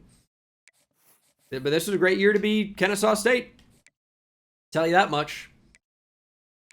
I wish these linebackers would just change their mind. Oh my God. Georgia Tech might just get Lionel Burr. How did you not commit to us after last week? Oh, that's so bad. Even Elite Recruiter couldn't help us out this much. Although we can finally recruit Damian Denard. That's something. Don't like Ohio State with a week 15 visit. Are week 15 visits just visual glitches? Or are there actually going to be week 15 visits? I find that hard to believe because I can't ever do that. Maybe these top schools can? I feel like they can't, but I don't know. We'll see what the class ends up looking like. We're on the verge of finding out.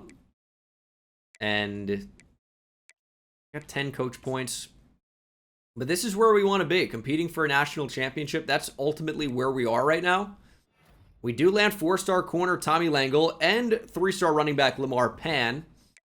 Lionel Burr does pick Ohio State at the last minute. We've lost so many of these recruitments at the last possible minute this year. Really unfortunate. Gonna keep our elite recruiters in there. Next season could be the truly elite class. Because we might jump from Conference USA and maybe join the ACC or something. And we've dropped on Schobel. When Ohio State just decides they want somebody, it's over. That's pretty much how that goes. I say that now. You never know what Louisiana Tech's going to bring. But if we win this game, we're top 4 in the nation already. We've got the advantage. We will be in the CFP, no matter what. But are we ready to compete for a national championship, I think is a different question. We might be a year away from that. But we have momentum. We have a lot of really good players who are underclassmen. So I think we're actually going to be in a great position to compete for a championship next season. But still, maybe it's this year. I don't know. Right? So we'll see what happens. And I don't see any reason this game should end up being close. But we're already down to Louisiana Tech. Are we going to struggle to score points in this game? It's 10-10 into the second half, up 13-10, 20-10, 20-17. Please end this game. We can't lose to 6-6 Louisiana Tech if we want to be a national champion this year. Or ever, honestly. This loss could set us back a decade. We could destroy all of our progress if we lose to 6-6. Was that a... Thought I saw something weird. I don't know. Anyway, that is the Conference USA title game. We win 20-17. Way too close. I just don't get how we struggle against a team like this. We ran the ball incredibly well. We didn't turn over the ball on offense. What was the problem in this game? I don't know. We are 12-1 though. It's our best season to date. This is an incredible season, but it doesn't end yet. We are into the CFP, and we're going to find out who we're playing momentarily. Or actually, we should be getting a first round bye. If you check out the CFP bracket, we're currently projected to be the 2 seed. We're the highest ranked group of 5 team. We are guaranteed a first round bye based on our current rating and ranking and result of this game. So we'll get a first round bye here. We need 3 wins and we're national champions. We do land a 3-star tackle. We lose the 4-star receiver to Ohio State. As soon as they decide that they want somebody, it's over. Pretty much. But what a season for us overall. I think we find out who wins the Heisman shortly. Maybe. But we have a bye week in week 16. And we're going to find out who we are playing in the first... well, I say first round of the CFP. So we lost a lot there. After the first round bye, our first game of the college football playoff is Gene Dangus wins Coach of the Year. It's a great decision. Our DC wins the Broyles Award for Best Coordinator. We might unfortunately lose him. TJ Moore, the Clemson receiver, wins the Heisman. It's a Clemson player every year. Early National Signing Day. Obviously, there was a little bit of disappointment all over the place. We could have had so many more 5-stars. But, of course, these top 3 guys, Star, Elite, and Impact Dev, are going elsewhere. But Tevin Pollard looks insane. 93 speed at 6'1", 250 is absurd. Also has elite dev. Calcaterra with impact. We lost Boozer. Like, this is quite a good class. It just could have been better. A lot of normal dev. Still going after a number of players as well. Star dev for Schobel we missed out on. Just trying to add depth down the board here with a lot of these 3-star offensive linemen.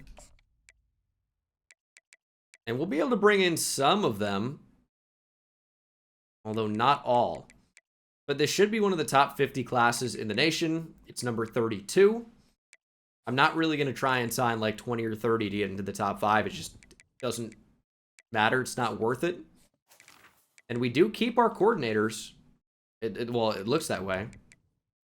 We'll see if things change. Bowl week 2, that's where we're going to shine.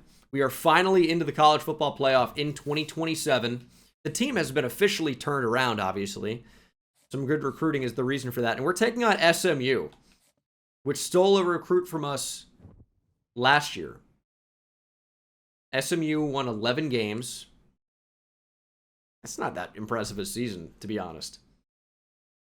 11-3 overall, 6-2 in the conference, and they're in the ACC now.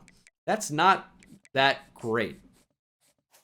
We did lose our DC. I thought we might. So that sucks, but there might be an elite recruiter or even a tactician somewhere in here, maybe a combination of both. So we do need to replace our DC for the future. That sucks. We just lost a really, really good one, and that's going to hurt our coach stability, which maybe not the biggest factor in recruiting, but it is a factor, and we might decide on one next week. We do keep our OC, which is maybe the big one, but it is SMU who beats not even that good of an opponent. They beat TCU by a touchdown, who went 9-5 on the year, or who is now. Hit Miami, Florida, UMass. What is this bracket? We play the winner of Georgia Tech, Fresno State. And in the national championship, we'll play one of Pittsburgh, ASU, UMass, or Washington. This is maybe the weakest college football playoff bracket I have ever seen. And this is only in 2027. That's absurd. It is an 82 overall. We're probably going to lose. We can barely beat Louisiana Tech. But this is also the most favorable CFP bracket of all time. There's no Clemson, there's no Georgia, there's no Alabama, there's no Oregon. There's no Texas. And that is not bro sneaking Texas in there. Texas is a problem.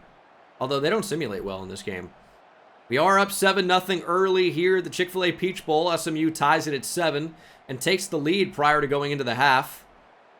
14-7. We do get 3. Into the fourth quarter. Down by 4. SMU with the ball. Turnover here would be huge. I don't know that we're going to find a way to stop Mike Johnson. The most boring name ever. Bring Madden up. Show blitz. They're going to run. Please, TFL. Could have used those this season. Didn't really find too many of them. We contain the quarterback, maybe. Huge 3rd and 4. There we go. Stephen Avant gets to the QB, and it's a lot of Stephen Avant, by the way. Why so much Stephen Avant? We have no injuries. But you wonder, why is Stephen Avant playing so much when I thought we had significantly better options off the edge? No disrespect, but Ronald Carmona is a beast. Geo Smith. Avant's okay.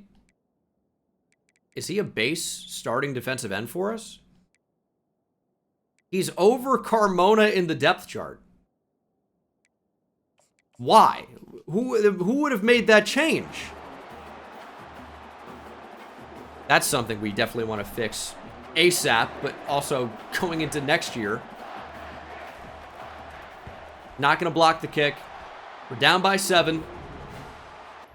Need a touchdown. We could play for overtime. We could consider going for 2 if we... Well, let's just say when we get the touchdown. We got a little bit of space to run here. There goes Lorenzo Vigil. I love running with the quarterback. It's a good way to guarantee yards. If you have space, you can make something happen. If you have a quarterback with speed, you need to make something happen. Get up the field. Throw the ball. Vigil for Dobson. Makes the catch. No touchdowns for Vigil. We just maybe need a better quarterback. It might be Iorio time in Kennesaw. And Lorenzo Vigil's good. Iorio could end up being a higher overall by next season. I think he might have a higher ceiling as well. And those things are important. Oh, that's a good block. We're going to score quickly. We're not going to go for 2 here. We're just going to try and take the points. And we have the slant maybe. Hopefully our defense can step up. So here we go. Going to be 17-17. Okay. Well, SMU's back to moving the ball pretty easily. Always. It's never easy. No, we're out of the play. Big broken tackle. Trying to rip the football out now. It's a massive gain for SMU. They're going into the hurry up. Kimball's hurt. We had a lot of injuries. Wear and tear is no joke in this game. Turnover now would be incredible. That's going to be the 2-minute timeout. We're still in a good position to win this game. We will have time no matter what. If we can somehow hold SMU to 3 here, I think we're in the driver's seat. If we allow a touchdown, which we're going to. Jesus Christ.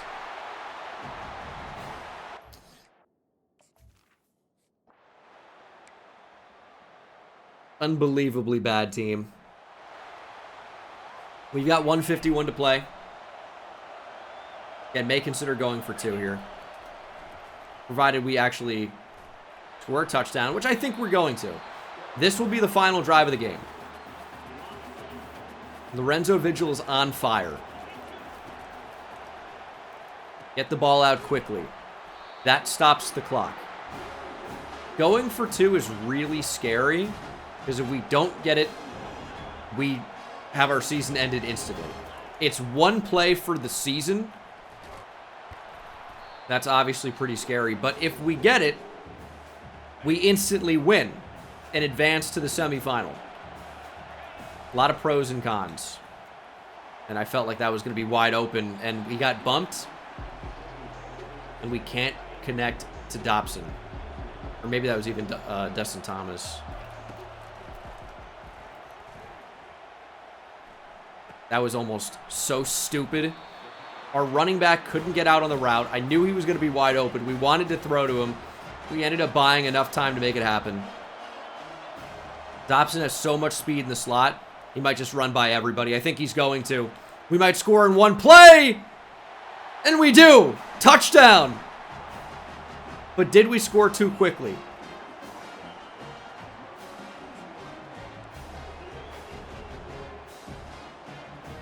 We're going to play for the tie here.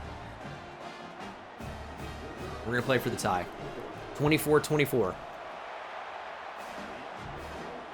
SMU can win it with 3. We've had a really tough time stopping them. We've got 1 minute. Going for 2. Going for 2 actually may have made the most sense there, because they win with a field goal anyway. And if they didn't get it, now they're not trying to win the game. They're probably just playing to kill the clock, which is going to make their offense a little bit easier to stop. Going for 2 actually may have been the play there. Now that I think about it a little bit more. And I had that thought initially, and then I got scared, because then our season's over. But, I mean, it may just be over anyway. They're already to the 44-yard line. We can't stop this team. And that's a pretty big concern. Throw down the sideline, instant touchdown SMU. We get the ball back with 45 seconds. Our corners suck. We're going to lose to a QB with a man bun. I knew we would lose to this team, but maybe not yet. We have 46 seconds, 3 timeouts, and we just scored with, I think, less time than this, so I'm not really that worried about this situation. We can still run with our quarterback. We can still look to take a shot down the field. We do not need to be one-dimensional here.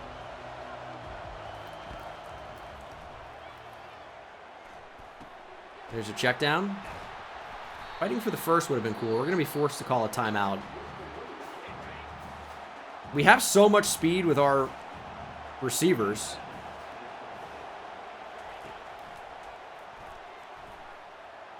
We should be able to just get a ton of yards there with Dobson. 30 seconds. I think we might go for 2 here, provided we score a touchdown. I don't know that we can stop this team, and that's a big problem. Don't fumble. 24 seconds. We're going to look to save those timeouts. They may come in handy here in the final 20. Cost us a few seconds, but that's it. We're going to run with the quarterback. There's Vigil. We'll slide, and we'll call a timeout. We have 1 remaining.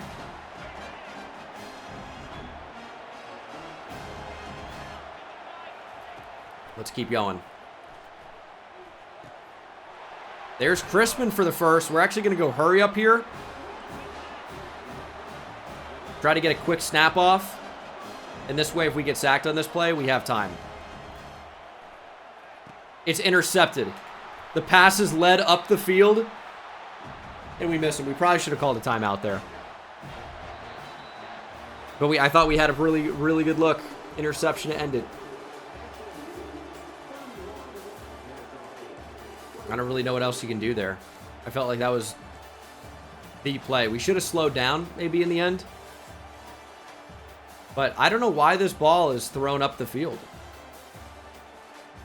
Like we have the receiver open. You know? I would make this throw again. I feel like he's wide open. Obviously we have 4 underneath as well. But with the time, because we didn't call the timeout, it gets scarier. And if we did call the timeout, it's still scary, because if you don't get it, it's a running clock. But it's just, the throw isn't good. He's wide open. Well, maybe not wide open, but pretty open.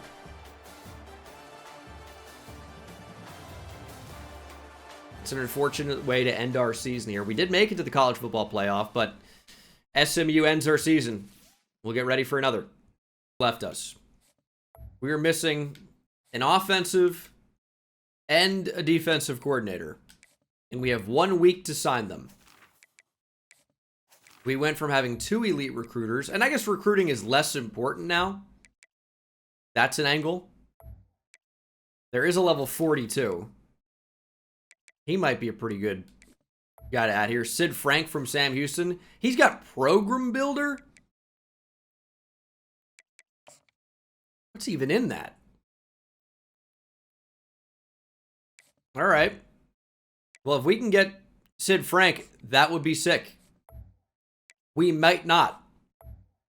Maurice Booth is a 31. Blessing in disguise. He's also got Program Builder. Or, no, he's got Scheme Guru. Interesting. Yeah, I do think it only matters at head coach. Scheme Guru, I think, is cool. I think we just want a high level with Scheme Guru. Motivator's cool too. Try to get Maurice Booth. We'll see if we can get... Sid Frank would be the big one. But, he's heavily upgraded, is kind of the interesting thing. So, unfortunate end to our season in 2027. But I think we were already a little bit ahead of schedule. Number 2 team in the nation. Let's see if we got our coordinators. We did get Sid Frank and Maurice Booth. So our coordinators, you can make an argument, are even better than they were last year. Yes, they don't have elite recruiter, but do we even need elite recruiter at this point? We've recruited well. We've recruited the guys they're going to be a part of a national championship team. We just need to activate them now. And Jordan Beach is now up to an 84 overall. Good year for him. We are losing some talent and a ton of speed in Bryce Dobson, but we got Willie Fehoko with 96 speed waiting in the wings. Carmona hopefully plays a little bit more this next year. I'm so excited for 2028. I feel like we are going to be national champions. If the bracket looks anything like it did a year ago, which maybe it won't. Pro potential down to a B-, which is as low as it can be to still get good recruits. As Washington blows out Georgia Tech in the Natty. Sam Levitt transferred to Washington. Well, there you go. Talent here. Quindarius Jones, Jericho Washington. My corners stunk anyway. Ethan Newman's a little bit of a loss on the O-line. I'd like to keep Connor Wentworth. He'll get a little bit of a boost. He's got silver quick jump. That's good. A lot of stuff on defense. But is there anyone that I'm super disappointed about losing? Not really. Like Jericho Washington's high rated. Quindarius Jones is high rated. These guys weren't great. Five Hamilton's fairly high rated. But like we're losing 3 starting caliber corners. But we've got replacements. We're going to be good to go. Safety AJ Watkins and 4-star transfer running back Trayvon Dunbar. Also looking to add more offensive line depth. That was a big focus. It is a lot of 3 stars and some 4 stars that are in the class, but I do think we're in a pretty good position.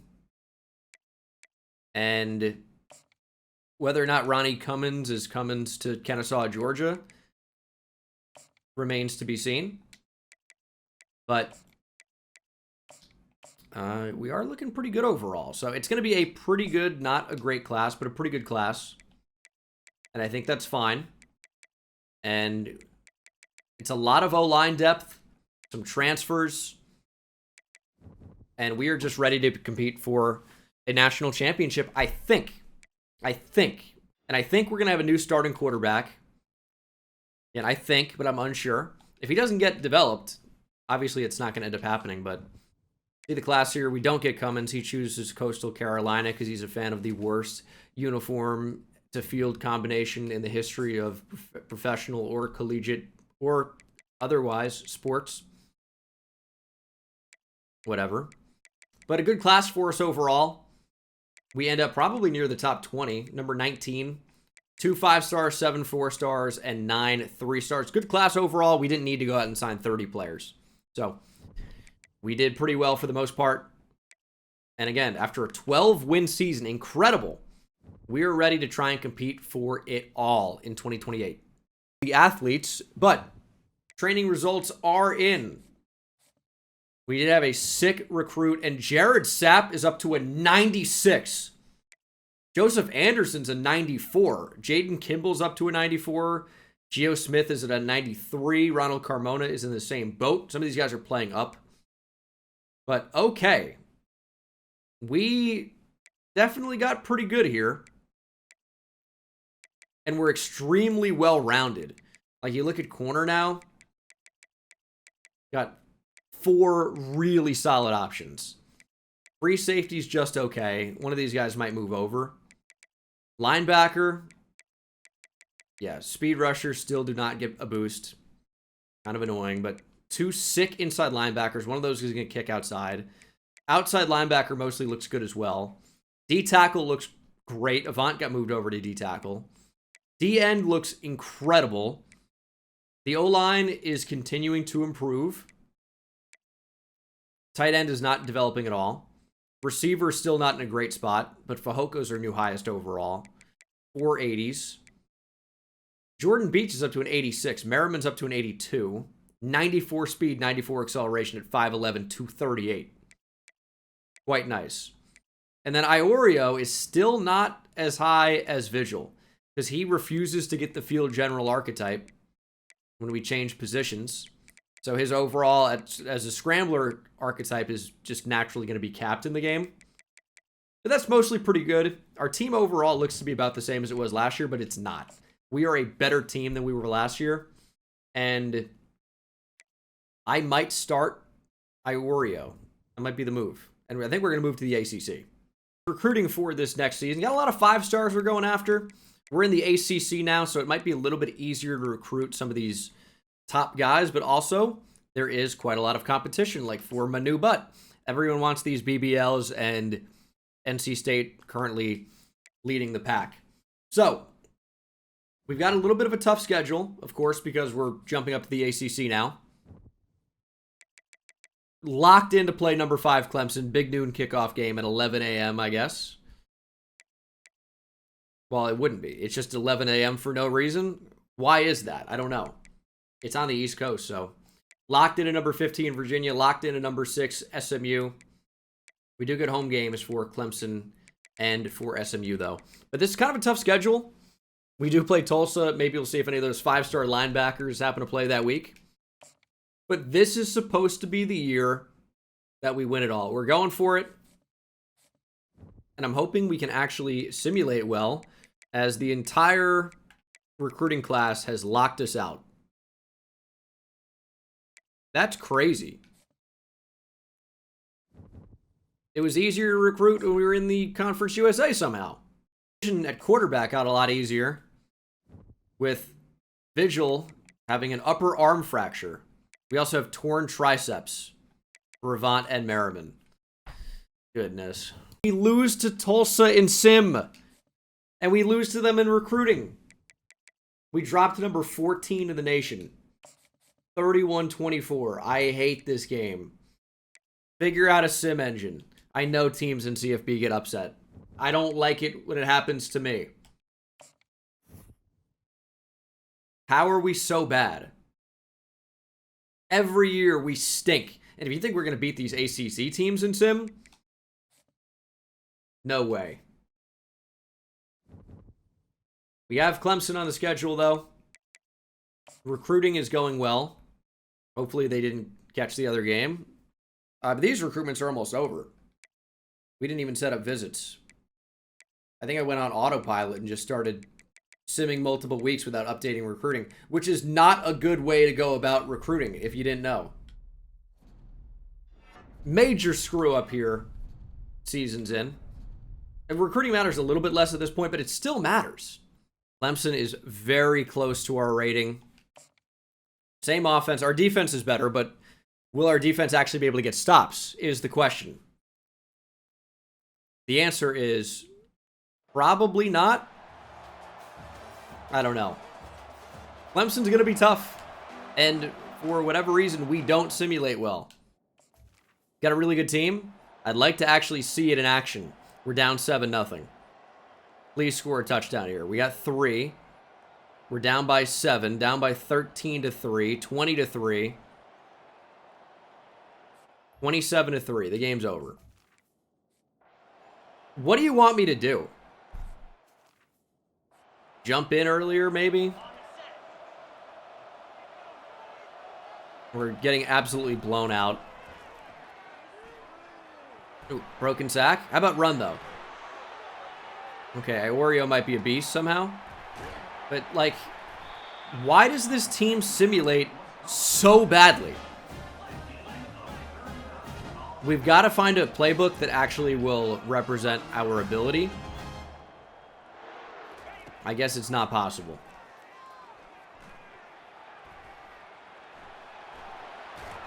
Iorio might be a tank, though, but it's too little too late. Just don't think there's a path to victory here, obviously.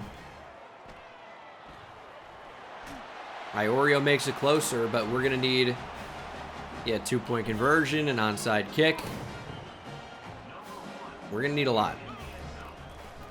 I'm going to say we need more than what is actually possible. Iorio's going to get tracked down. Some freak defensive end. We're down by 10. It's just not enough. I mean, what is our actual hope here? I don't know. Didn't get the onside. Clemson's going to walk out of here with the win. We dropped to 2-2. It's the number 8 team in the country, so it's like forgivable, but we got to find a playbook that actually can score points and also stop the other team from scoring points. I don't even know that our defense was the problem. Our offense just did absolutely nothing. And we're in the Clemson playbook, ironically. So, a lot of good that did. It seemed like their Clemson playbook was a lot better than ours was. Explain that. Better players? No. That's not even true. We managed to land our first 4-star commit of the year, Cesar Rico, and our first 5-star elusive back, Alex Dial. That was kind of a surprise that it was so early, but that's a 5-star running back locked up. Gem as well. Dreesen picked LSU. We stopped recruiting him. And then Stork is on campus this week. With a good visit, he's going to commit probably. And we're going to steal him away from Georgia, which would be nice to win a recruitment for a 5-star receiver. And we're also going to look to add a 5-star tight end. That one's all but guaranteed. Mengen is on campus this week. Our grades aren't great. We need a big visit here. But he's probably going to end up at Ohio State. But we just landed an awesome running back. So that's not the end of the world. Obi's on campus this week as well. Oregon's going to be a tough team to beat there. But we might be able to get Darrell Webb, who's a very, very similar player. So you feel good about that. And he might end up at Michigan with the timing of their visit, but also maybe not. We're in a pretty good spot. So recruiting's going great. I think we will do another season, maybe even 2 after this, depending on what happens. But I still would like to win a national championship this year and every year, but not always possible. We are looking great, though. We have 40 hours. We could double hard sell, but our coach prestige grade is not, I don't think, good enough to make it impactful. So, I don't know. I feel like we have a chance here just based on how many points we can add. But LSU is solidly in the mix. Cooper Finger with a week 8. I think is going to be perfect timing. I don't think he's going to... I did not mean to do that. I don't think he's going to end up committing to West Virginia after this game. So the timing, again, could work out just fantastic. And I think we could also get Nick Riggins on campus. And that is going to be a complimentary visit. And we're going to be in a really, really good spot. So we're going to land probably, not for sure, but probably the most 5 stars we have all video. And we've already got 1. And I would say I can guarantee 2 more. But we might even get more than that. We shall see. Big game this week with Virginia Tech coming to campus. Got to win, and ideally, we blow them out. But we probably won't. But we allow 7 right off the back of that. Maybe our offense is going to wake up. Seems like our defense is starting to play a little bit better, but immediately they're back to old ways, and we've let up the lead. Oh my gosh. This team stinks. I'll tell you, 4-3 defense is not the way. I might go back to 3-3-5 tight or something. This is really awful. That can't be intercepted. It's going to be a pick 6. No, it won't be, but is that really that covered? Sure didn't look like it, but sick. We do get a punt. This is not a game we can afford to lose. Interception doesn't end up hurting us too much. Vigil's back. We're going to take a shot down the field for the speedy Fahoko. He makes the catch. And this time he beats Dwum4.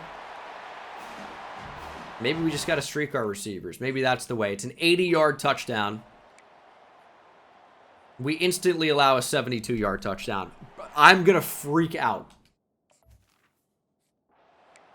This team absolutely sucks. We have 488 overall corners.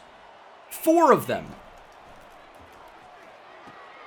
You know what they say, when you have 4 corners, you have none. I mean, It's unbelievable how bad this team is. We're a 90 overall team. You wouldn't know it. Vigil sacked. I just don't understand. I mean, I guess I get killed in every single game we play by simulation. The Madden sim engine sucks. CFB 25 took a couple pages out of its playbook. We just stink. And I get it, it's college football.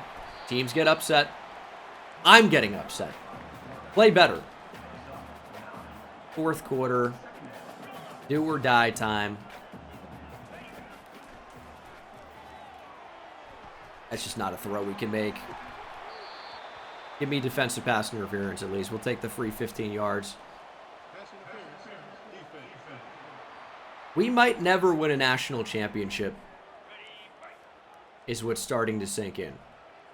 Because we can't even beat Virginia Tech in simulation. That's a problem. Vigil might not be our quarterback. He kind of stinks, but he's the best we have. Iorio is just worse. So it's tough to make the change and put him in when he's not better at anything. So how do I rationalize that?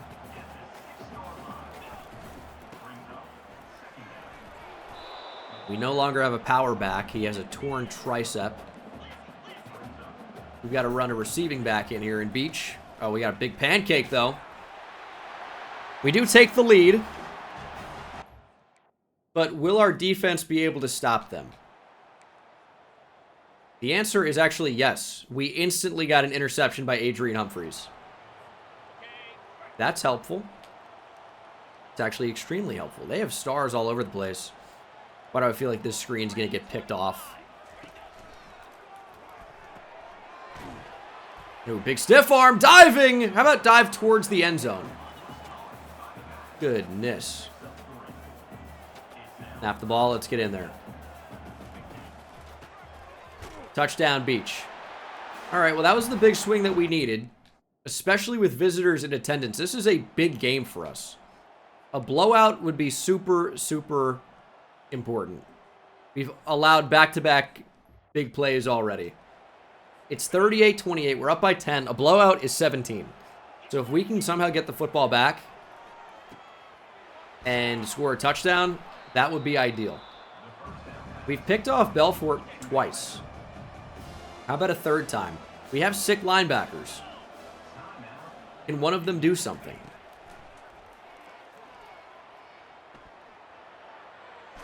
He threw over the line, surely. Had to have thrown over the line. Thank you. I've actually never seen the CPU get called for that, I don't think. First, we're going to accept that, make it 3rd and 7. Pressure would be really nice here. I'm going to blitz, man. I don't know how that's possibly completed over me. Felt like we read that fairly well. Just couldn't get in position for it. Give me an interception, please. Over the middle, wide open. We left it. Touchdown, Virginia Tech. There goes the blowout possibility. That's completely over. We recovered the onside kick at least. This can't be a close game. We need like a blowout win. Or, well, not a blowout win. We need a clear win, which we can get with a touchdown. But, man, it's another disappointing performance. Here's intentional grounding for good measure. Somehow be able to get a blowout win. I don't know if they're going to cover our receivers down the field. I don't think they're going to. Oh, my goodness. We got to stop, and we get a blowout win. Basically, as time expires. Well, it didn't feel like a 52-35 win, but that's going to be the final. That's nice for recruiting. But we've got to figure out a way to play better in simulation. I don't know what that way is yet. Oh, it definitely helped. 5-star receiver Brian Stork has committed. That's a big one. The 4-3 defense needs to go. It's just not something that simulates well. I think I think 3-3-5 tight is the one where we've had a lot of success all time. And we can keep Clemson offense. Maybe the two of these will work in tandem better than that combination was.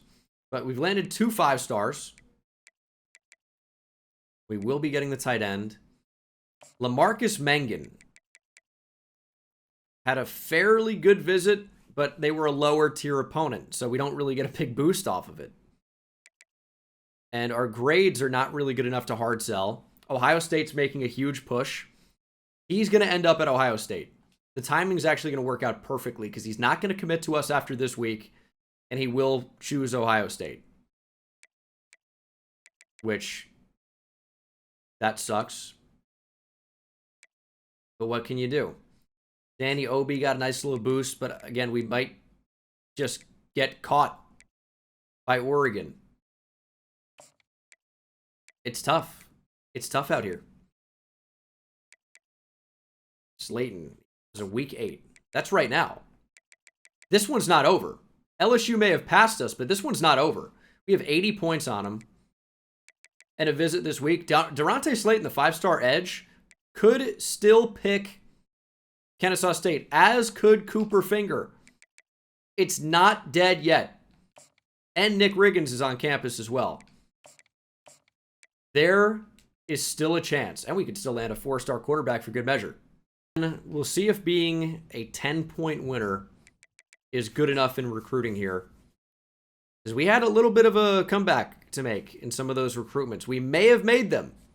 We may not have. We do get 5-star corner Cooper Finger. We do not get 5-star defensive end or outside linebacker Durante Slayton. He's headed to LSU. Maybe a blowout win would have changed things. Maybe it wouldn't have. But we do get another 5-star. Slayton would have been really nice. Getting Cooper Finger, though, still pretty big. Right now, we should have one of the top classes in the nation. I know we don't have a ton committed, but 3 5-stars and a 4-star. Feel like that should be pretty good. Yeah, LaMarcus Mengen is for sure going to pick Ohio State. We have the lead, but it is over, unfortunately. Like, in almost every scenario. So that is super unfortunate. But what can you do? It'd be nice to land another, superstar running back, but we don't necessarily need him. And Obi, I thought was going to pick Oregon. Now I'm less sure about it. It's a maybe to Oregon. Darrell Webb, I should have got him on a visit because he's likely headed to Michigan. Riggins should have committed after last week. He didn't. But overall, this is going to be the best class we've brought in terms of top talent. And that's really all you can ask for. And we just got another 5-star waiting here in Greg Krewalt. In 2 seasons, this team is going to be absolutely incredible, which I think is a pretty good turnaround in college football. 5-star free safety, Nick Riggins. We lose Mengen to Ohio State. We knew that was going to happen. There's just really nothing we could do about it. So a little bit unfortunate. We are 6-2. Number 4 in the nation. We lost to Clemson and Tulsa, but since then, we're on a bit of a roll. Big win over Virginia. They were top 15 at the time. I'm afraid to change the playbook, but Clemson just has been so bad. It may be time for a change, but we're still winning. So I don't know if that's the route to go.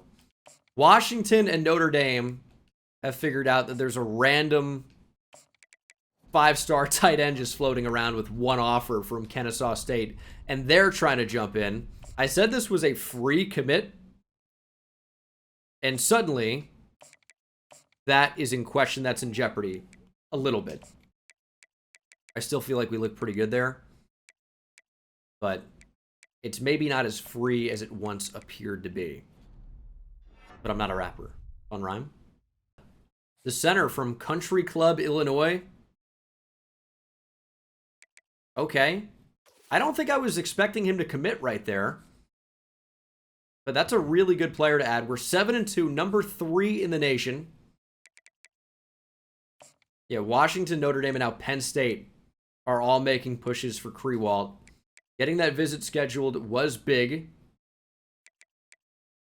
Oregon did pass us for Danny Obi, as was expected, to be honest. We tried, but it was not to be.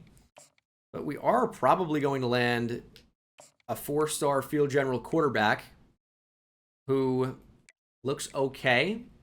That's about the best review I can give. Yeah, I know at this point it's like recruiting is boring. We've already done so well.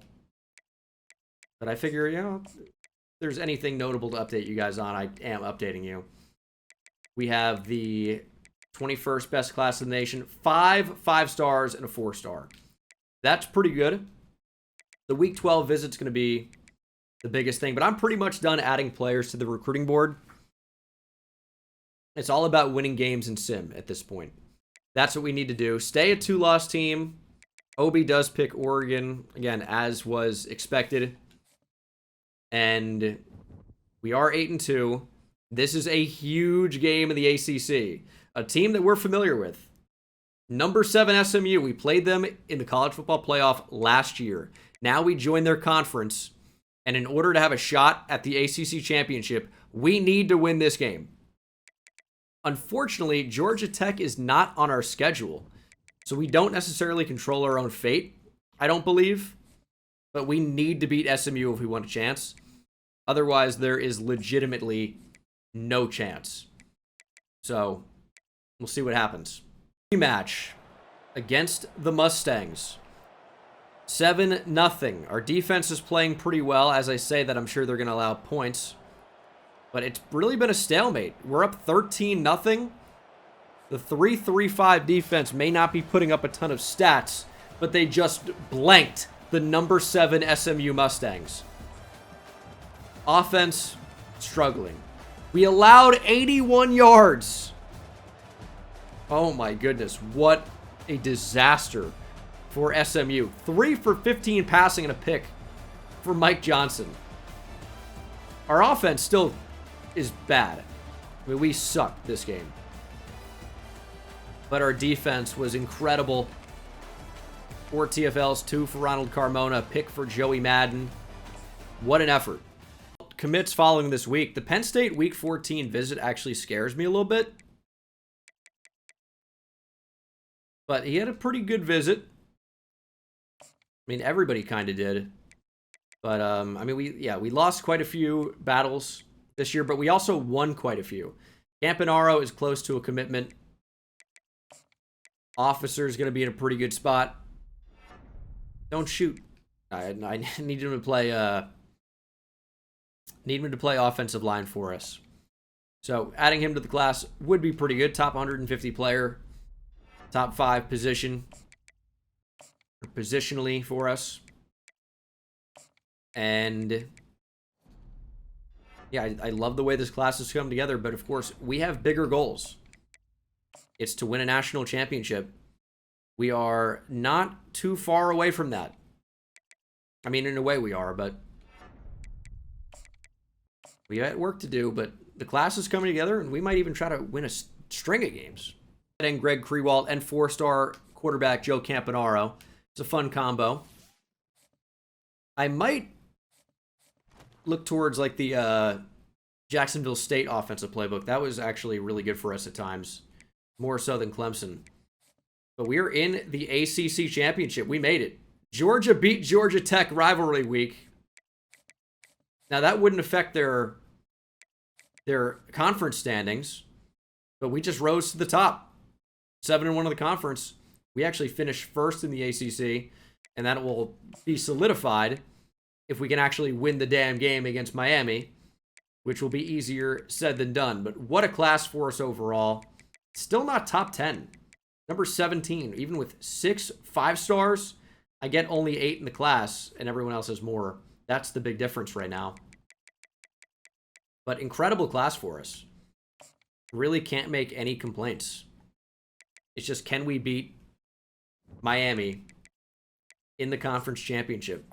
That's going to be the big thing right now. Let's upgrade our receivers.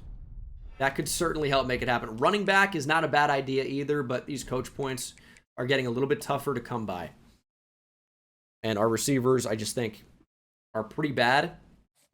Running back's not great either, as Ahmad Tant picks NC State. Call him Ahmad Taint. That was a mistake. Miami versus Kennesaw State.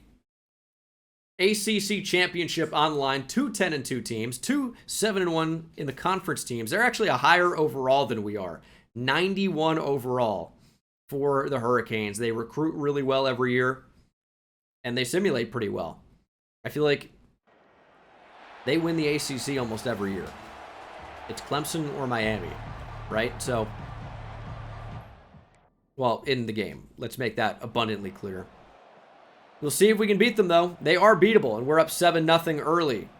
Defense playing well enough, and we scored a quick touchdown. It's 14-10, holding on to a lead for us. But we end up relinquishing that lead, as we tend to do here late. Start of the fourth quarter. Let's get a good drive going. They have stars all over the field. It's like we're playing the 2001 Hurricanes. That's not great. I mean, they have 2 stars in the D-line, 2 at linebacker, 3 in the secondary, and one of those guys is going to blitz. We can barely get the throwaway there on 3rd down. Eat off the edge. We couldn't find a place to go with the football. And hopefully we can force a turnover, maybe. We did. Got the punt. 3.5 minutes to play. Touchdown wins the game. Let's see if we can get it done. We don't necessarily need to win the ACC championship here. Oh, he's not running across the field. Fumble, ball's out, we recover. Dude, he could have fooled me. He would have been wide open. His option, no, he wasn't one of the options. He just decided he had a route where he just sat down. Fooled the hell out of me, though. He looked like he would have been wide open. Unlucky. But we do get a fumble right after, so that is lucky. We'll take that. Yeah, all part of the plan. Yeah, he looked like he would have been absolutely wide open. Problem is the route had him stopping. We might have a step here. Linton makes the catch inside the 20. That's actually a lot of yards really quickly. We might need to slow down, funnily enough. And Beach run the ball for us. I guess yes, but not well. Inside 2 minutes. I'd like to make this the final possession of the game. Be nice if we didn't have a receiving back as our main running back. He's got 11 rushes for 20 yards. This has got to be the final drive of the game, which means we need a first down right now. Over the middle, got Crispin. We scored too quickly. Did not mean to get into the end zone right there, but we did. And Miami driving down the field. No, they're not. How do we get the ball away? Fumble recovered. We got the football. We allowed a big gain, but we jumped on it. And we're going to win the ACC championship our first year in the conference. Oh, Merriman's back from injury, by the way.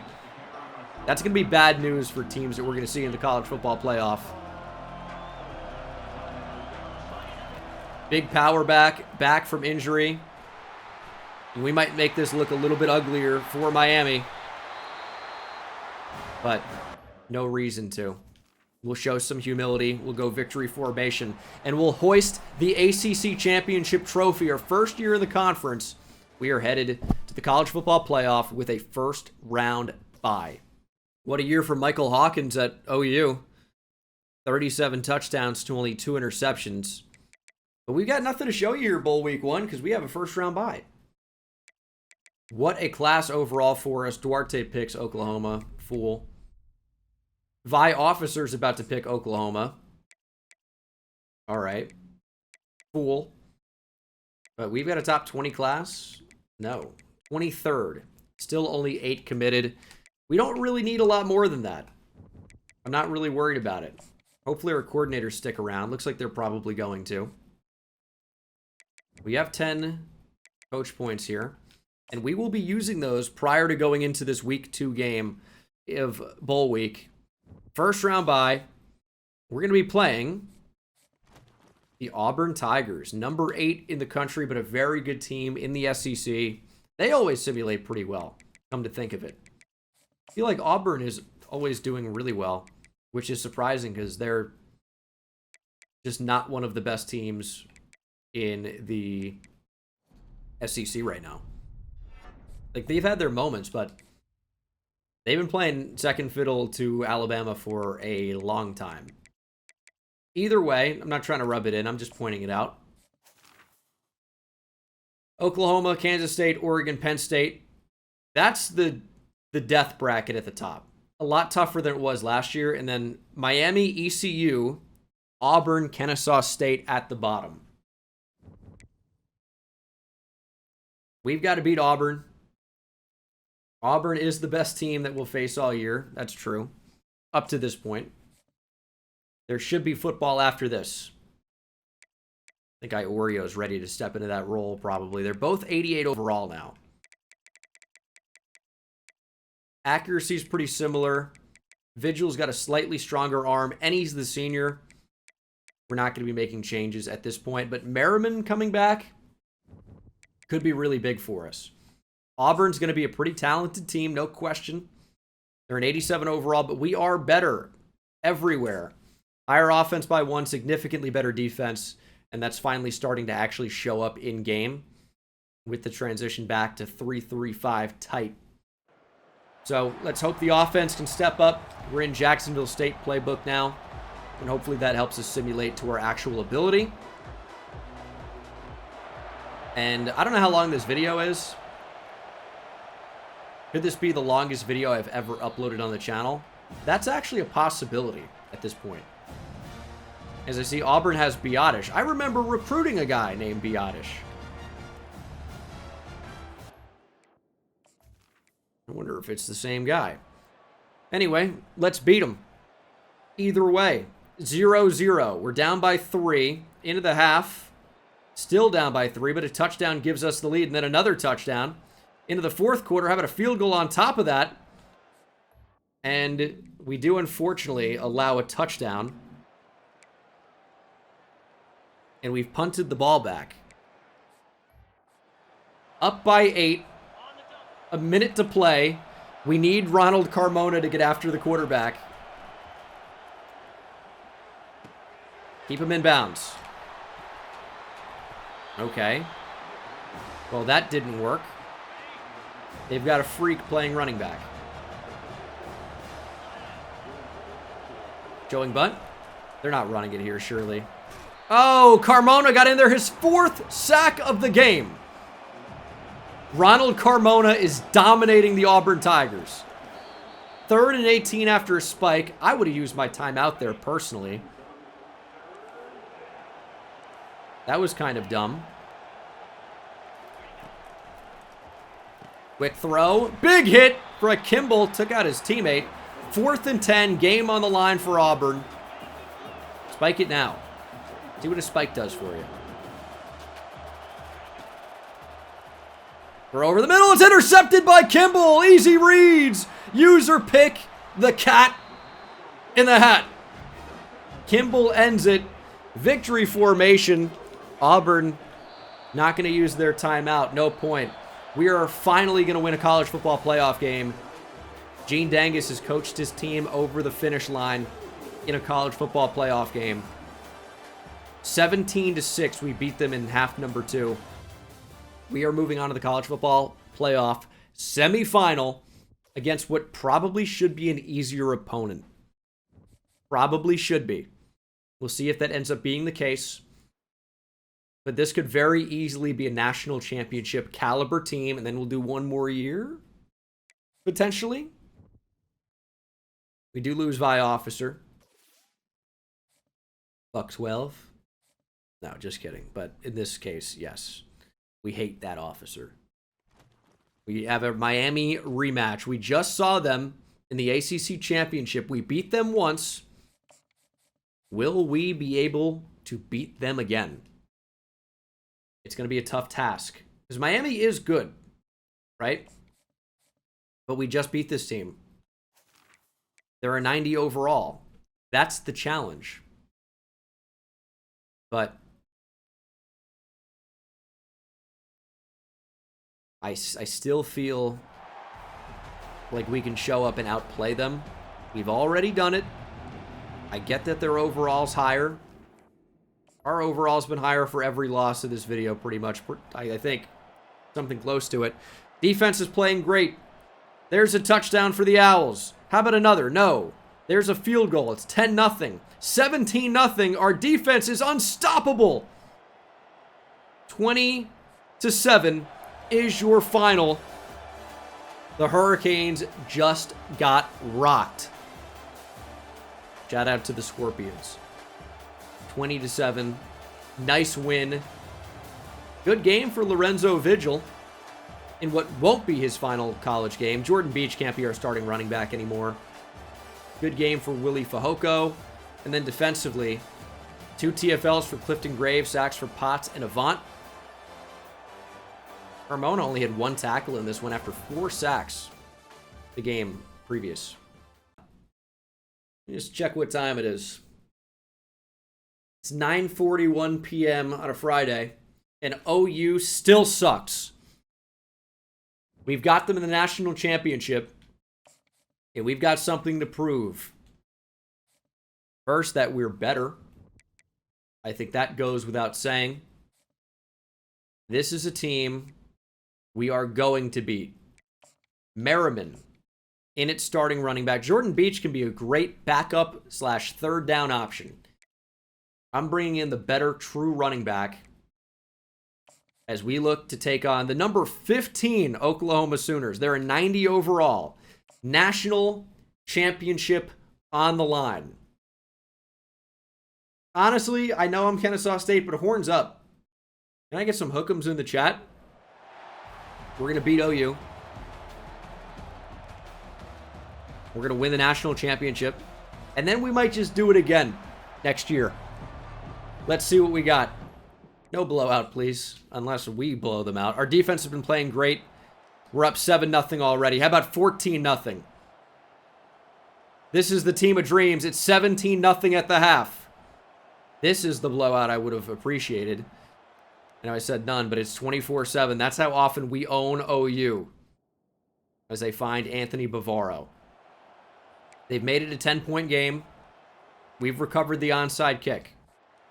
Oklahoma down to just 2 timeouts. They've got a star-studded front 7. Goodness gracious. But we're in the icy whites. There's Merriman. And just like Sean, he's turning these lights out for the Sooners. 1 timeout remaining. Good blocks. Cordell Bromell out to the next level. Took a big hit. OU's called their final timeout. Where's the Boomer Sooners in chat right now? Where's the horns down right now? Just got embarrassed by Kennesaw State in the national championship. Thanks for playing. We're going to make it look even worse. We're going to find the end zone again. Merriman. Big power. 15 for 116 for Thomas Merriman. Welcome back from injury and welcome into the starting running back role.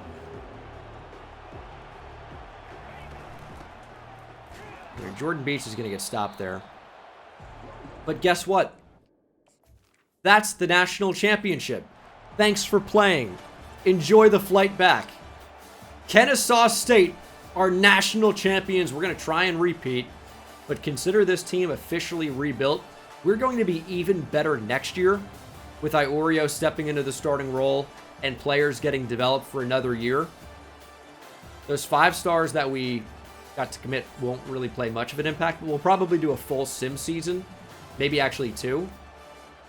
And we're going to be looking really, really good. So these next couple of seasons are going to go really, really quickly, but they should go really, really well. I'm super excited to see what the future holds for the Kennesaw State Owls. We are national champions of college football. Ronald Carmona may be leaving us to go to the National Football League. I believe he's a redshirt junior. He should be eligible, but hopefully he sticks around for another year. It's going to be important to convince our best players to come back for another season, but we are national champions. Consider the worst team in college football officially rebuilt. These next couple of seasons are going to go pretty quickly as we try to do it again. We'll see if that's possible. Who's going to the NFL? Projected round 2, but he wants to come back. And he is going to come back. The rest of the players leaving, it's Lorenzo Vigil, national championship winning quarterback, Jordan Beach, Trayvon Dunbar, the transfer, a receiver who is not great. Our offensive line is mostly all staying together. We're losing a couple. Jackson Colvin's gone. He didn't play very much. Joseph Anderson's headed pro, but no declaration from Ronald Carmona. We are losing 2 stud off-ball linebackers, Jared Sapp, Jaden Kimball, but we've got some guys that can replace them that are pretty good. Devin Ross, AJ Watkins, a couple of okay safeties, a kicker. We already have a replacement on the roster. That's as well as players leaving possibly could have gone. Nobody's leaving of substance, really, that was supposed to or could have. We just brought in a monster class. Anybody good in the portal? Could use a really good receiver. Still, could use some more depth at middle linebacker. Could use a tackle, could use a receiver. Defensive end, probably not super important, but you could play D tackle. That might be good for us. But overall, there's not a lot of work to do. So I'll show you the final class, but I'm pretty much going to see you guys for position changes and then the update where everyone gets upgraded. Signing day, we finished with the top 10 class. 6 5-stars, 7 4-stars, and a 3-star. Did pretty well in the portal as well. Now, again, it sucks that those guys don't get a boost in the offseason. It makes the portal pretty much, I don't want to say valueless, but definitely loses a lot of value as we are 2 position changes. I will be able to change Iorio's position if I can just put another quarterback on the depth chart. And again, the reason why I do this is because it often gives them the abilities that they should have already. So based on their overall, they can get abilities when you switch them back, or it can change their archetype in some cases. Now, sometimes it doesn't do anything, but sometimes it does, and it can be really, really effective. But no such luck with Dion Iori. And again, Scrambler archetype just doesn't develop that well. So I typically like to get Field General if I can, but he's just born to be a Scrambler, I guess. This is going to be a good one. We are up to a 93 overall, 88 for Iorio. I guess he's pretty much maxed. We could use a quarterback behind him now that he's a redshirt junior. Merriman's up to an 88. He's going to have a big season. Do you have 98 speed? Did I see that right? Oh my God. 98 speed, 98 acceleration for a 5'11", 240-pound running back that can still get stronger. Thomas Merriman is a stud. What a player. I mean, decent guys behind him, I guess. Receiver is still not great, but it's way better than it's been. Greg Krewalt is a nice third-string true freshman tight end. The O-line looks as good as it's been. I mean, maybe slightly better, but it's about the same as it was last year. Geo Smith looks amazing. 98 speed off the edge. Should be a problem. Ronald Carmona is about to go pro. He looks very good still. D-tackle looks really solid. Linebacker, I thought could be a problem, but it actually ends up looking pretty good. Colin Stat is up to a 93. He was a speed rush outside linebacker that didn't get upgraded last year. I moved him back to middle linebacker, where he is completely maxed out in a 93 overall as a 3-star. He's going to be playing somewhere. And Tevin Pollard, of course, will be as well. He's a true sophomore. So he could have been a redshirt freshman with these ratings. But he has elite dev. He's a 5-star, of course. Already a 90 overall. He's maxed out power. 96 strength, 99 hit power, 99 jumping, 99 injury. Or 98 injury. Quickness could still get better. Coverage could still get better. Run stopping is already pretty good. He is a very, very, very, very good player. And we are guaranteed another year of him. We overall just look really nice. Corner is slowly but surely getting better. Cooper Finger was an 80. Dwight Newcomb's up to an 89. Kevin Lanning slowly but surely is getting better as well. And Daniel Cribbs is up to a 91 at strong safety. Kicker and punter are good for the rest of this rebuild, really. This is a stellar team heading into 2029. This is a tremendous squad. We're going to stick in the ACC, and it's going to be a lot of simulating from this point on. We're actually under the roster size. We don't need to cut anybody. So we've got 10 coach points. I know we will need quarterback, but really just focused on improving the team that we have at this point. Let's boost up this D-line. Make them as good as possible. Good luck moving the ball on us. Still need to improve offensively, but I think we should be better than we were last year. 3-0, the number 2 team of the country, taking on the number 3 team of the country. It's a national championship, a rematch. And no, this video is not sped up. That's just how fast I'm talking. 2 3-0, undefeated teams. We are hosting them. Why is this game so important? I'm glad you asked. We actually have 4 visits scheduled. Antoine Sumner, 5-star linebacker. Dylan McNair, 5-star edge rusher. Kenya Barron, 5-star unreal defensive tackle. He looks insane. He's a power rusher type at 6'1", 325 with 80 speed, 83 acceleration, 86 tackle, 94 strength, 84 power moves. And also, Davion Ali. Ali's going to Oregon unless we can get a big win today against the number 3 Oklahoma Sooners. We only have 1 complimentary visit for him. But I'll tell you what, Sumner has a complimentary visit with everybody. Davion Ali, Dylan McNair, Kenya Barron. He's going to get a big boost here if we can manage to beat Oklahoma. But they're the same tier opponent, so a regular win even won't be that good for us. But we can afford to put a ton of points back onto these players. We've got a huge matchup against a really, really good team. If we can beat this Oklahoma team, we're going to have an incredible season. We're going to see what we're made of here in a moment. Oklahoma, that's a great start, 7-0. Oklahoma with a field goal. And this is a national championship rematch, and they're getting blown out again. It's 21-3. Will they make it closer? No. That's the game. It's another blowout win, and with big recruits in attendance, they're going to love to see that as we have annihilated and dismantled the number 3 team in the country. The Sooners just got boomed. Dion Iorio with a very good game at quarterback, and also as our leading rusher, he was pretty effective. Really, really nice game for the boys. Vermel even with a receiving touchdown. A lot of TFLs in here. Would have been nice a while ago. 1.5 sacks for Carmona with a pick for Adrian Humphreys. We are undefeated, 4-0. ACC play probably will change that, but what a start to the season. I don't know that we're going to see commitments off of that. So that was a very, very good result, very good outcome.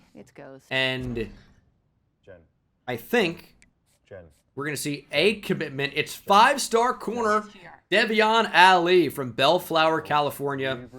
That's a very tough decision. We do lose Maddox. We got him on a visit this week. Spent 40 points in order to make that happen. I thought we would have another week before he committed, but I also talked about this on stream. Like, it might come down about the commercial playing in the background. But what I was saying is that I told the stream chat that Barry Maddox might end up not committing to us if we didn't get him on a week 4. In the end, I decided on getting all of the defensive players in at the same time to get those complimentary visits going. And I think tackle's a little bit easier to find. And we're already developing a lot of these guys, so it just felt less important to me. But, you know, I think that sometimes tough decisions have to be made. We're trying to bring in the absolute best class possible, and we are en route to doing that. We landed a 5-star corner, and we are on the verge of landing some really, really incredible players. We have 180 hours to throw right back out there. Yes, we lost the tackle. That sucks. We actually finished 3rd behind Ohio State. That visit could have changed things. And I feel bad that he's on campus this week for no reason. But this class is going to be borderline legendary. And Bill Cleveland, if I didn't mention it, is a freak. Field General 5-star gem, 95 throw power, great overall accuracy, and good speed at 84. Bill Cleveland can play the quarterback position. There's no question. 5-star middle linebacker Antoine Sumner. 5-star defensive end Dylan McNair. 5-star D tackle Kenya Barron. And everyone from that visit has now committed to us. And Penn State made it so close. Though thankfully, we had all those complimentary visits for the middle linebacker. Yes, we lost a tackle in the process. That sucks. But we've unlocked Scheme Guru. And we are 5-0. We managed to beat Virginia. It's just a shame that tackle decided to commit early. We have 240 hours we just got back. And hopefully, as Syracuse has rescinded their scholarship because the playing style wasn't good enough. That's actually an issue for us right now. B- play style. We're not getting to the quarterback enough. Okay, that could be a legitimate issue. That bye week is tough. Where are we now? We're week 6. Can we schedule those guys for week 8? Or do we need to wait? That's going to be interesting. Like, the bye week can be slightly helpful, especially if you have complimentary visits. I think we might just try to schedule these guys week 8. That might be the way to do it. We'll get the quarterback, Bill Cleveland. I'm sure he'd love to team up with a couple of receivers. And all right, we'll schedule these. And you guys will see as we get these commits to go in. I just want to... Some people always ask about the method. And there is a method to the madness, believe it or not. And we have to weigh... Would we rather the receiver cancel out and not get a bonus because of the competitive visit if it would boost up the quarterback twice? That's the question. I think we're going to pass. State. I want you guys to see what this team is capable of. We're up 27-14, but this is Pollard, the 5-star freak linebacker with now 99 jumping, hit power, 93 speed. And he doesn't really need to do much when we have a pass rush like this. 4th and 25. We're on the verge of a blowout win. Just need a little bit more. Oh. I have no idea how that's possibly completed. Well, so much for our elite defense. That's a sick throw and catch. I don't know what you can do about that. He's going to try to run. Either way, this is a tough matchup. We're facing the number 17 Florida State Seminoles. They're only 3-3. However, they are like a 90 overall. So they're really good. That's an insane animation. And they're considered to be like quite a lower class team in comparison to us. So a close win, not that helpful. We kind of need a blowout. And hopefully we're able to do that. Just streaking down the field. I actually don't love this. All right, Oreo's got just enough speed to get us out of this jam. Now, typically when you're late in the game like this, they really commit to stopping the run, which leaves them super exposed to the big play, because what team is ever going to be throwing in this spot? A team that needs a blowout win. That's who. Yeah, like they just didn't cover Fehoko. So this can kind of be a cheat code to get blowout wins if you're already up late. Just air it out. Go air raid. Put up some points. The recruits are stupid. They're high school kids. They don't know the difference. Now, I understand that's a scary sentence considering my target audience, but I'm going to stop the recording.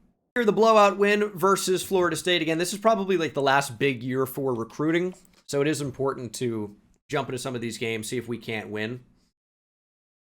And we managed to do so, and I think it's going to result in a 5-star running back, Eric Gibbs, committing, joined by 5-star quarterback, Bill Cleveland, with hopefully more on the way. Oregon is running away with Spruce. Makes sense he'd want to stay out with the trees with that name. Are there spruce trees in Oregon? Unknown at this time.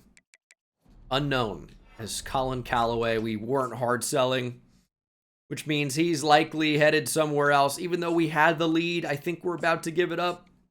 We can't get a visit. Can we hold off the Scarlet Knights? Maybe. That's a sentence that's never been uttered before in recruiting. But we'll see if we can. We're close on Jalen Cooks. He's got a week 9, which is right now, which is great. That's a win and in. Dylan Cole, we can't get on campus, but I think he's going to commit before week 12, so that's pretty good for us. And Terrell Spruce is on campus this week, which means that a blowout win is maybe a commitment over Oregon. And over Oregon would be nice. Travis Hooks is in the same spot. That's a win and in type situation. Unfortunately, Havner's going elsewhere. We didn't get enough sacks in time. Dion Ebron on campus as well. We just had Devon Benedict on campus. I don't know that we did enough to stop Georgia or Georgia Tech making a crazy late run. We'll see what happens. But so far, I've got to tell you, we got the number 13 class in the nation with 6 5-stars committed. So I would say the recruiting class has been pretty good so far. So we'll continue to see what happens, but we're winning every game. We're playing quite well, and I'm looking to go back-to-back, and then hopefully three-peat. And then we'll probably call this a video. But we're pretty much done adding players to our recruiting board. Let's just blow out Cal, and I guess I'll see you for the ACC Championship, hopefully. But I'll see you before when players commit. We do get 5-star safety Colin Calloway. I wasn't sure that was going to happen. Joining him is 5-star running back Jalen Cooks, 5-star receiver Dylan Cole, 5-star receiver Travis Hooks, 5-star receiver Dion Ebron. We do lose Terrell Spruce to Oregon. Havner to Syracuse becomes have-not, unfortunately. And Devon Benedict to Georgia. But maybe receiver is less important when you get 3 5-stars at the position in the same week. Over Ohio State, over Georgia. Georgia does get one of them. Losing out on Spruce is a bit unfortunate. And now we're playing Stanford. I think that might be a spruce tree. I don't know. Looks like it could be. Get a ton of hours back, but not really using them for much at this point. We have 11 5-stars committed. It's a pretty good class. I guess I could look at adding 4-stars potentially, but those are lame. I'm all about the 5-stars. Game is to complete the perfect regular season 12-0. Can we beat Wake? That's the question. We do get 4-star outside linebacker Tyler Murphy. We do not get the quarterback Joe Kumar. Kind of stopped recruiting him. I kind of forgot about him. He was a 5-star we didn't need. Our championship contender goes down, which scared me. But we won. We went 12-0. We'll take on the NC State Wolfpack in the ACC Championship, trying to win one more time. I guess probably 2 more times. Kumar, I would have gone after more had I remembered, just to get another 5-star in the class. Kind of fun. But I forgot. Which, I mean, that'll happen. Sometimes you forget things. We'll see what we can do against NC State. You get Lionel Messi. He could be a big-time scorer for us. You wouldn't think so, but he's a legend of the game. LSU might be coming for him, though. Pause. Yeah, but we're looking pretty good overall. And NC State is a team to look out for. I said I was pretty much done recruiting. And I think I've said 100 times in this video, I'm pretty much done showing a ton of recruiting. And then I continue to put it in the video, like, right now. But I don't know. I like recruiting. I feel like you guys probably like it as well if you've made it to this point in the video. Or if you're on stream hanging out. Well, that makes sense too. That link, by the way, that link is always down in the description. Twitch.tv/Bengal. Just scroll down into the description if you haven't already. I get comments all the time. I didn't know you streamed. Sure do. Pay attention. You maybe would have known. But I appreciate you watching nonetheless.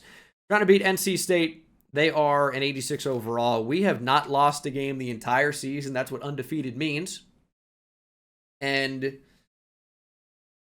I think we are a shoo-in for a first-round bye. I do not think we're going to lose to NC State. Obviously, if we do lose to NC State, things change. We will still be a college football playoff team, but we will not get a first-round bye. Gayton to kick. We have Pullard, by the way, out on kick return. That's crazy. Coach Zangus does not look 7 feet out there. But look at our numbers. We average close to 500 yards per game. Can NC State stop the offensive barrage? And can they score on our elite defense? We'll see. We're up 7-0 to start. They do get a touchdown right back, and NC State simulates really well historically. And they're trying to get the lead, but they can't do it. 14-7 Kennesaw State. They have tied it up with seconds to play. It's 14-14. I couldn't jump in quickly enough.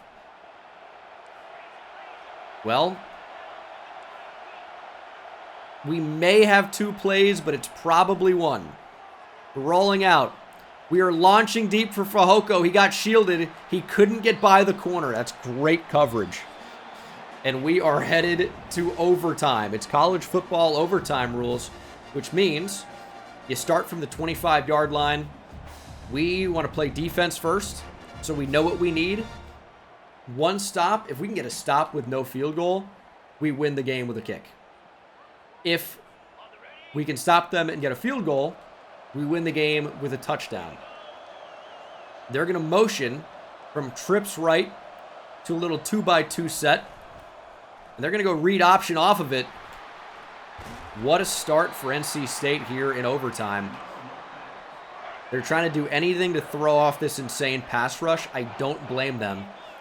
But we're going to continue to show pressure looks and hopefully impact the quarterback. They're going to move the slot left receiver in motion. Bring him into the backfield. Throw over the middle. And that ball was thrown into harm's way. They're very lucky there was no turnover there. Bring up stat right over the center. Running back gets it. I thought we filled the gap pretty well, but not well enough. 3rd down and 5. This is where we're going to send heat. We're going to show blitz with Cribbs. Running back in the block. Pressure's in there. And down goes the quarterback. NC State will have no choice but to take 3. And we'll have a chance on defense. Or on offense now, where a touchdown wins the game. Field goal ties. We play another overtime period. And I didn't really like any of the options. It's a good start for the Wolfpack. Swarming like a pack of wolves at the quarterback. Dion Iorio. Oh, that's more pressure. Iorio's going to lose 7. Or maybe it was a 3rd and 13. Maybe he loses 6. 3rd and 19. We're out of field goal range, maybe. We're just going to try to get some of those yards back. Iorio actually has pretty good speed. He's going to make it close. 4th and inches. Season on the line. We've got a big power back. We are going to go for it. And we're going to run it a star on their defense. Big power from Merriman. That is a scary moment. But we don't want to play for another overtime period. We want to win it right here, right now. And we're just winning it with inside zone. They cannot stop Merriman. Again, lights about to go out on NC State. Merriman to the outside, back to the inside. Knocked back for a loss of 1. 3rd down and 3. We might look to throw.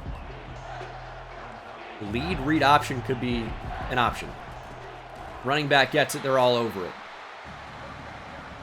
They were all over it. We will play for another overtime period. And they're going to ice us. Well, it's not really going to work, but we had a chance to win it. We decided to run the football. It had been effective,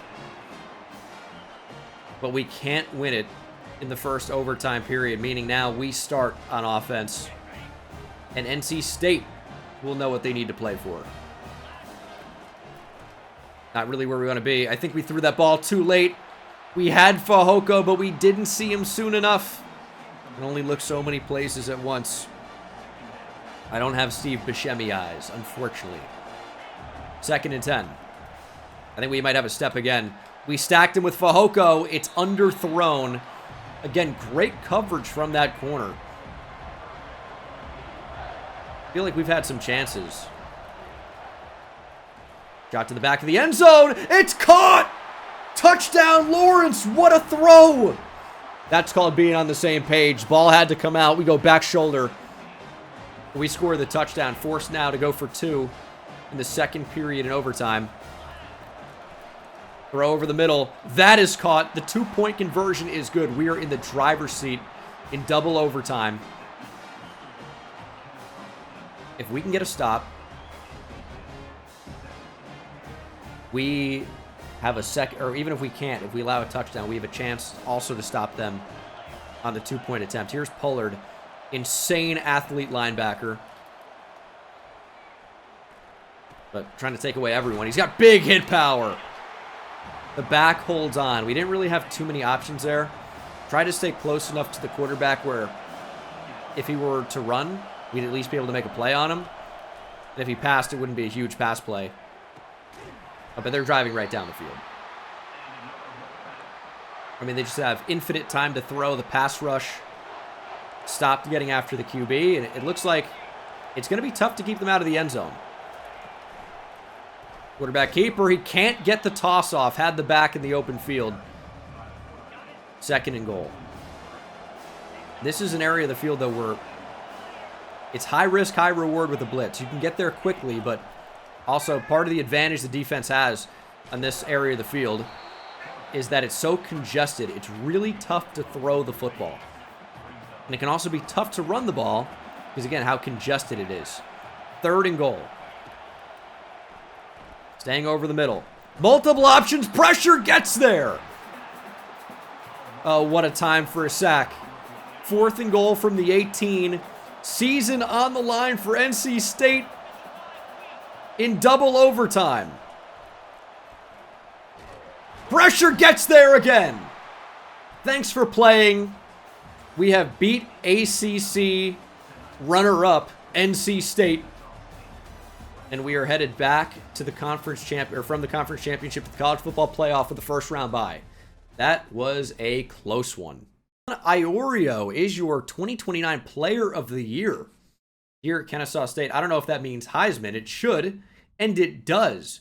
We get our first Heisman winner here at Kennesaw State in 2029. One of our first big-time recruits, 5-star Dion Iorio. Of course, also wins Best Quarterback. You got to remember he ran the ball really effectively as well. Austin Walters wins Best Tight End. Sometimes these awards just go to the players on the best team. Marquez Man, the man-to-man king, is your Defensive Back of the Year. Geo Smith wins the Lombardi with 15 sacks, 13 for loss. Early National Signing Day sees us sign the best class we've ever had. It's guaranteed to be a top 5 class. We only have 14 in the class with 11 5-stars and 3 4-stars. It could get even better, but I don't think I'm going to be adding anybody else. Maybe somebody in the portal. Eric Gibbs had star Dev. Sumner was star. Impact for Callaway. Star for McNair. Elite for Barron, who looks amazing. Cooks with elite. Impact for Cole, who was a bust supposedly. Star for Hooks. Star for Ebron and Cleveland. Star for Davion Ali. Murphy had impact. Still going after a couple other players. Kevin B with impact. Lionel Misi with impact. This was a very, very good year. But again, this year is not over. We still have a little bit of time here. I don't think I can unlock Architect yet. We didn't have the rivalry games. Kennesaw State has like no rivalries. That's a problem with building a super low tier team. Is they don't really have any rivals typically. So it's tough to be able to unlock Architect. In fact, we're not going to be able to do it in this rebuild, unfortunately. But what a year overall. We got a couple more, but they're going to go a lot faster than the last several have, even including this one, where recruiting will go on auto. It's just going to be about development at that point. As we'll play Penn State in the Chick-fil-A Peach Bowl after a first round bye. This is the quarterfinal against the number 5 team in the nation. We had a very good year overall. You guys saw some of the stats. Haven't really shown a ton of these. But this is what we're looking at. Iorio had 800 yards rushing, 6 on the ground, 6 touchdowns, that is. No 1,000-yard receiver, but Clinton almost had double-digit touchdowns. And defensively, our defense was really, really good. Pressure got there. We forced a ton of interceptions as a team. Tevin Pollard is up to a 90. I think that's kind of where he has been. But he's playing up to a 95. So that's maybe the big thing. Yeah, he's a freak. And his next season is going to be incredible. He's going to be probably a 99 overall. He'll be playing up to a 99. SMU beats Arkansas, and we'll try to beat the Nittany Lions, who are a very good team, 90 overall. I'm trying to win back-to-back national championships. In order to do it, we've got to win this quarterfinal game. Play Peach Bowl. Oh, interception for Teddy German, who I actually remember seeing in recruiting. 7-0 Kennesaw State. Penn State with a field goal, but our defense is playing great and our offense is doing enough. That's a monster win over a very talented Penn State team. 21-3 is your final. We are 14-0. The rebuild is fully underway. Or maybe I should say it's over. We are just here. Colin Stat with another interception, putting up great stats, should I say. But semifinal game, just another game for us.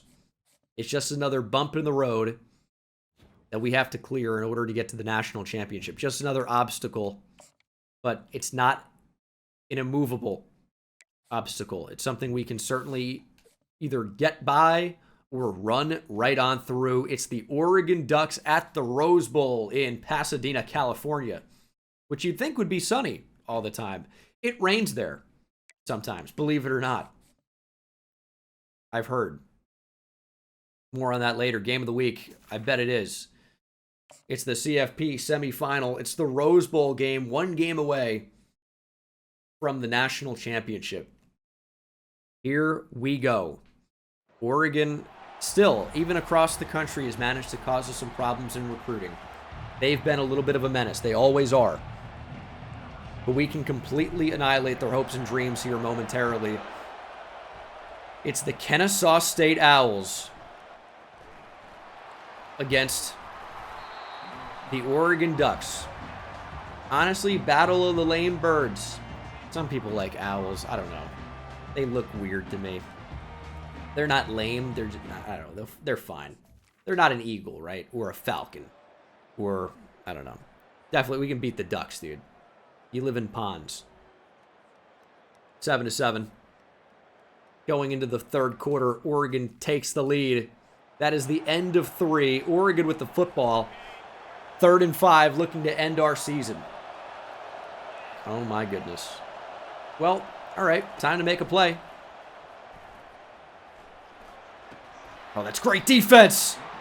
What a diving stop from the slot. We're going to force a punt here, and they're backed up deep. Not ever going to be able to block a punt, but... And that should happen more.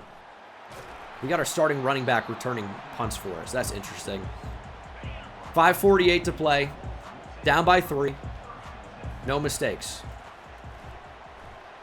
That's a great play. There's Lawrence. He's got plenty of room to run. Ferguson in pursuit. Lower the shoulder. Down at the 10. Iorio only 120 yards passing today, and that's after that monster play. They're begging for us to throw the ball. We're not going to. We're going to run it down your throat. Merriman touchdown. The power from Thomas Merriman is phenomenal. And that's the way you play offense here. We got the football back. 4:30 to play with the lead. Time to take time off the clock. They've got stars all over. But the only star we need to worry about right now is Thomas Merriman. Have we even been on offense? How are we not scoring more? 4 rushes for 18 yards after that play. Why are we not giving Thomas Merriman the football? We only have 100 yards passing with Iorio after a huge play. Are we just getting completely stifled and stymied by this Oregon defense? Maybe so. I will say Merriman is relentless, though. His power is incredible. And hopefully he does not declare for the NFL draft. I don't believe he will. But he's going to go up probably 90+ overall or close to it. He's going to be a big reason why we're successful next year if he stays with the program. And I believe that he will. We are 2 minutes away from appearing in another national championship. They're going to bring the safety over. We're going to run the ball right through the hole. Thomas Merriman, 8 rushes for 59 yards.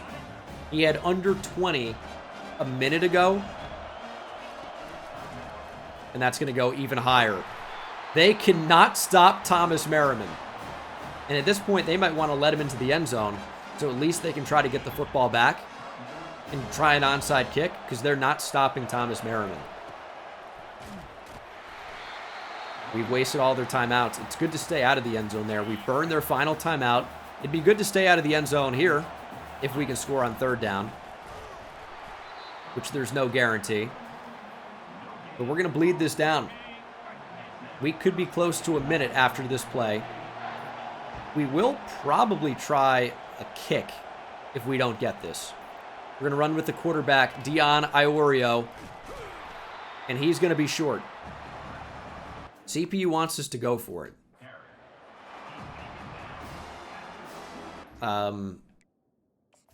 Just kick the field goal. Okay, the CPU decided to run for it with 40 seconds to go. Why did I simulate that? I thought I would be able to save 25 seconds in sim. Because on 4th down, they don't do shoot clock.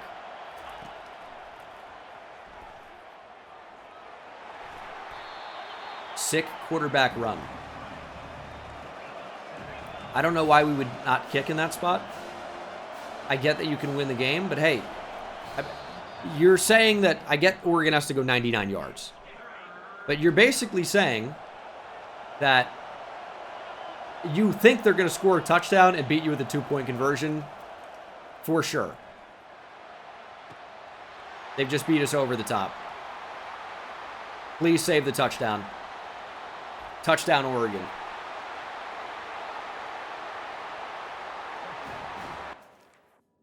$92-yard touchdown. I have simply no idea why the CPU thought it would be a good idea to run. We have time. We have players. 17 seconds, 3 timeouts. Just need 3 to force overtime. It's insane we're in this spot. I know.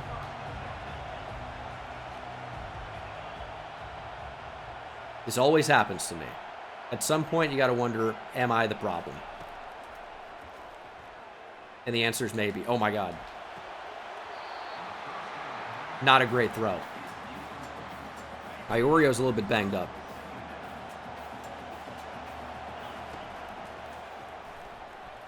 He breaks the sack. He breaks another sack. He's on the move. Iorio with space! Iorio! No! Steps out at 0-0! I stepped out! We had a block down the field as well! Oh my God! No! I'm done. This is an insane loss all the way around, but it's good that we got another one out of the way in College Football 25. A real memorable one. He didn't step out with the left foot is why. He carried the right up.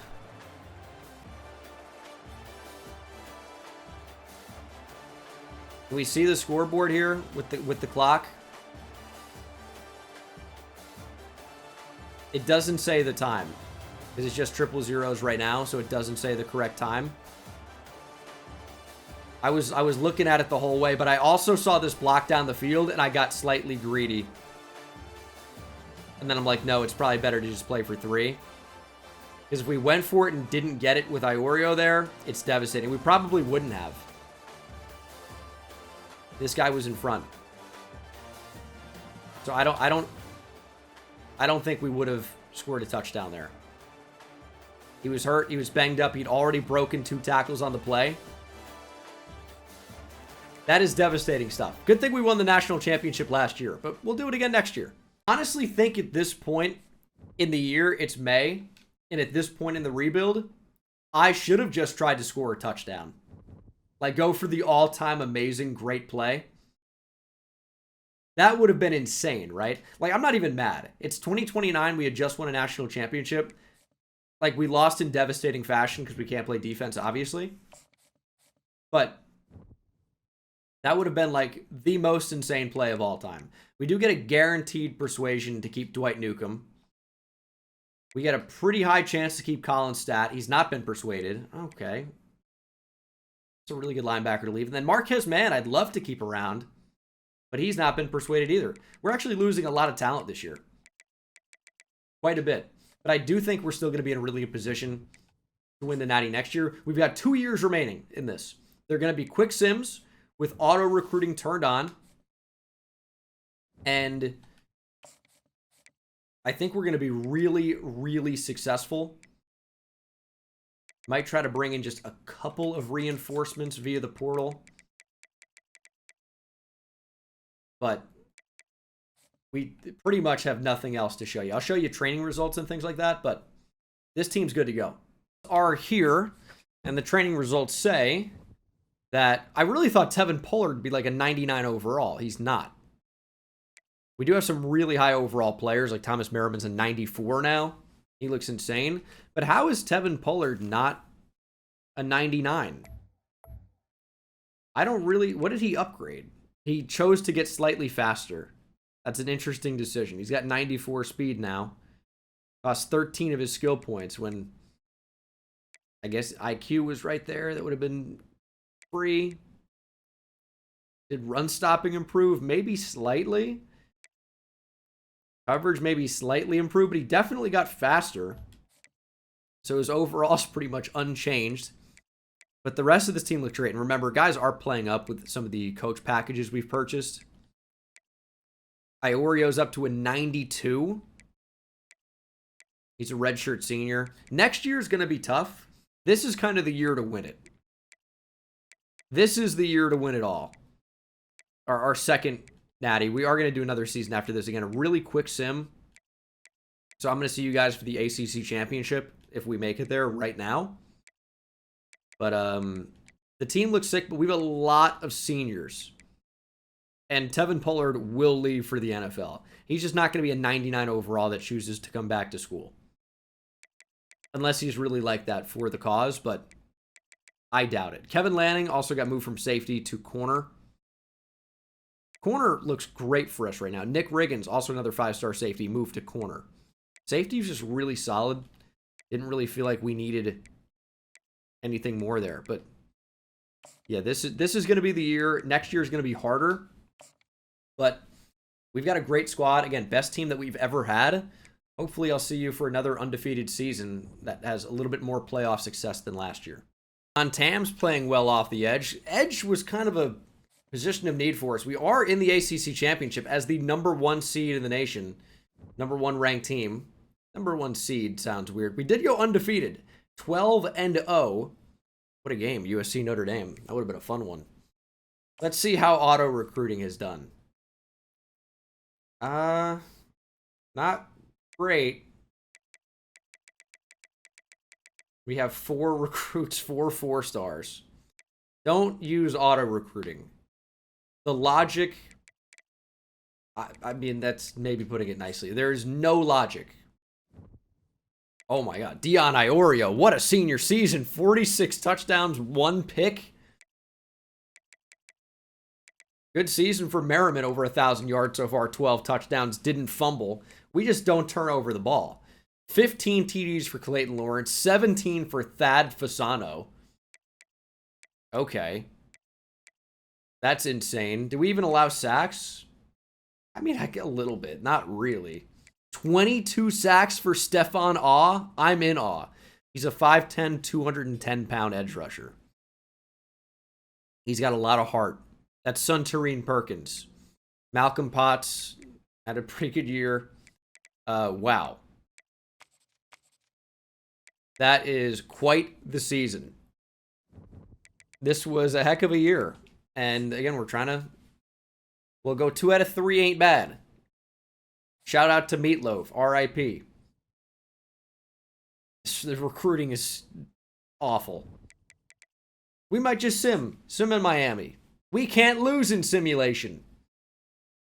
I mean, either way, we're going to be in the college football playoff. So if we lose, it's not the end of the world. We did gain XP that makes me think we won a bowl game, or are ACC champions, I should say, and we are.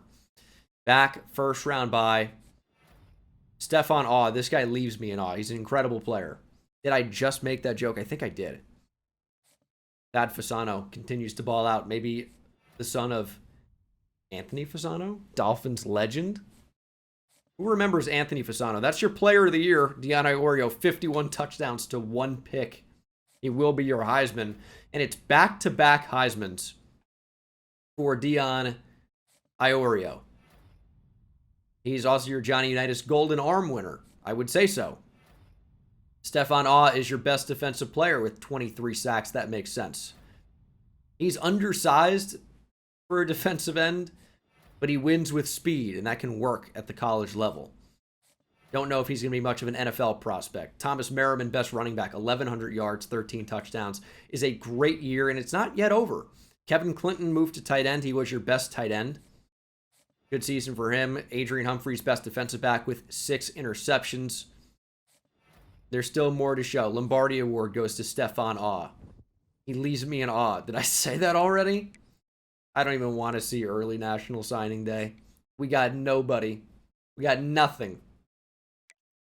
What an awful, awful tool auto recruiting is. We have Wisconsin in the Peach Bowl. We're going to jump in quickly. I'm excited to find out how long this video is going to be. Recording me has a smile on my face. Editing me probably is not going to be as happy. But these videos don't really have a lot of editing that goes into. So, what are these? These are not like boosts at all. I don't even know what to do at this point with Tactician. Get my kicker. Oh, this is cross training. So that doesn't do anything for me. I mean, I have 20 skill points that are actually unusable, I would say. So I don't know what to do with them. There's no point to using any of them.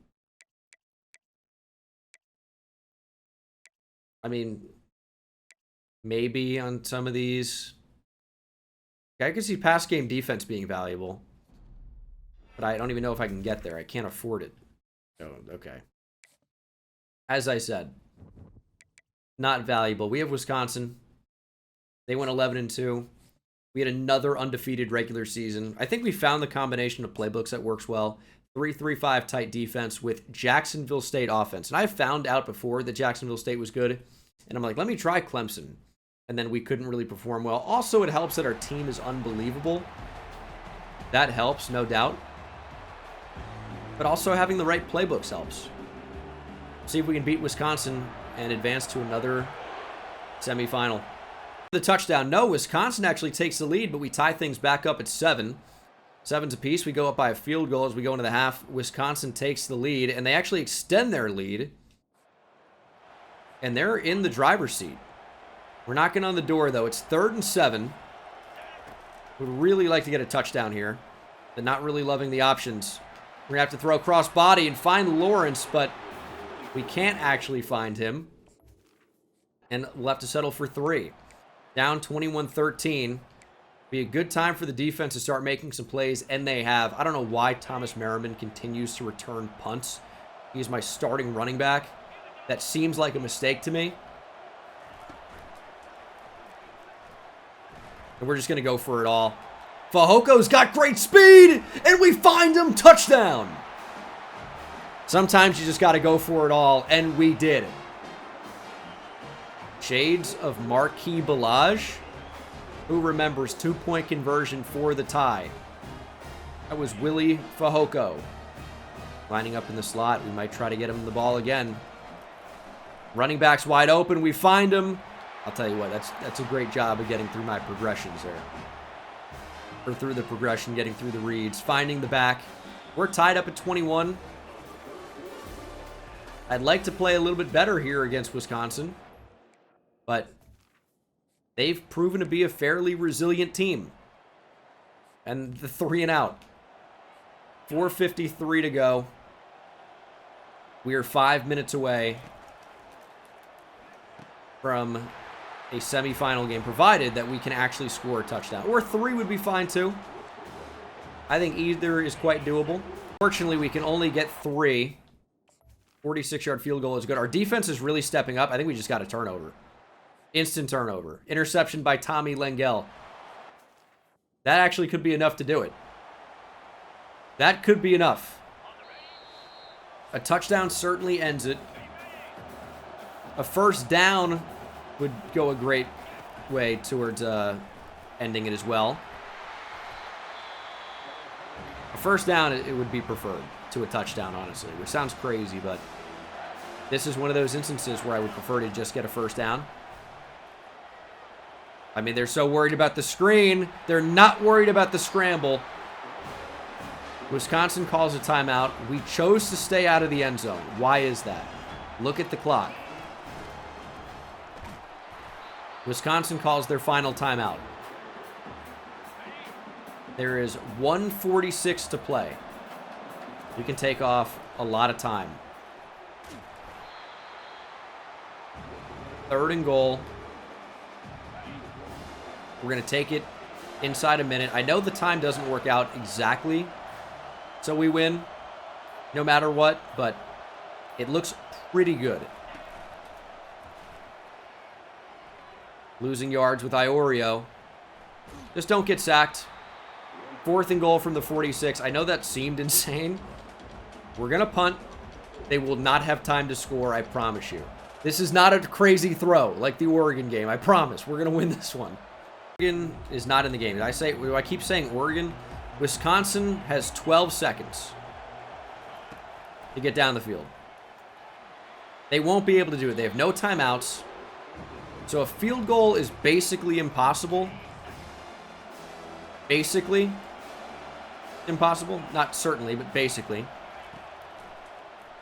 Pollard screaming after the quarterback. We couldn't get him to the ground. I don't know why we dove.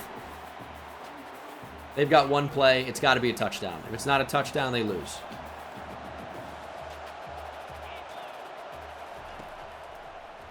There's Pollard. He might get revenge here.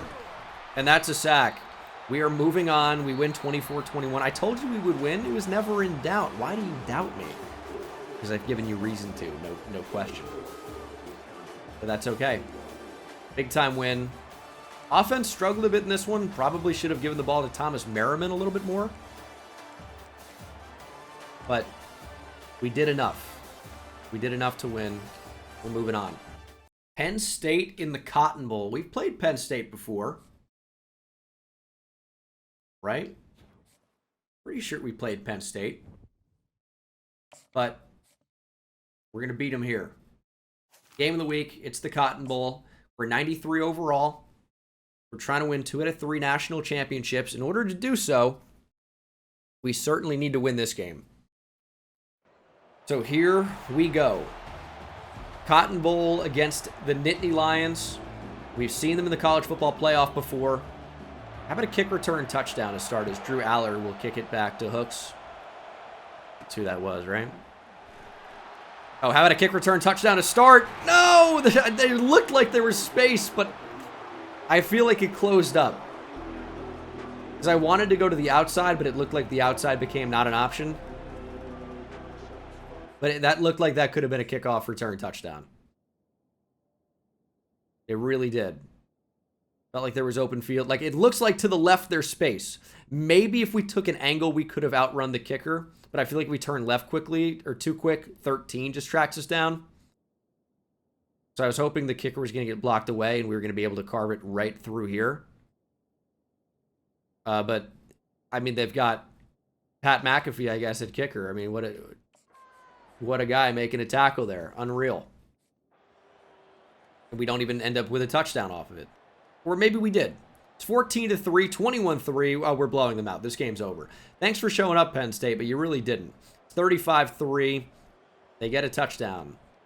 Great job, Penn State. Here's your participation trophy for losing the Cotton Bowl 35-10. And 7 of your points came in the fourth quarter. Iorio dominated you. 2 touchdowns for Cordell Bramell. And I imagine the defense played pretty well. 3.5 sacks for Stefan Awe.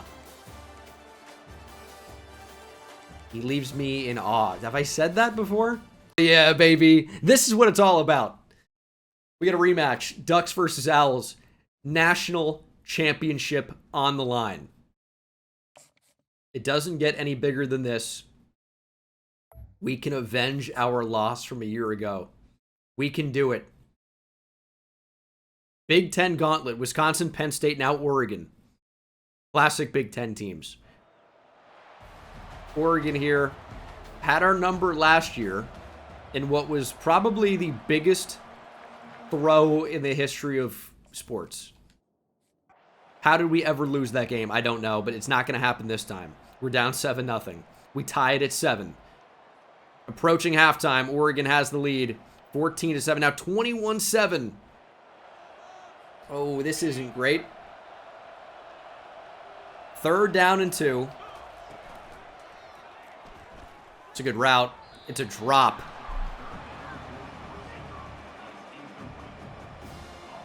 I mean, what do? You probably have to punt here. It's 4th and 2 from your own 33. It is the national championship, but we're gonna fake it. Oh, that's a bad play. I thought it was a direct snap. It was a shovel pass. Good defense though. Missed field goal is a 54-yarder. We played defense. Don't ever run the shovel pass play. The direct snap can be good. The shovel pass is bad. Iorio, again, is not throwing for any yards in sim here. He's not really a yards guy. Interesting. Launching it deep. Can we somehow get pass interference? The pass is caught by Fasano. He's broken tackles. He's into the end zone. What a touchdown. That's a national championship moment. Oh my God, what a play. Now that cracker can ball. Thad Fasano. Launch from Iorio. I don't know how he caught this. And then to break the tackles and find the end zone. Oh my God, what a play. 62-yard touchdown to Thad. This is Thadland. Stefan Awe bringing the pass rush ability. We've got the football down by a touchdown in the 3rd quarter. Things don't look so bad. We're on the run. That works, I guess. I'd like to just stretch the field here. Like, can Lawrence beat that boundary corner? Maybe he could have. That was unwise, probably. Just slide. And there were probably better options if we actually threw the ball. We're getting fancy here. The worst thing with big plays happening and crazy plays is I don't just say, okay, we got lucky. Let's settle down. Let's try to play smart. Kind of playing with house money is a crazy way to play. Just take what you got and move on. I get crazier. It's a Fehoko touchdown. Who's ever on that side of the field, throw it that corner. He can't play. He can't play. Willie Fehoko, 42-yard score. Defense is stepping up. 3rd and 8. How about a 10-yard penalty on Trumaine Awe? I'm in awe. That's awesome. I'm so sorry about that. Like, I know it's bad, but that's the point. Merriman to return. Lower the shoulder. Doesn't really do it. Again, why is my starting running back returning punts? I don't know. Iorio is on fire. Rollout. What is that? My receiver just teleported away from the ball. If that would have been an interception, I would have crashed out, as the kids say.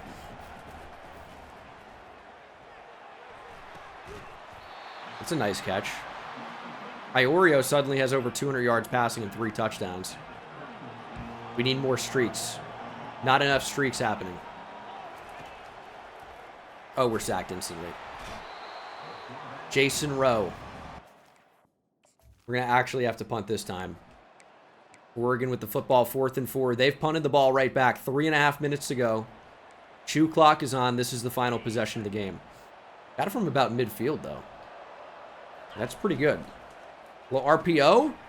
Okay, Fasano is a human tank. I understand why he had an incredible season now. This guy's unreal. Just throw it up to Fasano. Oh, I thought he caught it. I thought he caught it.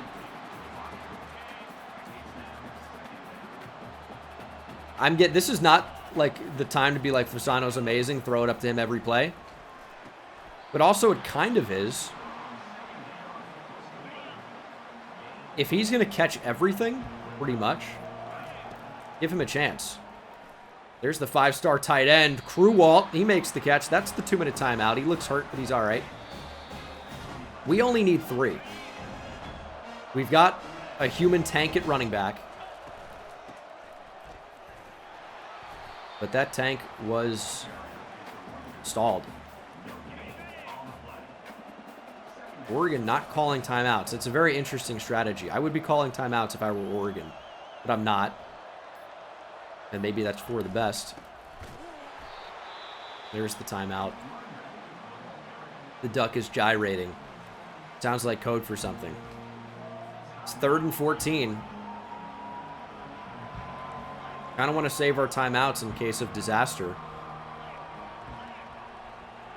But we probably should just play to run this thing.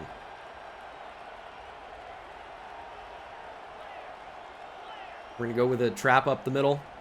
Hopefully spring something. We get a couple yards. That's only the 5th carry for Merriman today. We're going to settle for a 49-yard field goal. For the lead in the national championship, you got to remember one thing if I'm paying attention. I don't miss. 24-21. The best kicker on YouTube returns. We've got to play defense for a minute. That's a huge play for Oregon there in field goal range. Or pretty close to it.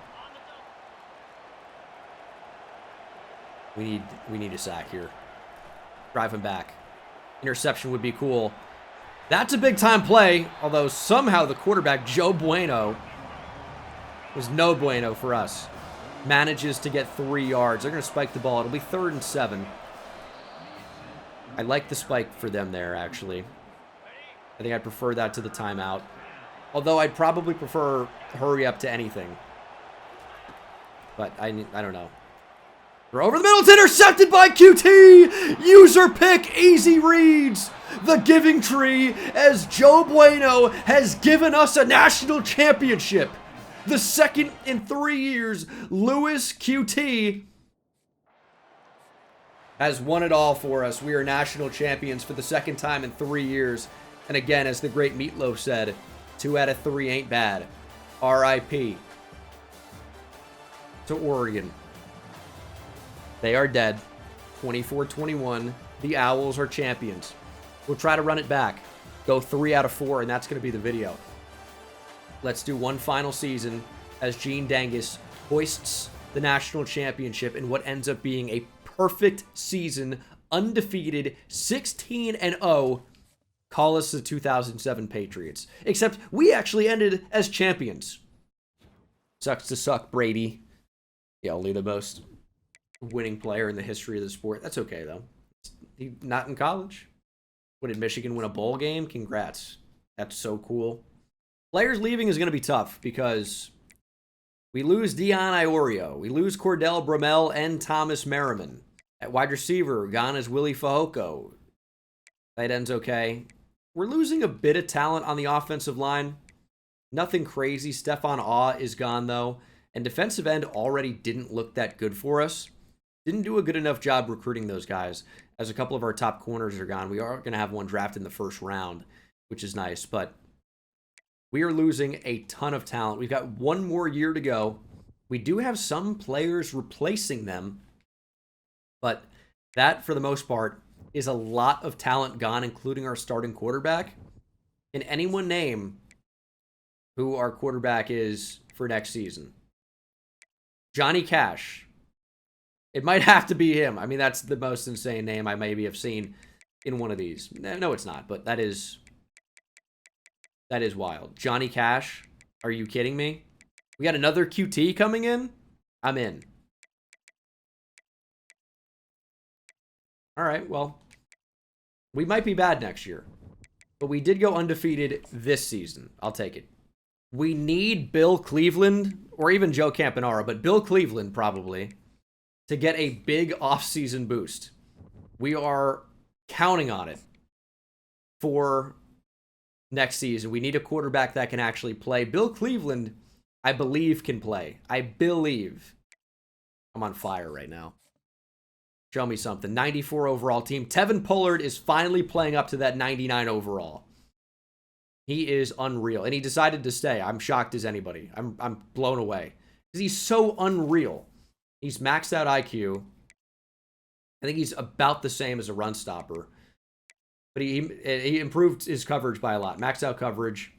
Hasn't really got to being a better pass rusher, but he's such a good athlete that it really doesn't matter. His physicals are insane. Tackling could be higher.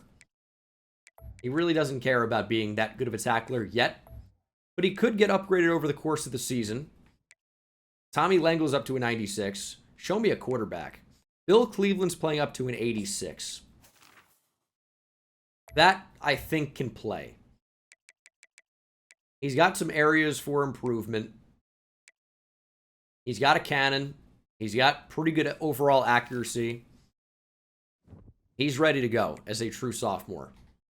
Running back, Alex Dial's actually the highest overall. He passes Jalen Cooks, Eric Gibbs. Wow. Alex, I mean, he was a 5-star, right? But I just thought there were other players that were better behind him. I mean, Jalen Cooks has 97 juke move, or it's playing up to that. 95 for Eric Gibbs. He already has platinum sidestep. We're missing that big power back. But this team does look very good. Fasano is a freak. What's his spectacular catch? 95? Yeah, that makes sense to me. He's awesome. Our receivers, for the most part, are very good. Uzama never upgraded. He never got good. Tight end looks awesome. Like, Greg Crewalt looks insane. And he actually should be able to block as well. O-line. These guys are about what we've seen. It's the best overall unit that we've seen, though. D-end is still not great. And that might be our downfall. D-tackle is really good, though. We'll take that. Really, really strong group for the most part. Connor Wentworth is going to be a rush end for us, probably.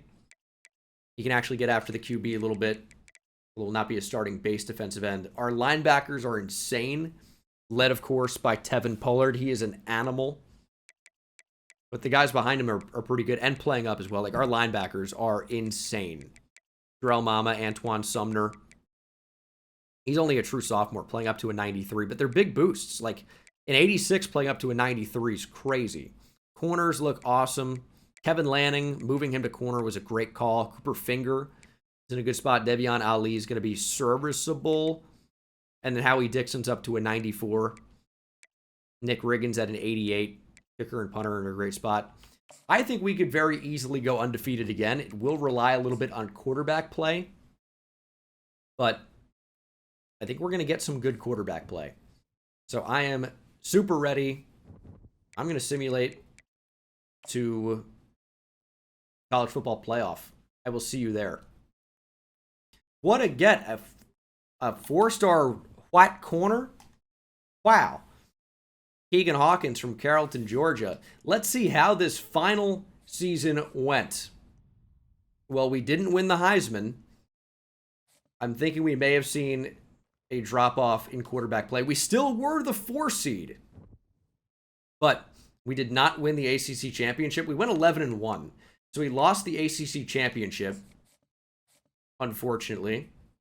Bill Cleveland had actually quite the year. 4,100 yards, 43 touchdowns to 4 interceptions. That's Heisman-level stuff. He just didn't win it. Clayton Lawrence with a great year. Nolan Elling. Where in the world did you come from, son? We just didn't have much of a rushing attack. That was the big problem this year. And our pass rush, while it was okay, was not as good. I mean, Tevin Pollard is a freak. This is my superstar middle linebacker, 99 overall, had 68 tackles, 9 TFLs, 3 sacks, 6 picks. He is a monster player. Tevin Pollard. He's up to 91 tackle, 98 pursuit, 80 block shed.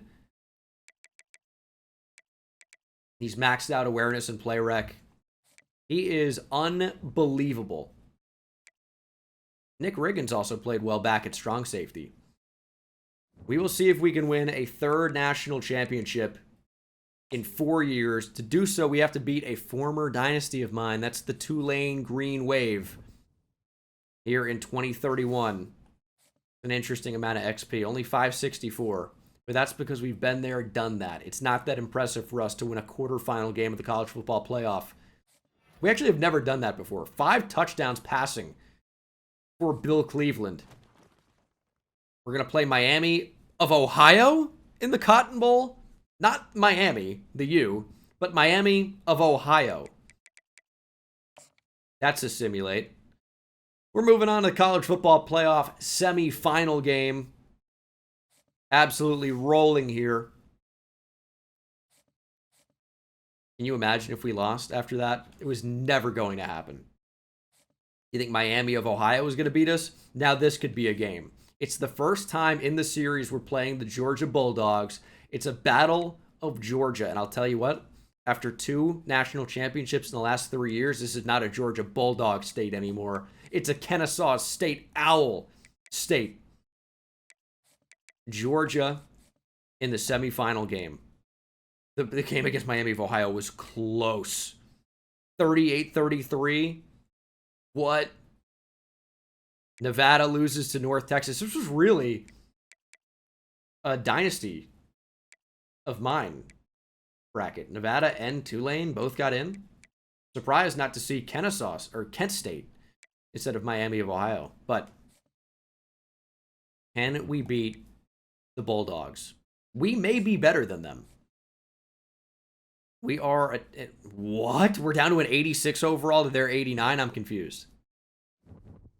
What's happening? Why are we not like a 94 anymore? I am confused. I have no idea. But either way, I've never bought any of these before, but increasing knockout seems pretty good for my defensive backs. I've never upgraded those before, but we're a scheme guru now. And now we're upgrading our ability in-game. We're going to need it against a team that is, I guess, clearly better than we are. What happened to our overall? Did we really get that much worse after last season? I thought we started this year like in the low 90s, mid 90s. Maybe it's the overall strength of the roster. We do have worse players overall because of auto recruiting. I don't know. But we're up 7-0 over the Dogs already. Make that 10-0, 10-3, 10-10 now as Georgia's getting right back in this with 10 unanswered. We got a field goal to make it 13-10. 17, now 24-13 Georgia. They are pulling away here in the second half. That's the end of 3 quarters as Georgia tries to end our dream of 3 national championships in 4 years. It's intercepted. That's the second time today I've been fooled by that route. Because if he keeps running to the sideline, he is absolutely wide open. But instead, he stops the route and it gets picked off. That's fooled me twice now. Unfortunate. Play action. Okay, we tried to come back to the football. That didn't work. Play. Got to bounce back after the turnover. Our current quarterback is not as athletic as Iorio, so we might actually have to sit in the pocket and throw the football. Not really a strength, but it can be. Nice catch. No touchdowns and a pick for Bill Cleveland today. Maybe you think when you recruit a quarterback named Bill, he's going to bring kind of a veteran presence. Doesn't really seem to be the case. Lights may be too bright. I will also say this Georgia pass rush is ferocious.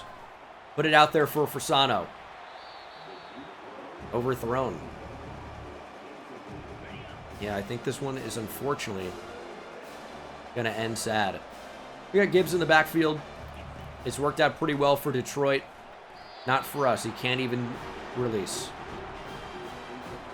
This is the game right here. We need somebody to somehow get open. We're sacked. 5 sacks for Georgia. We have 0. I don't think we're going to win this one. We did block a field goal. I mean, it's not over. We have 3 timeouts. It's a 2-possession game. Doesn't look good. But if we can put together a good drive, maybe there's a chance. We have a free play here with the clock. We have a free timeout, I should say, if we can snap the ball. Oh, I didn't see the safety. Oh, it's intercepted? Okay. The fact that that's intercepted is out of control, but we didn't really want to win this game, apparently. It was just another interception in sim after a sack. This game's over. This episode's over. We won 2 national championships in 3 seasons. Couldn't beat Georgia here in the battle for Georgia. Our O-line was decimated. Our defense did not come to play. And Bill Cleveland was picked off thrice. Not great, but this was a super long video. Maybe the longest I've ever uploaded. I'm going to know as soon as I upload it. I'll see you in the next one. Take it easy.